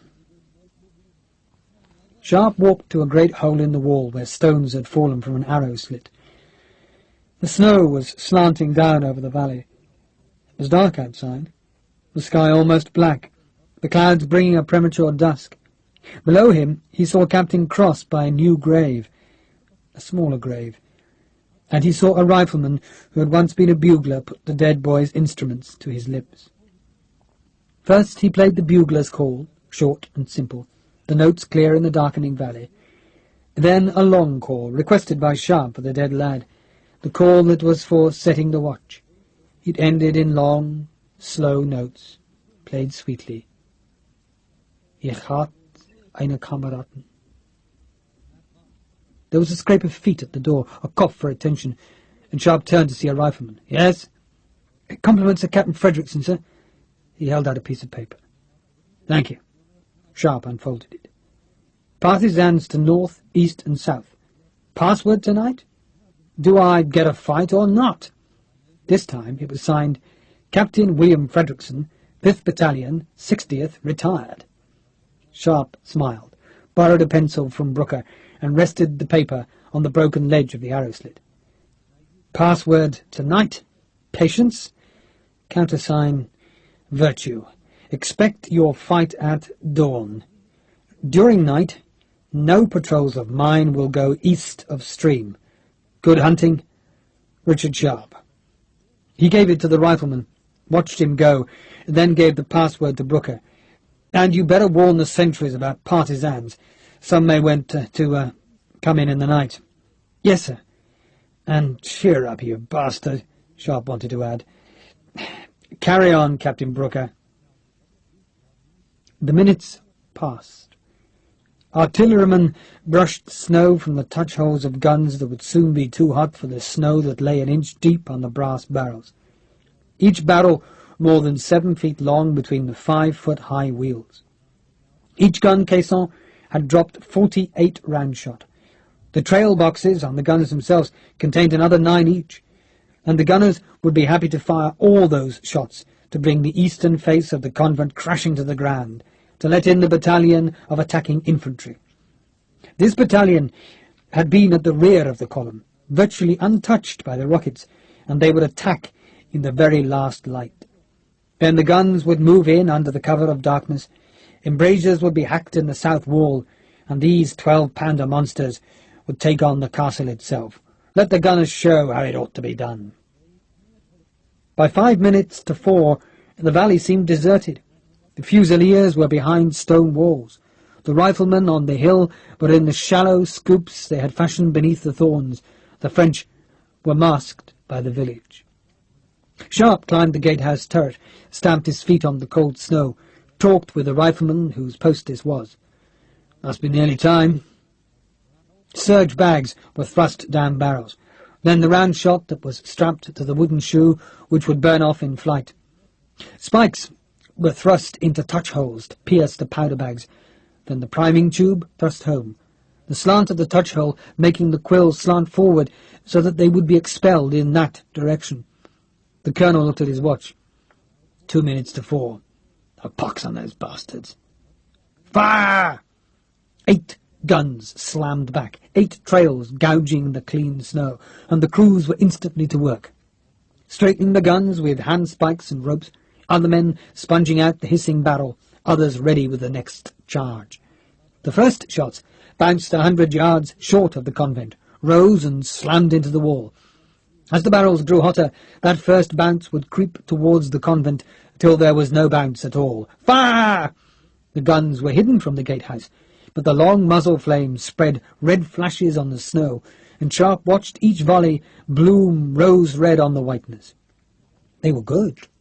The shots came faster, the rhythm creeping up to the swinging teamwork of well-trained artillerymen, where each man knew his job, and each man took pride in doing it well. And the rose-red flashed, the balls smashed at the convent, and the wall, which had been built for defence, cracked and crumbled. "Fire!" The smoke drifted towards the convent, drifted slowly with the falling snow. Now the flakes hissed as they hit the hot barrels, and again the guns bucked back, wheels bouncing, and again the teams dragged them round, rammed them, primed them, fired them, and the gates of the convent had already gone. "Fire!" And each volley seemed to tinge the drifting cloud with red, so that the sky was grey-black, the valley white, and the northern edge a place of redness. "Fire!" The noise echoed from the hills. Jarred snow from the eaves of the village houses tinkled the glasses in the inn's kitchen. "Fire!" A length of wall, collapsed, dust looking like smoke, and the next round shot smashed through an interior wall, breaking plaster and old stone, and the guns smashed back again, their crews hot and sweating despite the cold, and the gunner-colonel grinned in pleasure for his men. Fire! The upper cloister was open to the valley now, the closed convent torn apart by the close-range gunnery, and the first acrid smoke of the early volleys was drifting between broken pillars and fallen carvings. Fire! A hornbeam was struck on the trunk. It seemed to fly in the air, roots tearing up tiles and snow, and the buttons and ribbons that had decorated it were thrown to the ground with the falling tree. Fire! The cat that had walked so delicately on the Christmas morning tiles now hissed, claws outstretched in the cellar. The fur on its back was upright. The building seemed to shake around it. Fire! A rifleman on the gatehouse pointed. Sir? A French battalion were moving along the northern fringe of the valley, their blue coats dark in the gloom where the smoke rolled over the snow. Fire! The last volley, crashing down a carved archway, bringing tiles slipping in an avalanche of clay and snow from the roof, and the voltigeurs cheered, ran clumsily on the snow, and the first muskets fired at the convent. Now, Sharpe said. Now, sir? Nothing. It was nearly dark, so much so that his eyes played tricks in the gloom. The convent's defenders, sheltered in the inner cloister, ran as they had been ordered to run, up the stairs, up the ramp of the cloister furthest from the guns, and then to their places. One volley, muskets and rifles pricking the dusk, and then they jumped. Some went down rubble into the upper cloister, clambered over the wreckage of the wall, and sprinted towards the castle. Others jumped from the roof, falling clumsily on the snow-covered slope, and they too ran for the safety of the ramparts. Sharpe looked up the valley. There was no cavalry. There was no need to send out the 3 companies of fusiliers to cover the retreat. The French saw them go, cheered, fired a hasty farewell volley, and then the battalion scrambled over the wreckage made by the guns, and French cheers sounded in the valley, for they had their first victory. Limber up! The colonel wanted the guns moved swiftly to the convent. The howitzers, which had not fired, were already hitched to their horses. The battalion spread through the convent, finding the barrels of liquor that Sharpe had left them, barrels he hoped would make them drunk and helpless. And the officers saw them too, levelled pistols, and blew the strakes from the bottom so the liquor flowed into the snow. Move! Move! Move! A passage had to be cleared for the guns. The convent's defenders came in through the archway of the castle.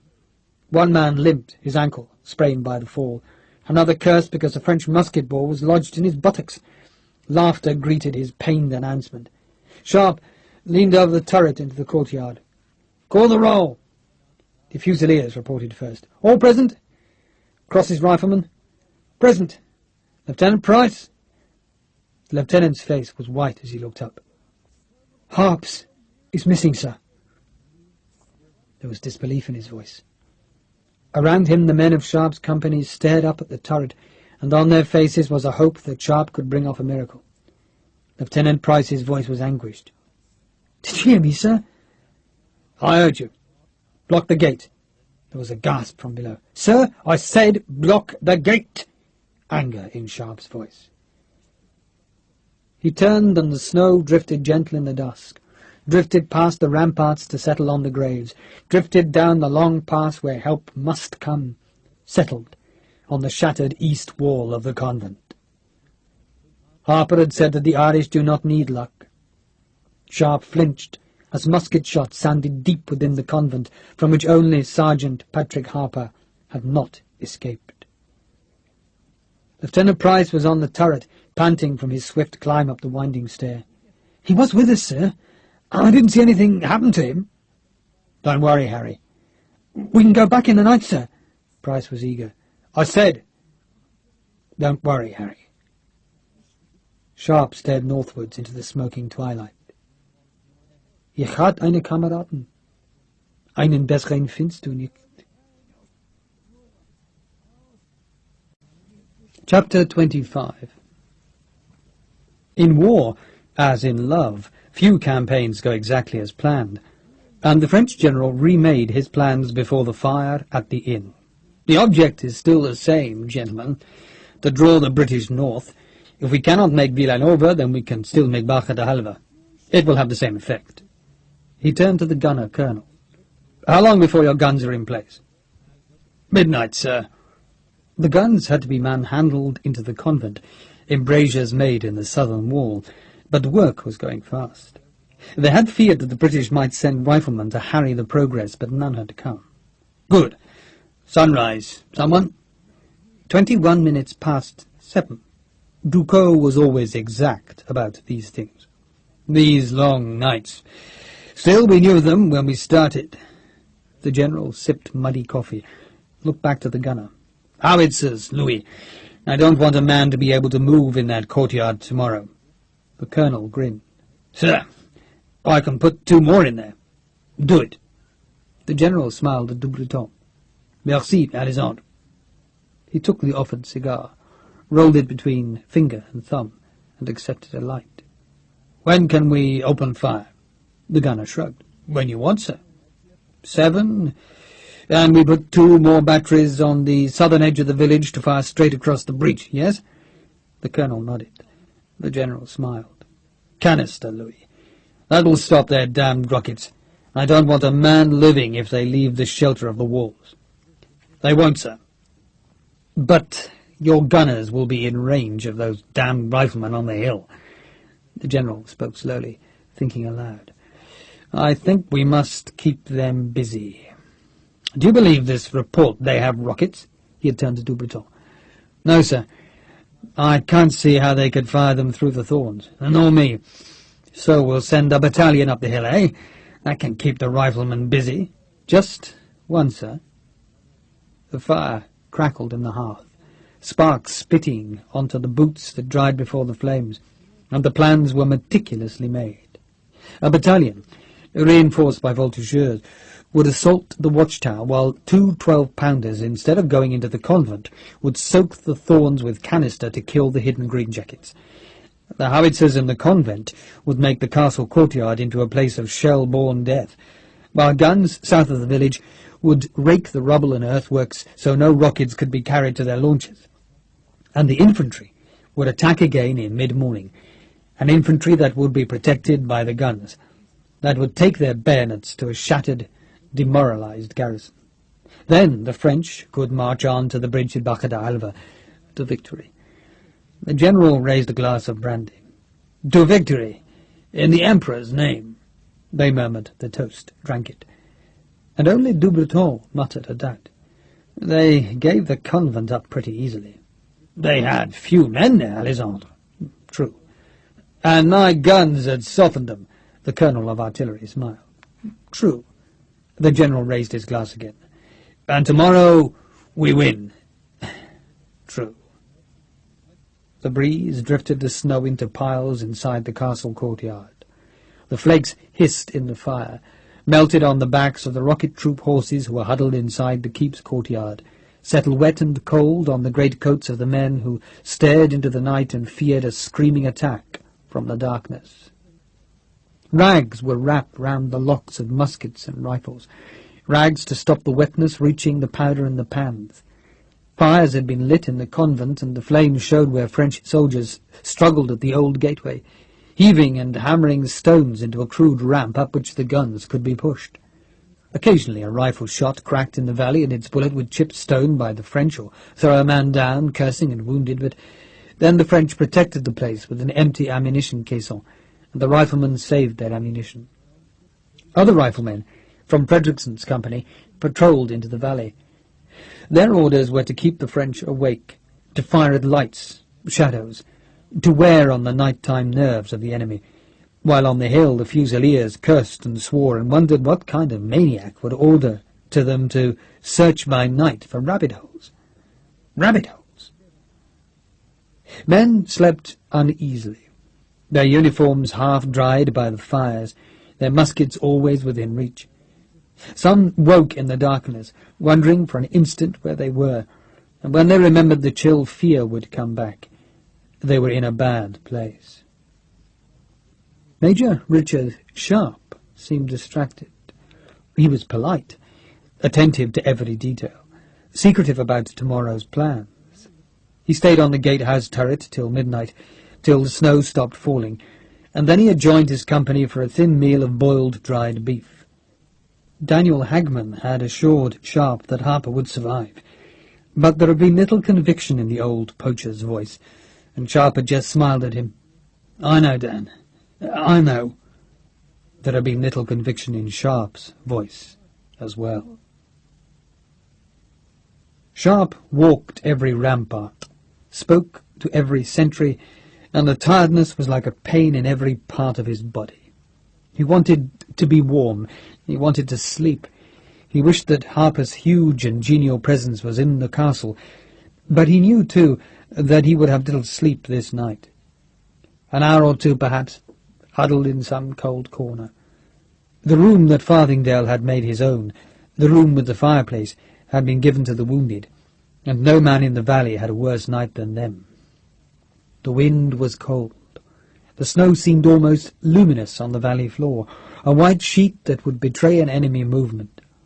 The sentries fought to stay awake on the ramparts, listened for their sergeant's footsteps, wondered what the dawn would bring from the east. To the south there was a glow in the sky, a red suffusion that marked where partisans were spending the dark hours. Somewhere, just once, a wolf gave a sobbing howl that was ghost-like in the high, dark night. Sharpe's final visit to the sentries was to the men who guarded the hole, hacked in the southern side of the keep. He looked at the snow-covered thorns of the hill, and knew that, should tomorrow they be overwhelmed, that was the escape route. Many would never take it, but would lie dying in the castle, and he remembered the winter 4 years before, when he had led the single company of riflemen, in weather worse than this, on a retreat that had been as desperate as tomorrow's might be. Most of those men were dead now, killed by disease or by the enemy, and Harper had been one of the men who had struggled south in the Galician snows. Harper. He went to the steps which led straight and broad down to the dungeons. Lightly wounded fusiliers guarded the prisoners, and they did so in a stench that was vile, a stench that rose from the crammed, foul bodies in the dark. The guards were nervous. There was no door to the dungeons, just the stairway, and they made a barricade, chest high, at the bottom of the steps, and lit it with flaming straw torches that showed the slick wetness of the nearest patch of floor. Each guard had 3 muskets, loaded and cocked, and the thought was that no prisoner would have time to clamber the barricade before a bullet would throw him back. The guards were pleased to see Sharpe. He sat with them on the steps. "How are they?" "Bleak and cold, sir." "Now, that'll keep them quiet." "Gives me the creeps, sir. You know that big bastard, Hakeswell? He got free." Sharpe looked into the darkness beyond the torches. He could see the half-naked bodies piled together for warmth. He could see some eyes glittering at him from the heap, but he could not see Hakeswell. "Where is he?" "He stays at the back, sir." "Giving you no trouble?" "Nah." The man spat a stream of tobacco juice over the unbalustrated edge of the stairs. "We told them if they came within 10 feet of the barricade we'd fire." He patted the butt of his musket, one captured from Pot-au-Feur's men. "Good." He looked at the half-dozen men. "When are you relieved?" "Morning, sir," their self-elected spokesman said. "What do you have to drink?" They grinned, held up canteens. "Rum, sir." He walked down the steps and pushed at the barricade. It seemed firm enough, a mixture of stones and old timber, and he stared into the darkness and understood why this damp place would scare a man. It was called a dungeon, though in truth it was more like a huge branching cellar, arched low with massive stones, but doubtless it had been a place where men had died through the ages. Like the men Hakeswell had killed here, like the Muslim prisoners who would have defended their faith by refusing to convert despite the Christian knives, racks, burning irons and chains. He wondered if anyone had ever been happy in this place, had ever laughed. This was a tomb for happiness, a place where no sunlight had reached for centuries, and he turned back to the stairs, glad to be leaving this place. Sharpe! Little Dick Sharpe! The voice was behind him now, a voice Sharpe knew too well. He ignored Hakeswill, began climbing the steps, but the cackle came, mocking and knowing. "Running away, are we, Sharpe?" Despite himself, Sharpe turned. The figure shuffled into the torchlight, face twitching, body wrapped, with the shirt taken off another prisoner. Hakeswill stopped, pointed at Sharpe, and gave his cackling laugh. "You think you've won, don't you, Sharpe?" The blue eyes were unnaturally bright in the flames of the torch, while the grey hair and yellow skin looked sallow, as if Hakeswill's whole body, except his eyes, were a leprous growth. Sharpe turned again, spoke loud to the sentries. "If he comes within 15 feet of the barricade, shoot him." "Shoot him!" The scream was from Hakeswill. "Shoot him, you pox son of a poxed whore, Sharpe, you bastard! Get others to do your dirty work for you!" Sharpe turned, halfway up the stairs, and saw Hakeswill smile at the guards. "You think you can shoot me, lads? Try! Go on! Try now! Here I am!" He spread his naked arms wide, grinning, the head on its long neck twitching at them. "You can't kill me! You can shoot me, but you can't kill me. I'll come for you, lads. I'll come and squeeze your hearts out in the dark." The hands came together. "You can't kill me, lads. Plenty's tried, including that poxed bastard who calls himself a major, but no one's killed me. Never will. Never." The guards were awed by the force of Hakeswill, by the passionate conviction in the harsh voice, by the hatred. Sharpe looked at him, hating him. "Obadiah, I'll send your soul to hell within a fortnight." The blue eyes were unblinking, the twitching gone, and Hakeswill's right hand came slowly up to point at Sharpe. "Richard bloody Sharpe, I curse you. I curse you by wind and by water, by fog and by fire, and I bury your name on the stone."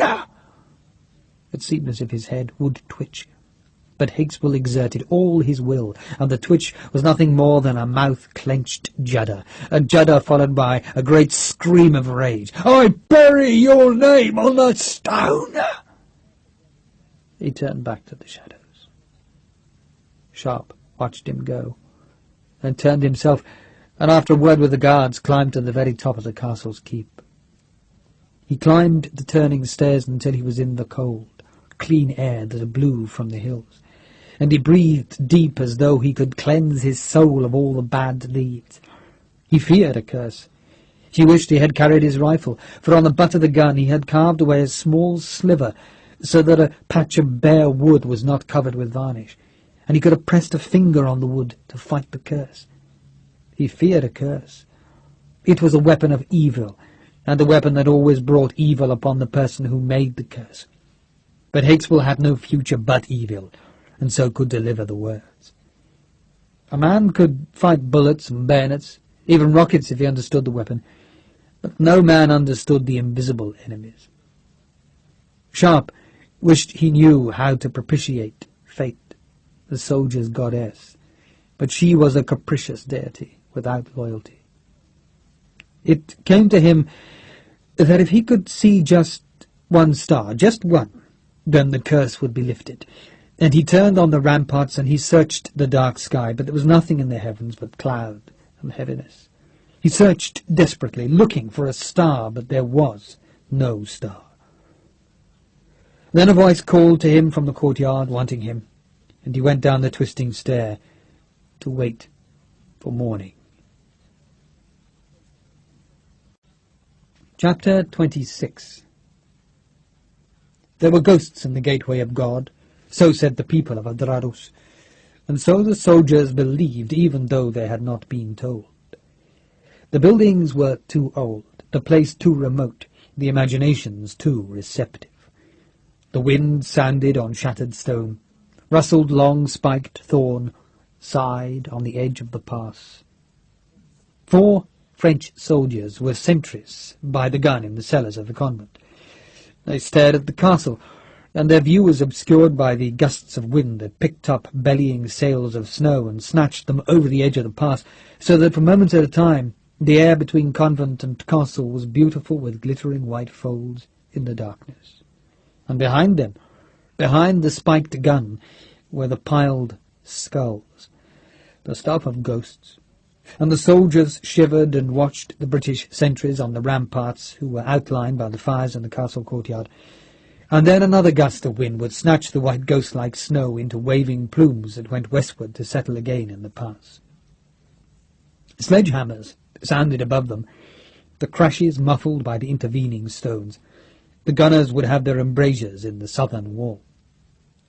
One of the Frenchmen smoked a short pipe, his back comfortable against the skulls, though the others had seen him lean there and had sketched the sign of the cross on their greatcoats.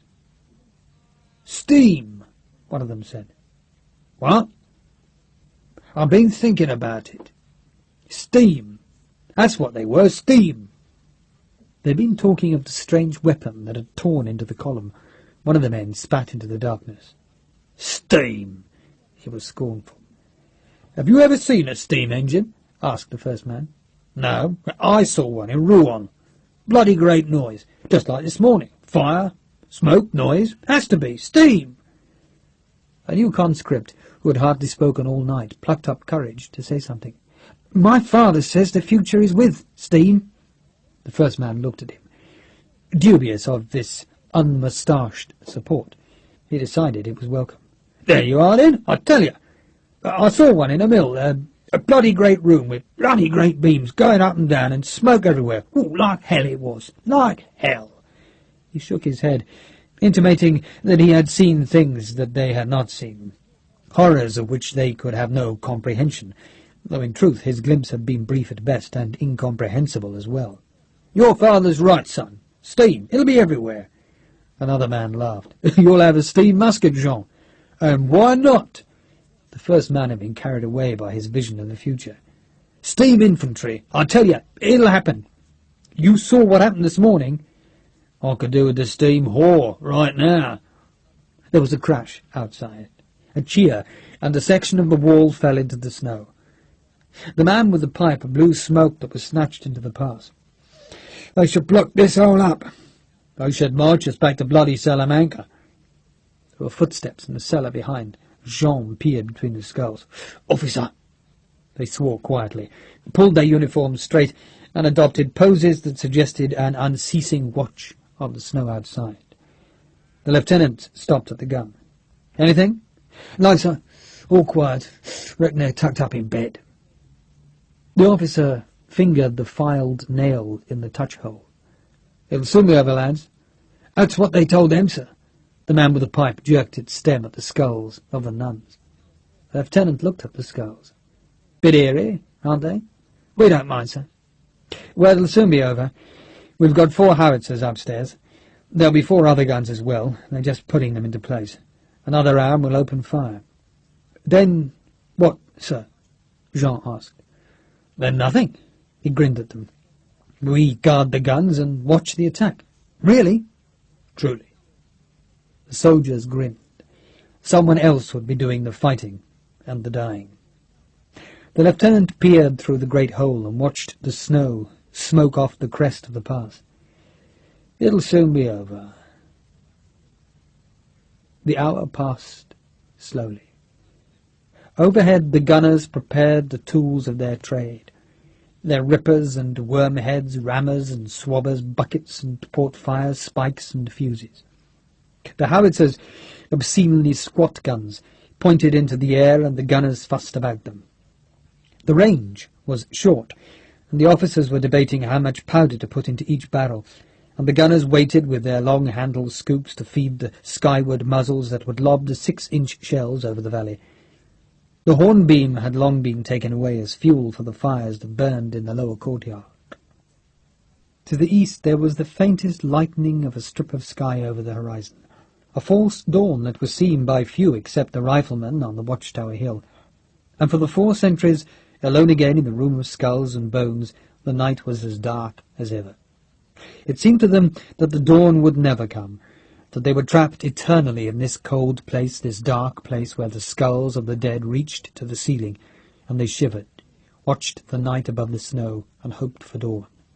One of them looked suddenly alarmed. "What was that?" "What?" "A noise. In here. Listen." They listened. The conscript shook his head. A rat?" "Shut your bloody face."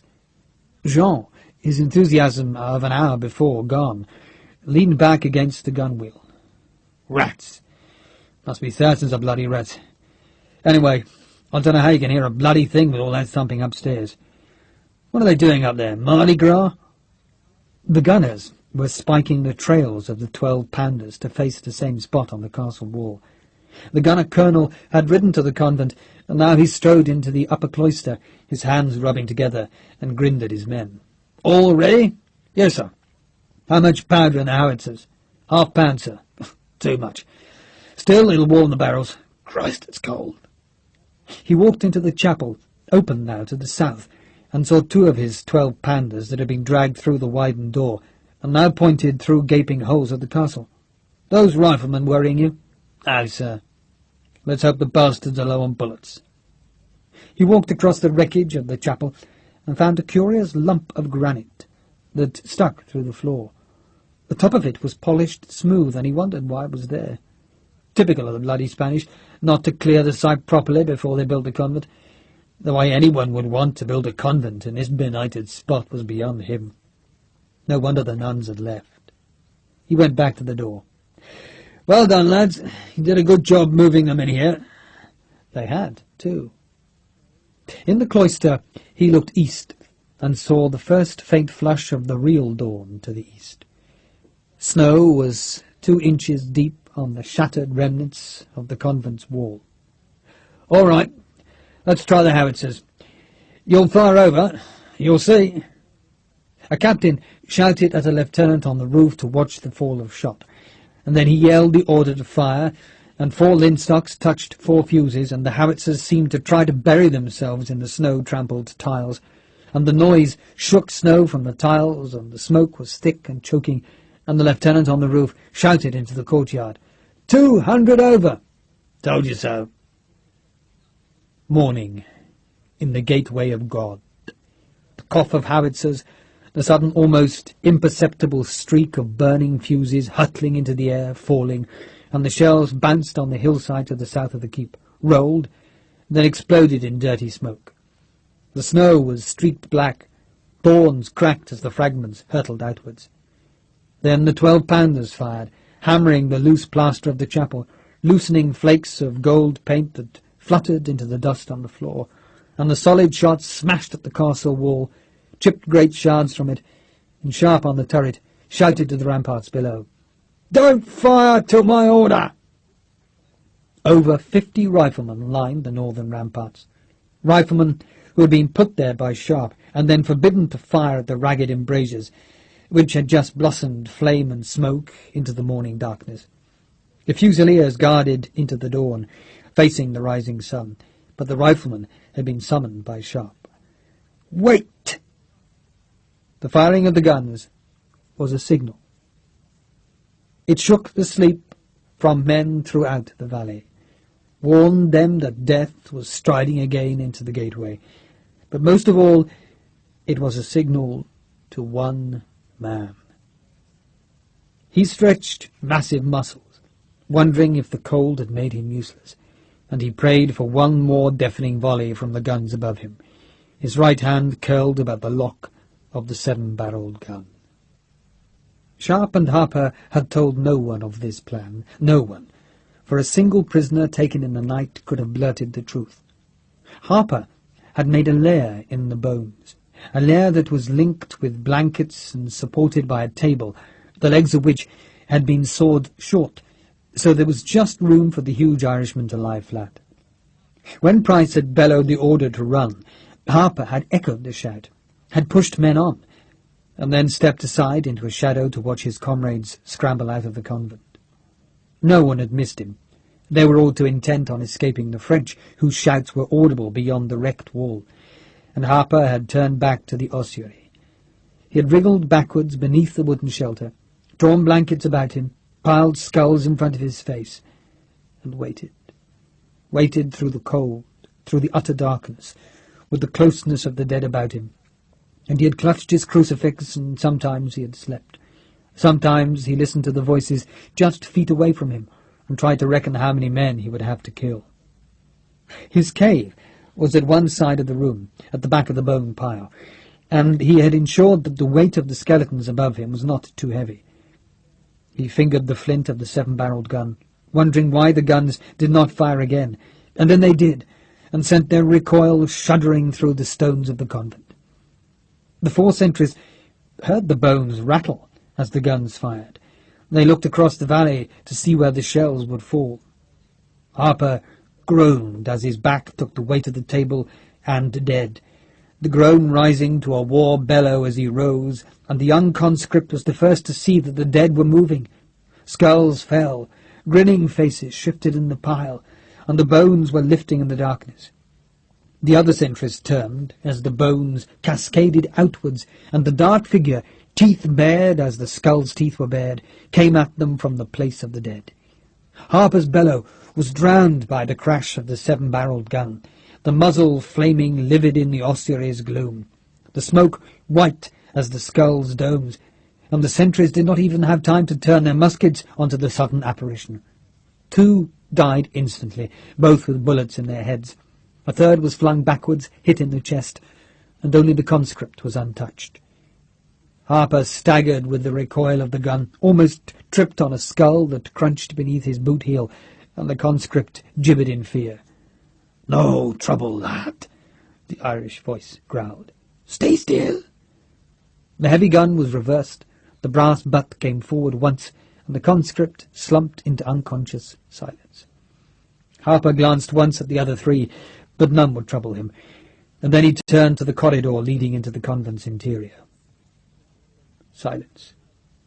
No shouts of alarm, no footsteps, but he did not want to be disturbed, so, with a muttered apology to the dead, he put his shoulder against one of the great piles of bones and heaved.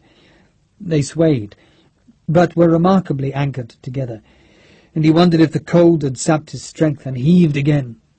He felt them shift, scraping and cracking, and he grunted as he put all his strength against the bones which suddenly collapsed into the corridor. He ploughed into the destruction, feet crunching on dry bones, and hauled at the still-standing parts of the ossuary. He reached up, and his fingers hooked into dead eye sockets, grated on yellowed teeth, and more of the pile clattered down. He went on pulling until the blockage was higher than his own height, until the first voice at the far end shouted a nervous question into the darkness. He ignored it. He went back to the sentries and found, by the wounded man, a fallen pipe, its tobacco still alight, and Harper picked it up, sucked on it until the bowl was glowing fierce, and then he turned back towards his lair. He heaved the table from where it had fallen, raked bones aside with his foot, and on the wall, hanging like a bundle of white cords, were the fuses. They led to powder barrels, stacked beneath the floors of the convent's eastern end.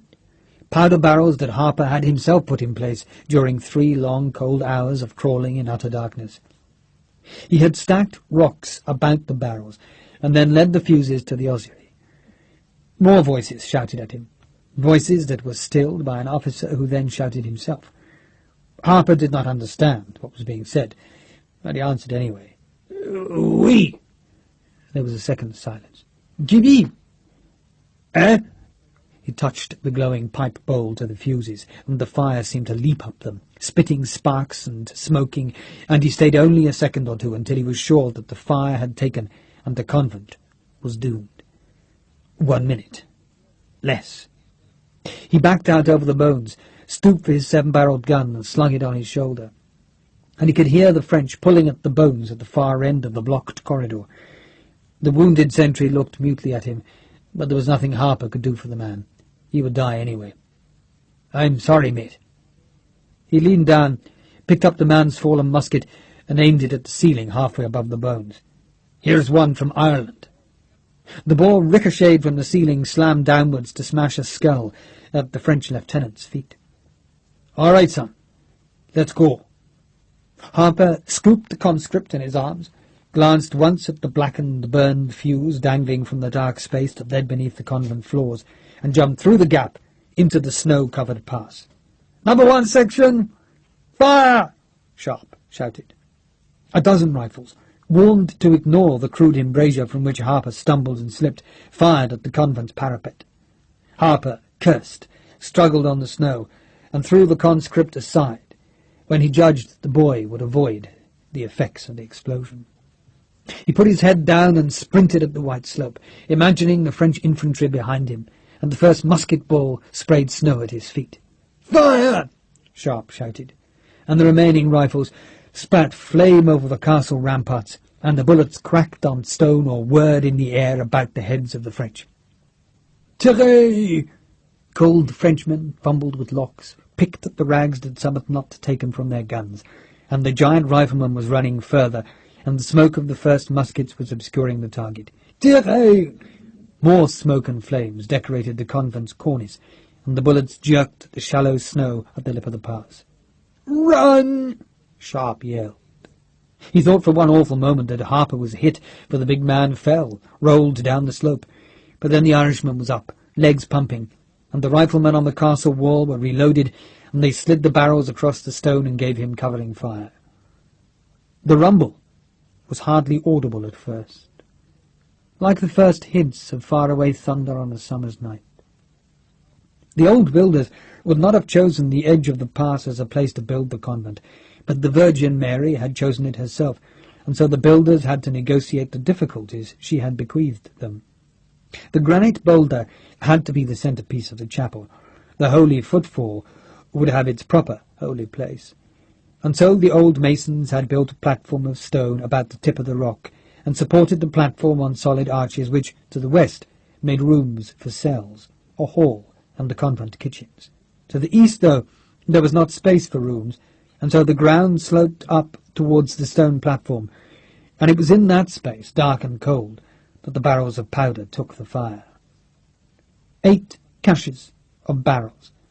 Barrels taken from the stack which the Spanish had delivered to Adorados instead of Ciudad Rodrigo, waited in the darkness. Much of their force went sideways, but enough lifted the bed of stone so that, to an astonished gunner, it seemed as if the howitzers were being lifted up from the surface of the cloister. And then the tiles ripped apart, smoke and flame surged upwards, and the noise rose to drown the valley in sound. Flame lanced upwards, flame that for a second seemed like a spike of the sun itself. And then the powder for the howitzers caught the fire, and the flame sheet spread sideways as the chapel floor heaved up. The surge bags for the 12-pounder guns added their powder, and to the watchers in the valley it seemed as if the whole southeast corner of the ancient building was melting in fire and smoke. Harper panted, stopped, and turned to watch his handiwork. He brushed snow from his uniform. Lieutenant Harry Price was on the gatehouse turret. "You knew," he was accusing. "Then why didn't you say?" Sharpe grinned. "Suppose one of you had been captured and held in the convent overnight. Could you have kept silent?" Price shrugged. "But you might have told us when we got back." "I thought the surprise might cheer you up." "Jesus!" Price sounded disgusted. "I was worried." "I'm sorry, Harry." The convent was boiling smoke now, flames licking where they found fuel, and men stumbled blackened and burned from the wreckage. Most of the building still stood, but the wheels of all but 2 of the guns were broken. The ammunition was gone, and the convent was no longer a threat to the castle. Patrick Harper was in the courtyard, grinning, demanding breakfast for a big man, while the fusiliers and riflemen cheered because their day had begun with another victory. In the convent, daylight filtered through the smoke and dust, past broken stone and burning beams, and the light touched a polished piece of granite that had not seen daylight in 800 years. Sunday, the 27th of December, 1812, had begun. Chapter 27. The French still had guns, and now the gunners were fired by anger, and the south of the village was wreathed in ragged smoke while the canister rattled like metal rain on the castle walls. There were howitzers firing too, And even though they could no longer fire from the flank, and thus keep firing until the infantry were at the very brink of the courtyard, they could lob their shells from the protection of the village and make the castle a place of seething iron. 1 hour, 2, and the guns still fired, and the canister killed sentries, and the cobbles were scorched by the exploding shells where the snow had turned to black slush. There was no truce this time. The gunner colonel was dead, crushed by a falling howitzer barrel, and it was still dangerous to go into the convent's upper part because of the howitzer shells that still exploded and added fresh smoke to the funeral pyre of more than 100 men. The French general swore his revenge and ordered the guns to start it. The gunners fought for their dead colonel. 2 guns doused the watchtower hill in canister, the musket balls flaying through the thorns, jerking snow from the branches, snapping twigs and spines down onto the riflemen who crouched in their pits. Rabbits know where to dig, and a rabbit hole was a rifle pit that was well started, and Frederickson urged the gunners on. "Fire, you bastards! We're ready for you!" He was, too. He expected them to come from the east or the north, and his strength was ready for them, strength that would push the attack towards the cleared space on the northern slope of the hill, down which he planned to roll his barrels of powder, fuses protected from the snow with sewn leather sheaths, and with the barrels would go the 4-inch round shells left for the Spanish gun. "Come on, you bastards!" His men grinned, listening to Sweet William's battle cry. He had kept most of the Fusiliers on the reverse slope of the hill, away from the artillery fire, and he would only use them if the French turned his line of hidden riflemen. Most of the guns worked on the castle. They broke open the stable roof, started fire in its rafters, and in Gilliland's empty carts that blazed high, and melted the slush for yards around. The French dislodged the single gun on the castle's eastern wall, lifting it in an explosion and sliding it in a tumble of stone, snow, brass, and timber down to the rubble. 1 shell penetrated the inner courtyard, bouncing off the walls of the keep, and its blast killed 6 horses outright, and the Fusiliers forced their way through the screaming, panicking beasts, sliding on a mixture of blood and slush and horse urine to finish off the wounded beasts, and still the guns fired. The castle, filled with the smoke of the explosions, shook with the crash of shot, and the 12-pounders mixed round shot with a canister, and some of the balls hit ancient loosened stone, and a rifleman screamed because a slab fell on his legs. On the snow in front of the eastern wall, the howitzer shells that fell short made star-shaped patterns in the snow, stars black and violent, craters of heat in the whiteness, and 1 shell landed on the gatehouse turret, where a rifleman, old in war, ran to it with the butt of his rifle raised. The fuse smoked crazily as the shells span. The rifleman paused a second, then struck 1 glancing blow on the iron ball. The fuse was jerked out clean as a blade, and the shell was harmless. The man grinned at his frightened companions. "Always come out if you hit 'em right." The colours had gone, taken back to the Fusiliers, who crouched behind a low barricade that guarded the entrance to the keep. They would fight with their own standards on this last fight, and they wondered how long they must endure the blast of the explosions outside, the screaming of the horses behind, the noise of the guns that filled the valley more dreadfully than any file of French drummers. Sharpe crouched beside Captain Gilliland, high in the keep. He had to shout over the noise of the cannonade. "You know what to do?" "Yes, sir." Gilliland was unhappy. The rest of his rockets would be used in a manner he did not like. "How long, sir?" "I don't know. An hour. Maybe 2.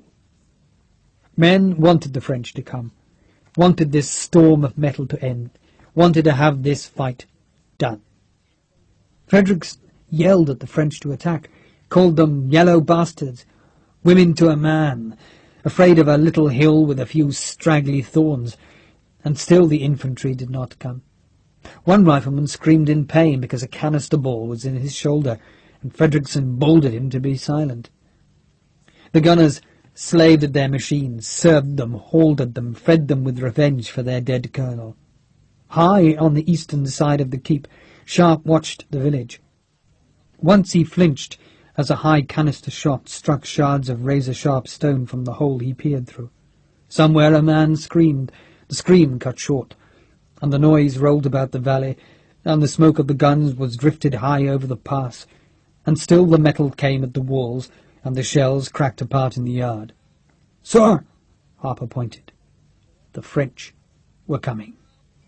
Not in a column, not in one of France's proud columns, but uncoiling like snakes from the village, 4 men in a file, and 3 battalions were marching down the road, marching fast, and still the guns thundered, and still Sharpe's men died in 1s and 2s, and still the shells battered at the defenders. 1,500 men, bayonets fixed, staying in the centre of the valley, well away from the flight of the guns. Sharpe watched them. He had held this place for a day now, and he had desperately hoped for 2. It would not be. He had 1 card left to play, just 1, and when that was played it would all be over. He would retreat south through the hills, hoping the French cavalry had better targets to chase than his depleted force, and he would leave his wounded to the mercy of the French. He had made the garrison pile their coats and packs at the southern exit from the keep, the exit Pot-au-Feur's men had used, and which was now guarded by 20 Fusiliers to stop the faint-hearted leaving early. He grinned at Harper. "It was a good fight, Patrick. It's not over yet, sir." Sharpe knew different. The curse was on him like a lead weight, and he supposed the curse would bring defeat, would let the French through the pass. And he wondered if he would have time to go to the dungeon before the panic of the scramble southwards, and kill the yellow-faced, misshapen man. That would lift the curse. In the dungeon, Hickswell listened. He could read a battle by its sound, and he knew the moment was not yet. He had hoped it would be in the night, but a Fusilier lieutenant had sat with the sentries through much of the darkness, and Hickswell had done nothing. Soon, he promised himself. Soon. Sharpe turned to the man who had replaced the bugler. "Ready?" "Yes, sir." "In a minute. Wait." The French were close. The battalions turning towards the castle, coming over the place where yesterday the rockets had shredded the ranks. But today there was no weapon that fired at them. The guns stopped. It seemed like silence in the valley. The left-hand battalion of the French broke into a run, curving further left, heading southeast, and they ran towards the watchtower hill, because they would attack from the one direction where Dubreton had rightly guessed there were few defences. The other 2 battalions raised a cheer, lowered their bayonets, and ran at the rubble of the eastern wall. No muskets fired from the defenders, no rifles, and the gun that would have flanked them lay on its side, shattered, useless on the stones. The 2 men who would have fired it sprawled lifeless on the cobbles. A rifleman on the keep's ramparts shouted for Sharpe, shouted loud, but the message never reached him. The French were in the courtyard. Chapter 28. The news had come from Salamanca, where so much news came from, because the Reverend Dr. Patrick Curtis had been Professor of Astronomy and Natural History at the University of Salamanca. Strictly speaking, Don Patricio Cortés, as the Spanish called him, was still professor, and still rector of the Irish College, but he had been in temporary residence in Lisbon ever since the French had discovered that the 72-year-old Irish priest was interested in things other than God, the stars, and the natural history of Spain. Don Patricio Cortés was also Britain's chief spy in Europe. The news reached Dr. Curtis in Lisbon 2 evenings before Christmas. He was hearing confessions in a small church, helping out the local priest, and one of the penitents had nothing to confess and gave news through the grill instead. Hurriedly, Dr. Curtis left his booth, smiling apologetically at the parishioners, and after hastily crossing himself, he undid the papers that had been sent to him across the border. The messenger, a trader in horses who sold to the French so he could travel unimpeded, shrugged. "I'm sorry it's late, Father. I couldn't find you." "You did well, my son. Come with me." But time was desperately short. Curtis went to Wellington's quarters, and there he fetched Major Hogan from dinner, and the small Irish major, who was also in charge of what Wellington liked to call his intelligence, rewarded the messenger with gold, and then hurried the captured French dispatch to the general. God damn! The general's cold eyes looked at Hogan. Any doubt? None, sir. It's the Emperor's code. God damn! Wellington gave the smallest apologetic shrug towards the elderly priest, then blasphemed again. God damn! There was time to send word to Suida Rodrigo and Almeida, to roust Nern out of Frenada, and have the light division moving, but that was not what worried the peer. He was worried by the French diversionary attack that would come from the hills and descend on the valley of the Douro. God damn! This spring Wellington planned a campaign, the like of which had never been seen in the peninsula. Instead of attacking along the great roads of invasion, the roads that led eastward from Suida Rodrigo and from Badajoz, he was taking troops where the French thought they could not go. He would lead them northeast from the hills of northern Portugal, lead them on a great circuit to cut the French supply road and force battle on a perplexed and outflanked enemy. To do it, he would need pontoons, the great clumsy boats that carried roadways across rivers, because his invasion route was crossed by rivers, and the pontoons were being built at the River Douro, and the French force was planning to descend on that area, an area that would normally be of small importance, except this winter. God damn and damn again. Apologies, Curtis. Don't mention it, my lord. Messengers went north that night. Messengers who changed horses every dozen miles or so. Messengers who rode to warn the British that the French were coming. And Wellington followed them himself, going first to Suida Rodrigo, because he feared to lose that great gateway into Spain. With any luck, he thought, Nairn could hold the French at Baca de Galva. Major General Nairn looked once at the order, thought for a moment, then disobeyed. The peer had forgotten, or else had not connected the name Adrados with the gateway of God, that the British already had a force that could block the French. A pitifully small force, a single battalion with a raggle-taggle collection of riflemen and rockets, but if it could hold the pass just 12 hours, then Nairn could reinforce it. His cold magically disappeared. And now he was late. The snow had held him up, and he feared he was too late. He had met Teresa coming from the pass, and he had listened to her message, charmed her, and then taken her along with his troops, who struggled against the snow. Next came Sir Augustus Farthingdale, icy and angry, who insisted that there were complaints, serious complaints, that he wished to make against Major Richard Sharpe, but Nairn politely declined to listen, then rudely insisted, and finally ordered Sir Augustus and Lady Farthingdale on their way.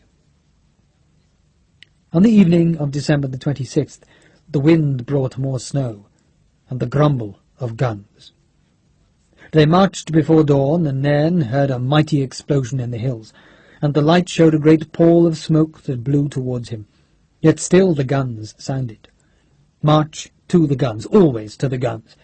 And he sent his best troops ahead with orders to climb fast, and Teresa went with a Spanish battalion of light troops that could climb the hills beside the pass and come down on the French flank. She would guide them, and they struggled through the cold, the snow, listening always to the guns that told them the battle still lived, that their help was needed. And then the guns stopped. A seeming silence in the hills. The guns rested. The French were in the courtyard. They were cheering, running, swarming over the stones of the eastern wall, and there was no enemy. The French officers had their swords drawn. They looked at ramparts and turrets for targets for their men. But the castle seemed empty and silent. And then a shout from a Frenchman, and they could see the Fusiliers crammed in the archway behind their low barricade of stone. "Charge! Fire!" The Fusilier volley drove an avenue of musket fire into the courtyard. "Fire!" The second rank pushed past the first. "Fire!" The third was at the front, 2 more behind it, while the ranks that had fired reloaded and came up behind. Fire! The archway was safe. Doors! French officers led their men to the doorways into the gatehouse and northwestern turret, but the doors had been blocked solid with stone, as had the steps to the northern ramparts, and still the French infantry piled into the courtyard and believed they had victory. Now! Sharpe snarled at the bugler. Now! Dubreton had foreseen this. He had known that the courtyard would be a death trap, a cul-de-sac, unless the men could fight their way into the keep. French officers shouted at their men, Fire! Fire at the archway! And then the bugle sounded.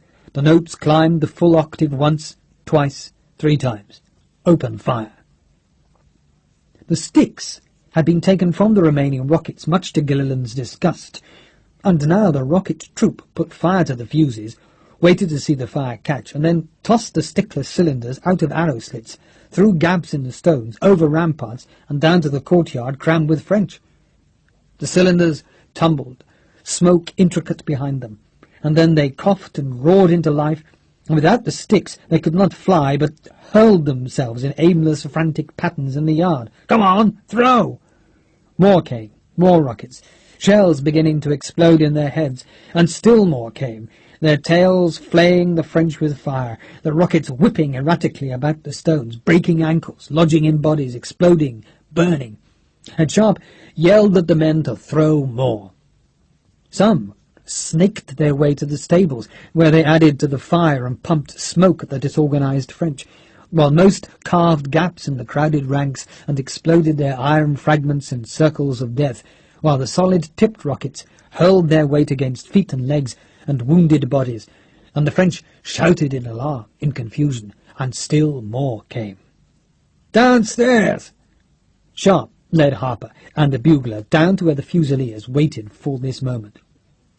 200 of them waited with their colours, and Sharpe pushed the bugler forward. Sound a ceasefire! He looked at the fusiliers, those who were not guarding the archway. Fix bayonets!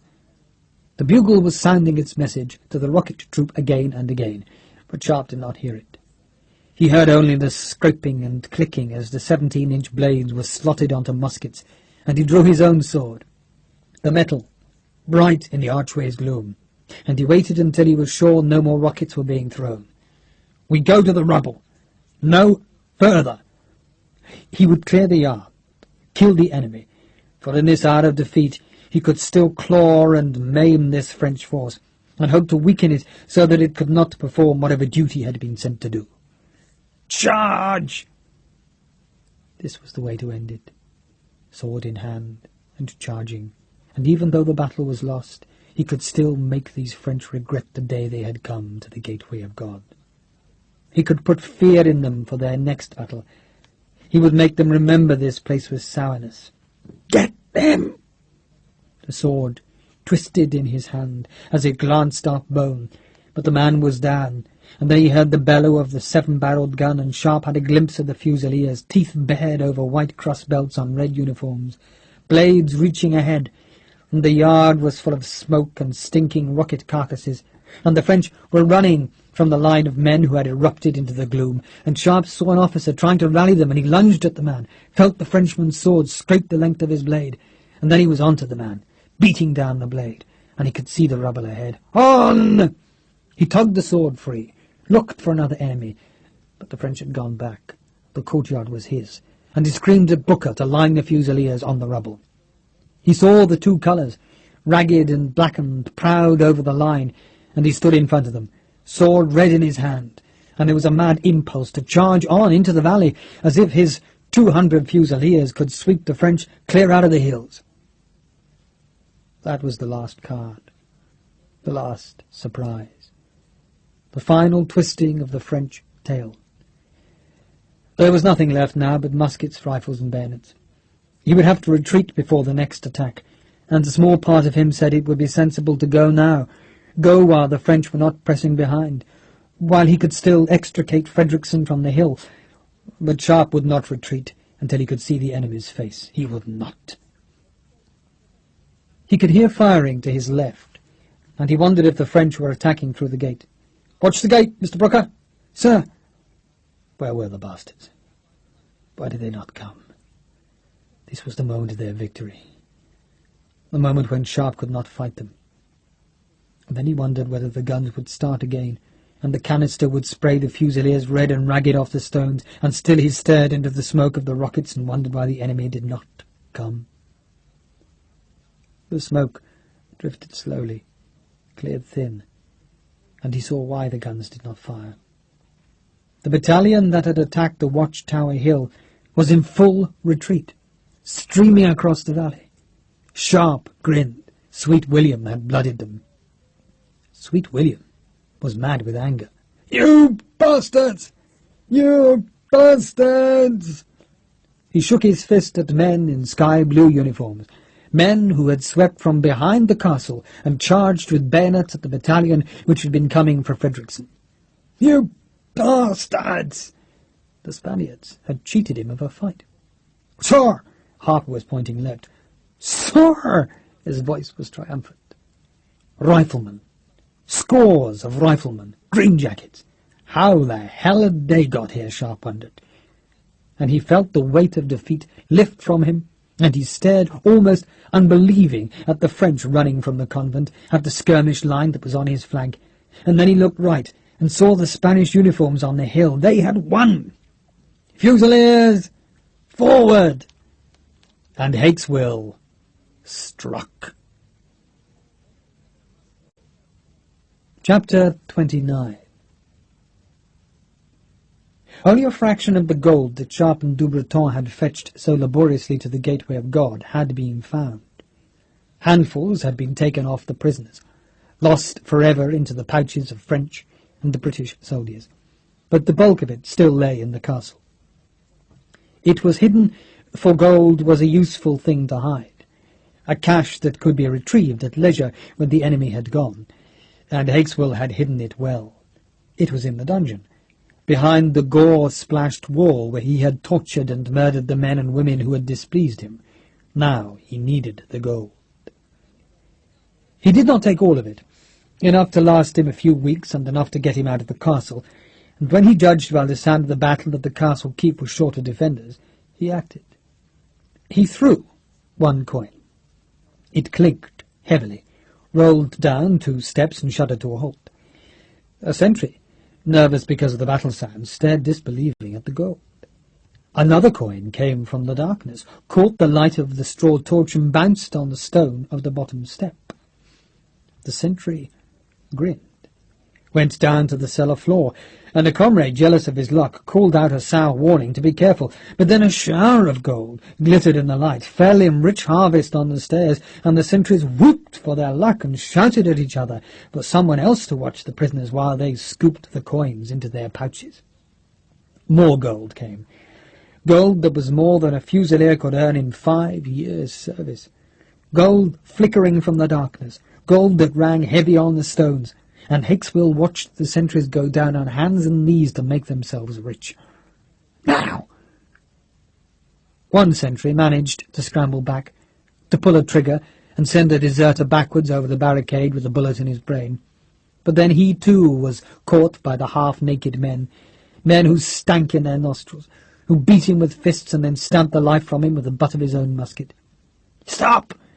Hakeswill crouched halfway up the steps, next to the bloody body of the one man who had fought back. "Wait, lads! Wait!" He carried his bag of gold in his hand, crept up the stairs, and saw the passageway beyond the door empty. Packs and greatcoats were piled in the passage, and better still, muskets piled against the wall. The muskets had been put there by Sharpe for the final desperate defence of the castle. Muskets captured from Pot-au-Feur's men and now returned to them. Hakeswill moved fast. He went left and peered into the inner courtyard and swore silently when he saw the picket that guarded the southern exit. He went the other way, plucking a greatcoat as he went, and he saw that the courtyard was oddly empty, except of French dead and strange smoking cylinders that lay on the cobbles. He went back to the cellar steps. "Coats up here, lads, and muskets. Get one each, then follow me." He would go through the courtyard, across the wall, then break right into the thorns. He prepared himself, steeled himself for the rush, planned the route he would take south. He grinned at his fellow deserters, waited for a twitching of the head to stop. "They can't kill me, lads, nor you, while you're with me." He looked at the daylight in the castle yard, at the smoking cylinders, at the dead, and he thought only of life, of his new chance for life. He cackled to himself and pushed lank hair from his eyes. Obadiah Higgswell could not be killed. "Come on!" They ran, naked feet slipping on the slick cobbles, but desperation forcing them on. They faced nothing but a firing squad if they were marched westward, and it was better to run into the savage southern hills in this winter than to face the line of muskets in some Portuguese field. They scrambled over the rubble, some hauling themselves by gripping the fallen Spanish gun. And then Higgswell was in the open, turning right, and a Spanish soldier saw him, was scared of the huge, yellow-faced man who seemed naked beneath his unbuttoned coat, and the Spaniard jerked his unloaded musket into his shoulder. The movement saved his life. Higgswell saw only the threat of the bullet, saw the sky-blue uniforms and the thorns behind the man, and he broke left again, into the open valley, and led his ragged, dirty band into the clear, clean air of Adrados' fields. "Run!" They were like rats that had run from a fire, only to find themselves ringed by fire. To the left were Fusiliers and riflemen. To the right, the Spaniards who still came through the thorns. And ahead were the French. Already the Spanish were cutting off the deserters, shouting at them to surrender, and even though the Spaniards did not know this was an enemy, they knew that this filthy, villainous crew were not friends. Higgswell ran into the open valley, his breath harsh in his ears, his feet numbed by the snow, and he glanced left and saw he had far outrun the Fusiliers, and he thought he saw Sharpe, but that was no concern for this moment. And then he saw the riflemen beyond Sharpe, and he feared their weapons, so he cut right, sprinting in desperation, the gold in his greatcoat pocket, the musket heavy in his hand. The French? There was nowhere else to go, nowhere. He would offer his services to the French, desert properly, and though it was not much of a choice, it was better than being cut down like a dog in this snowfield. He ran for the nearest battalion of French infantry, a battalion that retreated towards the village. And then he heard the hooves behind him. The hooves had been muffled by the snow, and he realized desperately that the horseman was close. He turned, toothless mouth aghast with the horror, and he saw the lifted weapon that threatened to crush his skull with a heavy brass hilt, and he fumbled with his musket, brought it round as he fell away from the downward stroke and pulled the trigger. He laughed maniacally. Death, his master, had not deserted him. And this he had prayed for too. Not this way, perhaps, but he laughed as he saw the bullet lift the rider from the horse, a bullet that went through the lower throat, travelling upwards, and death was as swift as death can be.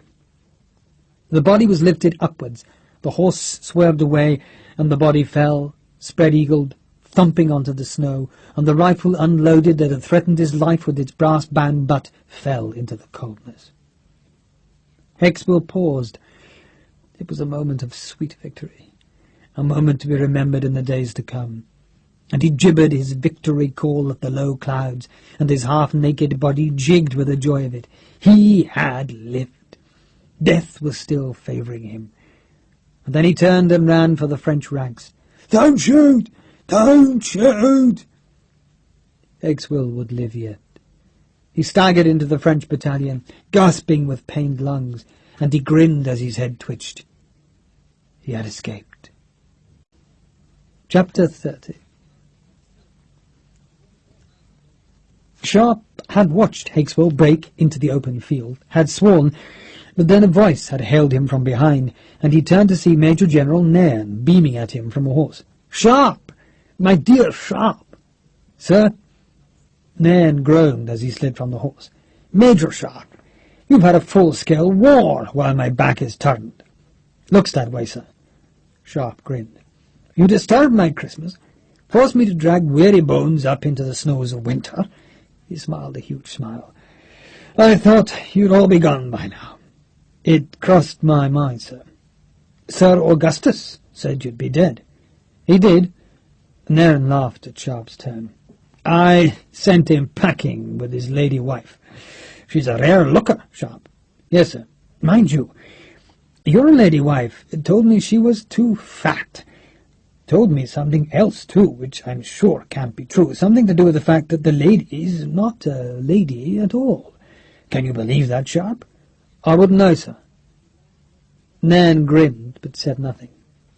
He was looking at the French back at the village, and he glanced left and right where his first troops had secured the wreckage of the convent and now reinforced the watchtower hill.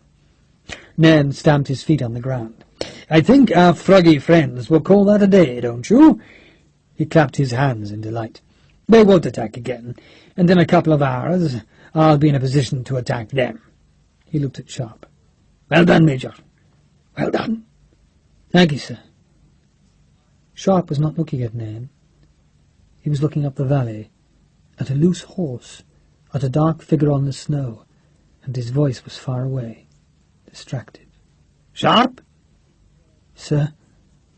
But Sharpe was already walking away, and the walk broke into a run, and he still stared at the figure on the snow. The hair was black against the pure whiteness, long and black. He had seen it like that on a white pillow when she had teasingly raised her head and splayed her hair in a great tempting fan. The blood at her throat was like a broken necklace of rubies, half spilt onto the snow, and her eyes stared unseeing at the clouds. He knelt beside her, wordless, and he felt the thickness in his throat, the sting of tears in his eyes. And he put his arms about the slim body, raised her, and her head fell backward so that the big ruby in the hollow of her neck leaked a slow trickle towards her chin. He put a hand under her head, feeling where the cold snow was on her hair, and he pressed her cheek against his, and he wept, for Teresa was dead. Her hands were in the snow, cold hands, frozen by the ride. Yet there was still warmth in her, warmth that would fade. He held her to him as though he could force life back into the body, and he sobbed into the black hair. She had loved him with a pure, simple love that forgave, understood, and she had loved him. He had no picture of her. She would be a memory that would fade as her warmth would fade, but would fade over the years, and he would forget the passion that gave life to this face. She had seethed with life. She had been restless and forceful, a killer of the border hills, yet she had a childlike faith in love. She had given herself to him and never doubted the wisdom of the gift as he had sometimes doubted it. She had kept the faith, and she was dead. He cried, not caring who watched, and he rocked her in his arms, and he held her tight because he had not held her enough when she lived. They had met through war. War had held them apart, and now war had done this. It should have been himself who died, he thought, not this. And his grief was formless, incoherent, a pain that was betrayed love and filled the universe. Sharpe. Nairn touched his shoulder, but Sharpe did not hear, did not see. He only rocked the body in his arms. His left arm was entwined in her hair, gripping it because he did not want to lose her. He did not want to be alone. She was the mother of his child, his motherless child. And Nairn heard the moan, half howl that came from Sharpe's throat. Nairn saw the face of the body and straightened up. Oh, God. Patrick Harper crouched opposite Sharpe. "There'll be a priest, but the Spanish, sir," he had repeated, and then Sharpe looked up, eyes strange to Harper. "What?" "A priest, sir. She must be shriven." Sharpe appeared not to understand. He was holding Teresa as though Harper would take her away, but then he frowned. "After death?" Harper was not embarrassed by the tears. "Aye, sir, it can be done." He put out a hand and with extraordinary gentleness closed the eyelids. "We must send her to heaven, sir. She'd be best laying down, so she would." He spoke as if to a child, and Sharpe obeyed. He knelt by the body till the priest came, and he was in the confused world of the grief, and he babbled promises at her, and inside was the insane hope that the eyes would open, and she would smile at him, tease him, as she used to tease him. But there was no movement in her. Teresa was dead. Her cloak was open at the waist, and he pulled it over her, and felt the lump tucked into the sash she wore. He pulled out the cloth bundle, unwrapped it, and he looked at the rifleman, which was his daughter's present, and did not think it worthy of her, so he broke it, tore it, scattered the small shreds on the snow. He stood unseeing as the priest knelt by the body, as the Latin words whirled over the snow like meaningless, dead things. The wafer was put to dead lips, the sign of the cross made, and Sharpe stared at the face that was so calm and still and utterly without life. Sharpe. Nairn touched his elbow, pointed eastwards. Dubreton was riding slowly towards them, and behind the French colonel was Sergeant Bigard walking, and in Bigard's grip once more was Hakeswill. Hakeswill clutched the greatcoat about his nakedness and jerked helplessly against the big Frenchman's hold. Dubreton saluted Nairn, spoke softly with him, and then turned to Sharpe, who had stepped protectively towards Teresa's body. "Major Sharpe? Sir? He did it. We saw it. I give him to you." He spoke very simply. "He did it?" "Yes." Sharpe looked at the twitching, yellow-faced man, who cringed in fear, because Bigard was holding him towards Sharpe. Sharpe felt the uselessness of the hatred he had for Hakeswill when measured against the pain of this loss. His sword was lying a few feet away, dropped there when he had run to the body, but there was no desire to pick it up, to bury it in this lumpen man whose curse had killed the mother of Sharpe's child. Sharpe wanted this place of her death to be peaceful. "Son Harbour?" "Sir." "Take a prisoner. He's to live for a firing squad." "Sir." The wind stirred the snow in powdery ripples that banked against Teresa's boots. Sharpe hated this place. Dubreton spoke again. "Major?" "Sir?" "It's all over now." "Over, sir?" Dubreton shrugged. "We are going. You won, Major. You won." Sharpe looked uncomprehending at the French colonel. "Won, sir?" "You won. Won so that a child's present could be strewn in the snow. Won so that he could feel this pain that was bigger than anything he had ever felt. By the village, Major Ducos watched through his telescope as Sharpe lifted the body from the snow and walked with it towards the castle. He watched the big sergeant pick the sword out of the snow, and then Ducos snapped the glass shut. He had sworn his revenge on Sharpe, on the rifleman who had thwarted this winter victory. But revenge, Ducos believed, with the Spanish proverb, was a dish best eaten cold. He could wait. Snow drifted over the broken doll in the gateway of God. Christmas was finished. Epilogue. Sharpe was in the room where it had all started last year. Last year. That seems strange, but 1813 was already 10 days old, Teresa's death 2 weeks in the past. The spring would come, and with it would come a new campaign. The fire burned in the same hearth by which Sharpe had learned with such joy of his promotion. There was no joy now. Wellington looked at Hogan as if for help, but the Major shrugged. The General put levity into his voice. "I'll have to keep those damn rockets, Sharpe. You thought of that." Sharpe looked up from the fire. "Yes, my lord." He supposed he had seen to that. After their success at Adrados, they could hardly be sent back to England. "I'm sorry, my lord." "We'll fit them in somewhere." Wellington paused. "As we'll fit you in somewhere, Major." He gave one of his rare smiles. "You took a lot on yourself, Sharpe. A whole battalion under your command. Sharpe nodded. Sir Augustus complained I took too much on myself, my lord. Wellington grunted. Well, good thing you did. What was the matter with the man? Lily-livered? His voice was suddenly harsh.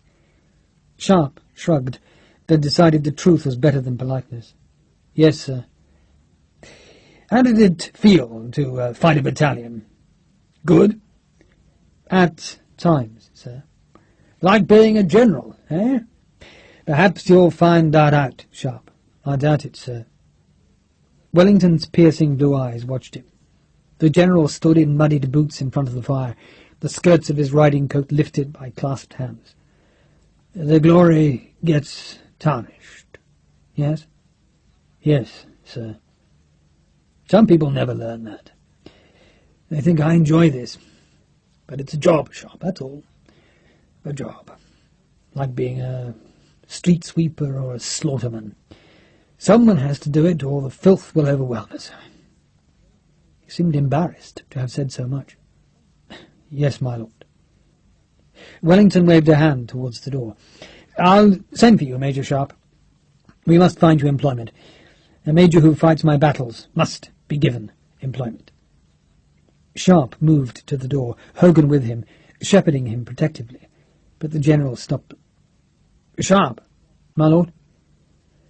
This time Wellington really did seem embarrassed. He glanced at the armchair, then back to Sharpe. Would it seem amiss, Sharpe, if I say that all things pass? No, my lord. Thank you. Major Michael Hogan, as old friend as almost any in the army, walked with Sharpe through Frenada's streets. You're sure of this, Richard? Yes, I'm sure. They walked in silence for a minute, and Hogan hated the heaviness in his friend, the seemingly inconsolable and private grief that festered inside. I'll meet you afterwards. Afterwards? Afterwards. Hogan spoke decisively. This evening he planned to make Sharpe drunk. He planned to force the grief out into the open, and he would do it as the Irish knew how to do it, with a wake. It was overdue, but he and Harper had agreed to it, had forced agreement on Sharpe, and the rifle captain Frederickson would come too. Hogan had liked Frederickson instantly, had been amused at the man's complaint that no one would fight him, and had been pleased to see Frederickson's modest disclaimer when he had read the words of Sharpe's report. A wake. A decent, drunken, laughing wake. Hogan had ordered Harry Price to attend, and he would force Sharpe to drink, to talk, to remember Teresa, but in the morning the grief would already be turning into healthy regret. Afterwards, Richard. Hogan stepped across a deep rut in the crossroads. You heard that Sir Augustus has requested home leave? I heard. And Lady Farthingdale is back in Lisbon? Yes, I heard. Josephina had written Sharpe a bitter letter, a letter that complained he had broken his word by revealing his knowledge to Sir Augustus, a letter that reeked of her lost future fortune. It had ended by saying a friendship was over, and Sharpe had torn the letter into shreds and put the shreds on the fire, and then remembered how Teresa had seen him flirting with Josephina, and he had cried because of the hurt he might have given to his wife. His wife. She was buried in Casa de Jara, in the stone crypt in the tiny chapel where her family was buried. Antonia would grow up speaking Spanish, knowing neither mother nor father, and Sharpe would ride to see her soon, to look at his daughter, who would grow up not knowing him. Sometimes he woke in the night, and he was happy for a moment until he remembered Teresa was dead. Then the happiness went. Sometimes he saw long black hair on a slim woman in the street, and his heart leapt inside. Joy welled up uncontrollable, and then the shroud of knowledge would sink again. She was dead. The South Essex had marched north to Frenada, and they were drawn up in a hollow square, one side left open, and in the open side was a hornbeam tree. Not a sapling, like the one the Germans had decorated for Christmas, but a full-grown tree, and in front of the tree was an open grave, and beside the grave was an empty box. When the corpse was put in the box, they would make the whole battalion march past, and the order would be given, "Eyes lift!" Every man must look on the punishment for desertion. The provosts brought him, and the firing squad watched as he was tied to the hornbeam. But Sharpe did not watch. It was late afternoon, and he stared at the snow which was on the hilltops around Fregnada, and he waited until a provost officer reported to him. "We're ready, sir." It was a cloudless sky, a winter's day of sharp clarity, a day when a deserter would die. He did not want to die. He had cheated death before, and he pulled at the bonds, his head twitching, and the spittle frothed at his lips as he swore and jerked, snatched at the ropes and threw himself from side to side, so that the 14 muskets of the firing party went from side to side. Bah! 14 muskets slammed into 14 shoulders, and the hake's-wool was twitched against the trunk, blood spattering the shirt he wore, yet still he lived.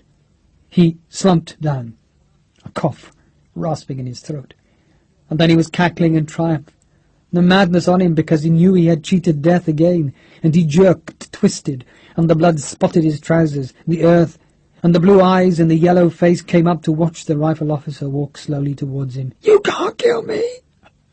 You can't kill me! You can't kill me!" It was supposed to be done with a pistol, but Sharpe pulled back the flint of his rifle, and he knew that the curse would be gone when the flint snapped forward. Hakeswill was hanging in the ropes, his face turned up, the voice screaming and spitting blood and spittle. The rifle barrel came slowly up. "You can't kill me!" And this time the voice collapsed into sobs, sobs that were childlike, because Obadiah knew that he was lying. "You can't kill me." The bullet killed him. It twitched his head for the very last time, killing him instantly, killing the man who could not be killed. Sharpe had dreamt of this moment for nigh on 20 years, but it was none of the pleasure he had expected. Behind him, unseen, the evening star was showing pale against a winter sky. A small wind stirred the hornbeam twigs. 2 bodies marked this winter, the one whose hair had been spread on the snows of the gateway of God, and now this one, Obadiah Hakeswill, being lifted into his coffin, dead. Sharpe's enemy. Historical note.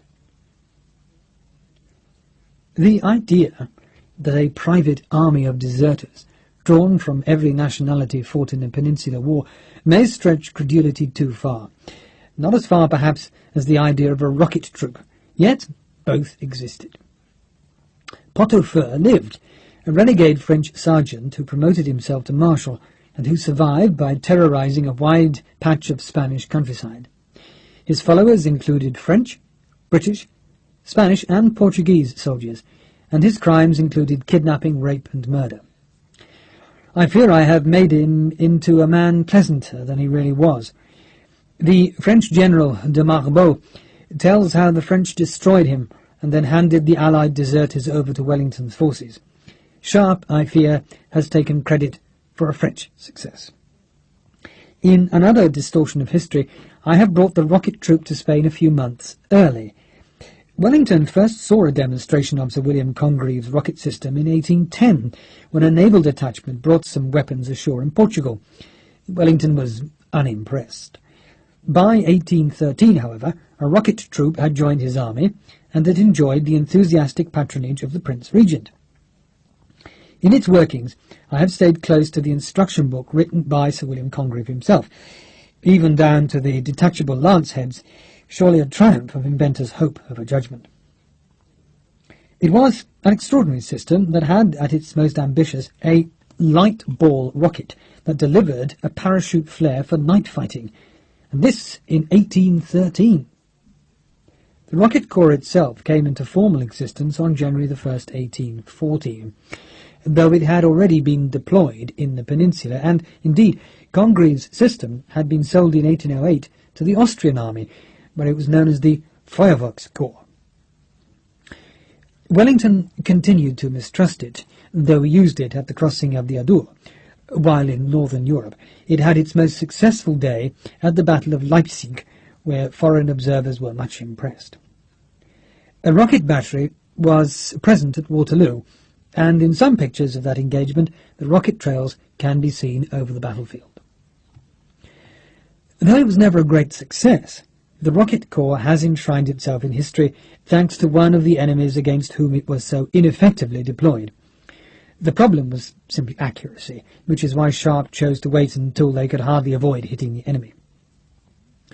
Rockets were deployed in the War of 1812 against the United States, used by the British in their siege of Fort McHenry. A song was written about that siege, and then put to the music of a drinking song used by the Anacreon Club in London. Those words and that tune now comprise, of course, the American national anthem. It is strange to think that whenever the Star-Spangled Banner is sung, before every baseball and football game, Britain's erstwhile enemies recall Sir William Congreve's invention in the line, "The rocket's red glare." Thus did Britain's secret weapon find lasting fame.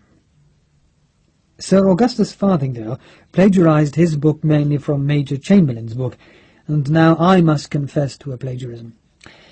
Sharpe's Christmas meal and the hare stew that Pot-au-Feu ate in the convent all came from Elizabeth David's magnificent French provincial cooking, a book that has given me more pleasure than most. If any reader would like to recreate Sharpe's Christmas meal, a rewarding experience, then I refer them to Mrs. David's magnificent work. Potage de marron dauphinois, chestnut soup, pertraux rôti au four, roast partridge, and the cassoulet de Toulouse à la ménagère, to which I added roast potatoes for Sharpe's sake, and changed the recipe to fit the foods which might have been available in winter Spain. The hare stew exults in the name Le Civet de Lièvre de Dian de Château-Morin. Strictly speaking, it is not a stew, but I will not attempt the impossible and try to rival Elizabeth David as a cookery writer. My thanks to her. Beyond the army of deserters and the rocket system, all else in Sharpe's enemy is fiction. There is no gateway of God, nor was any battle fought over the Christmas of 1812. The 60th existed, the Royal American Rifles, but all other regiments are fictitious. I wanted to write one story that reflected the last winter when the British would be pinned back again in Portugal. Despite Napoleon's crushing defeat in Russia, it must still have seemed to many soldiers that the war could last forever. Yet, within months, Wellington's strategy changed the whole Peninsular War, and never again were the British to retreat. Sharpe and Harper will march again. Well, that is the end of Sharpe's Enemy by Bernard Cornwell.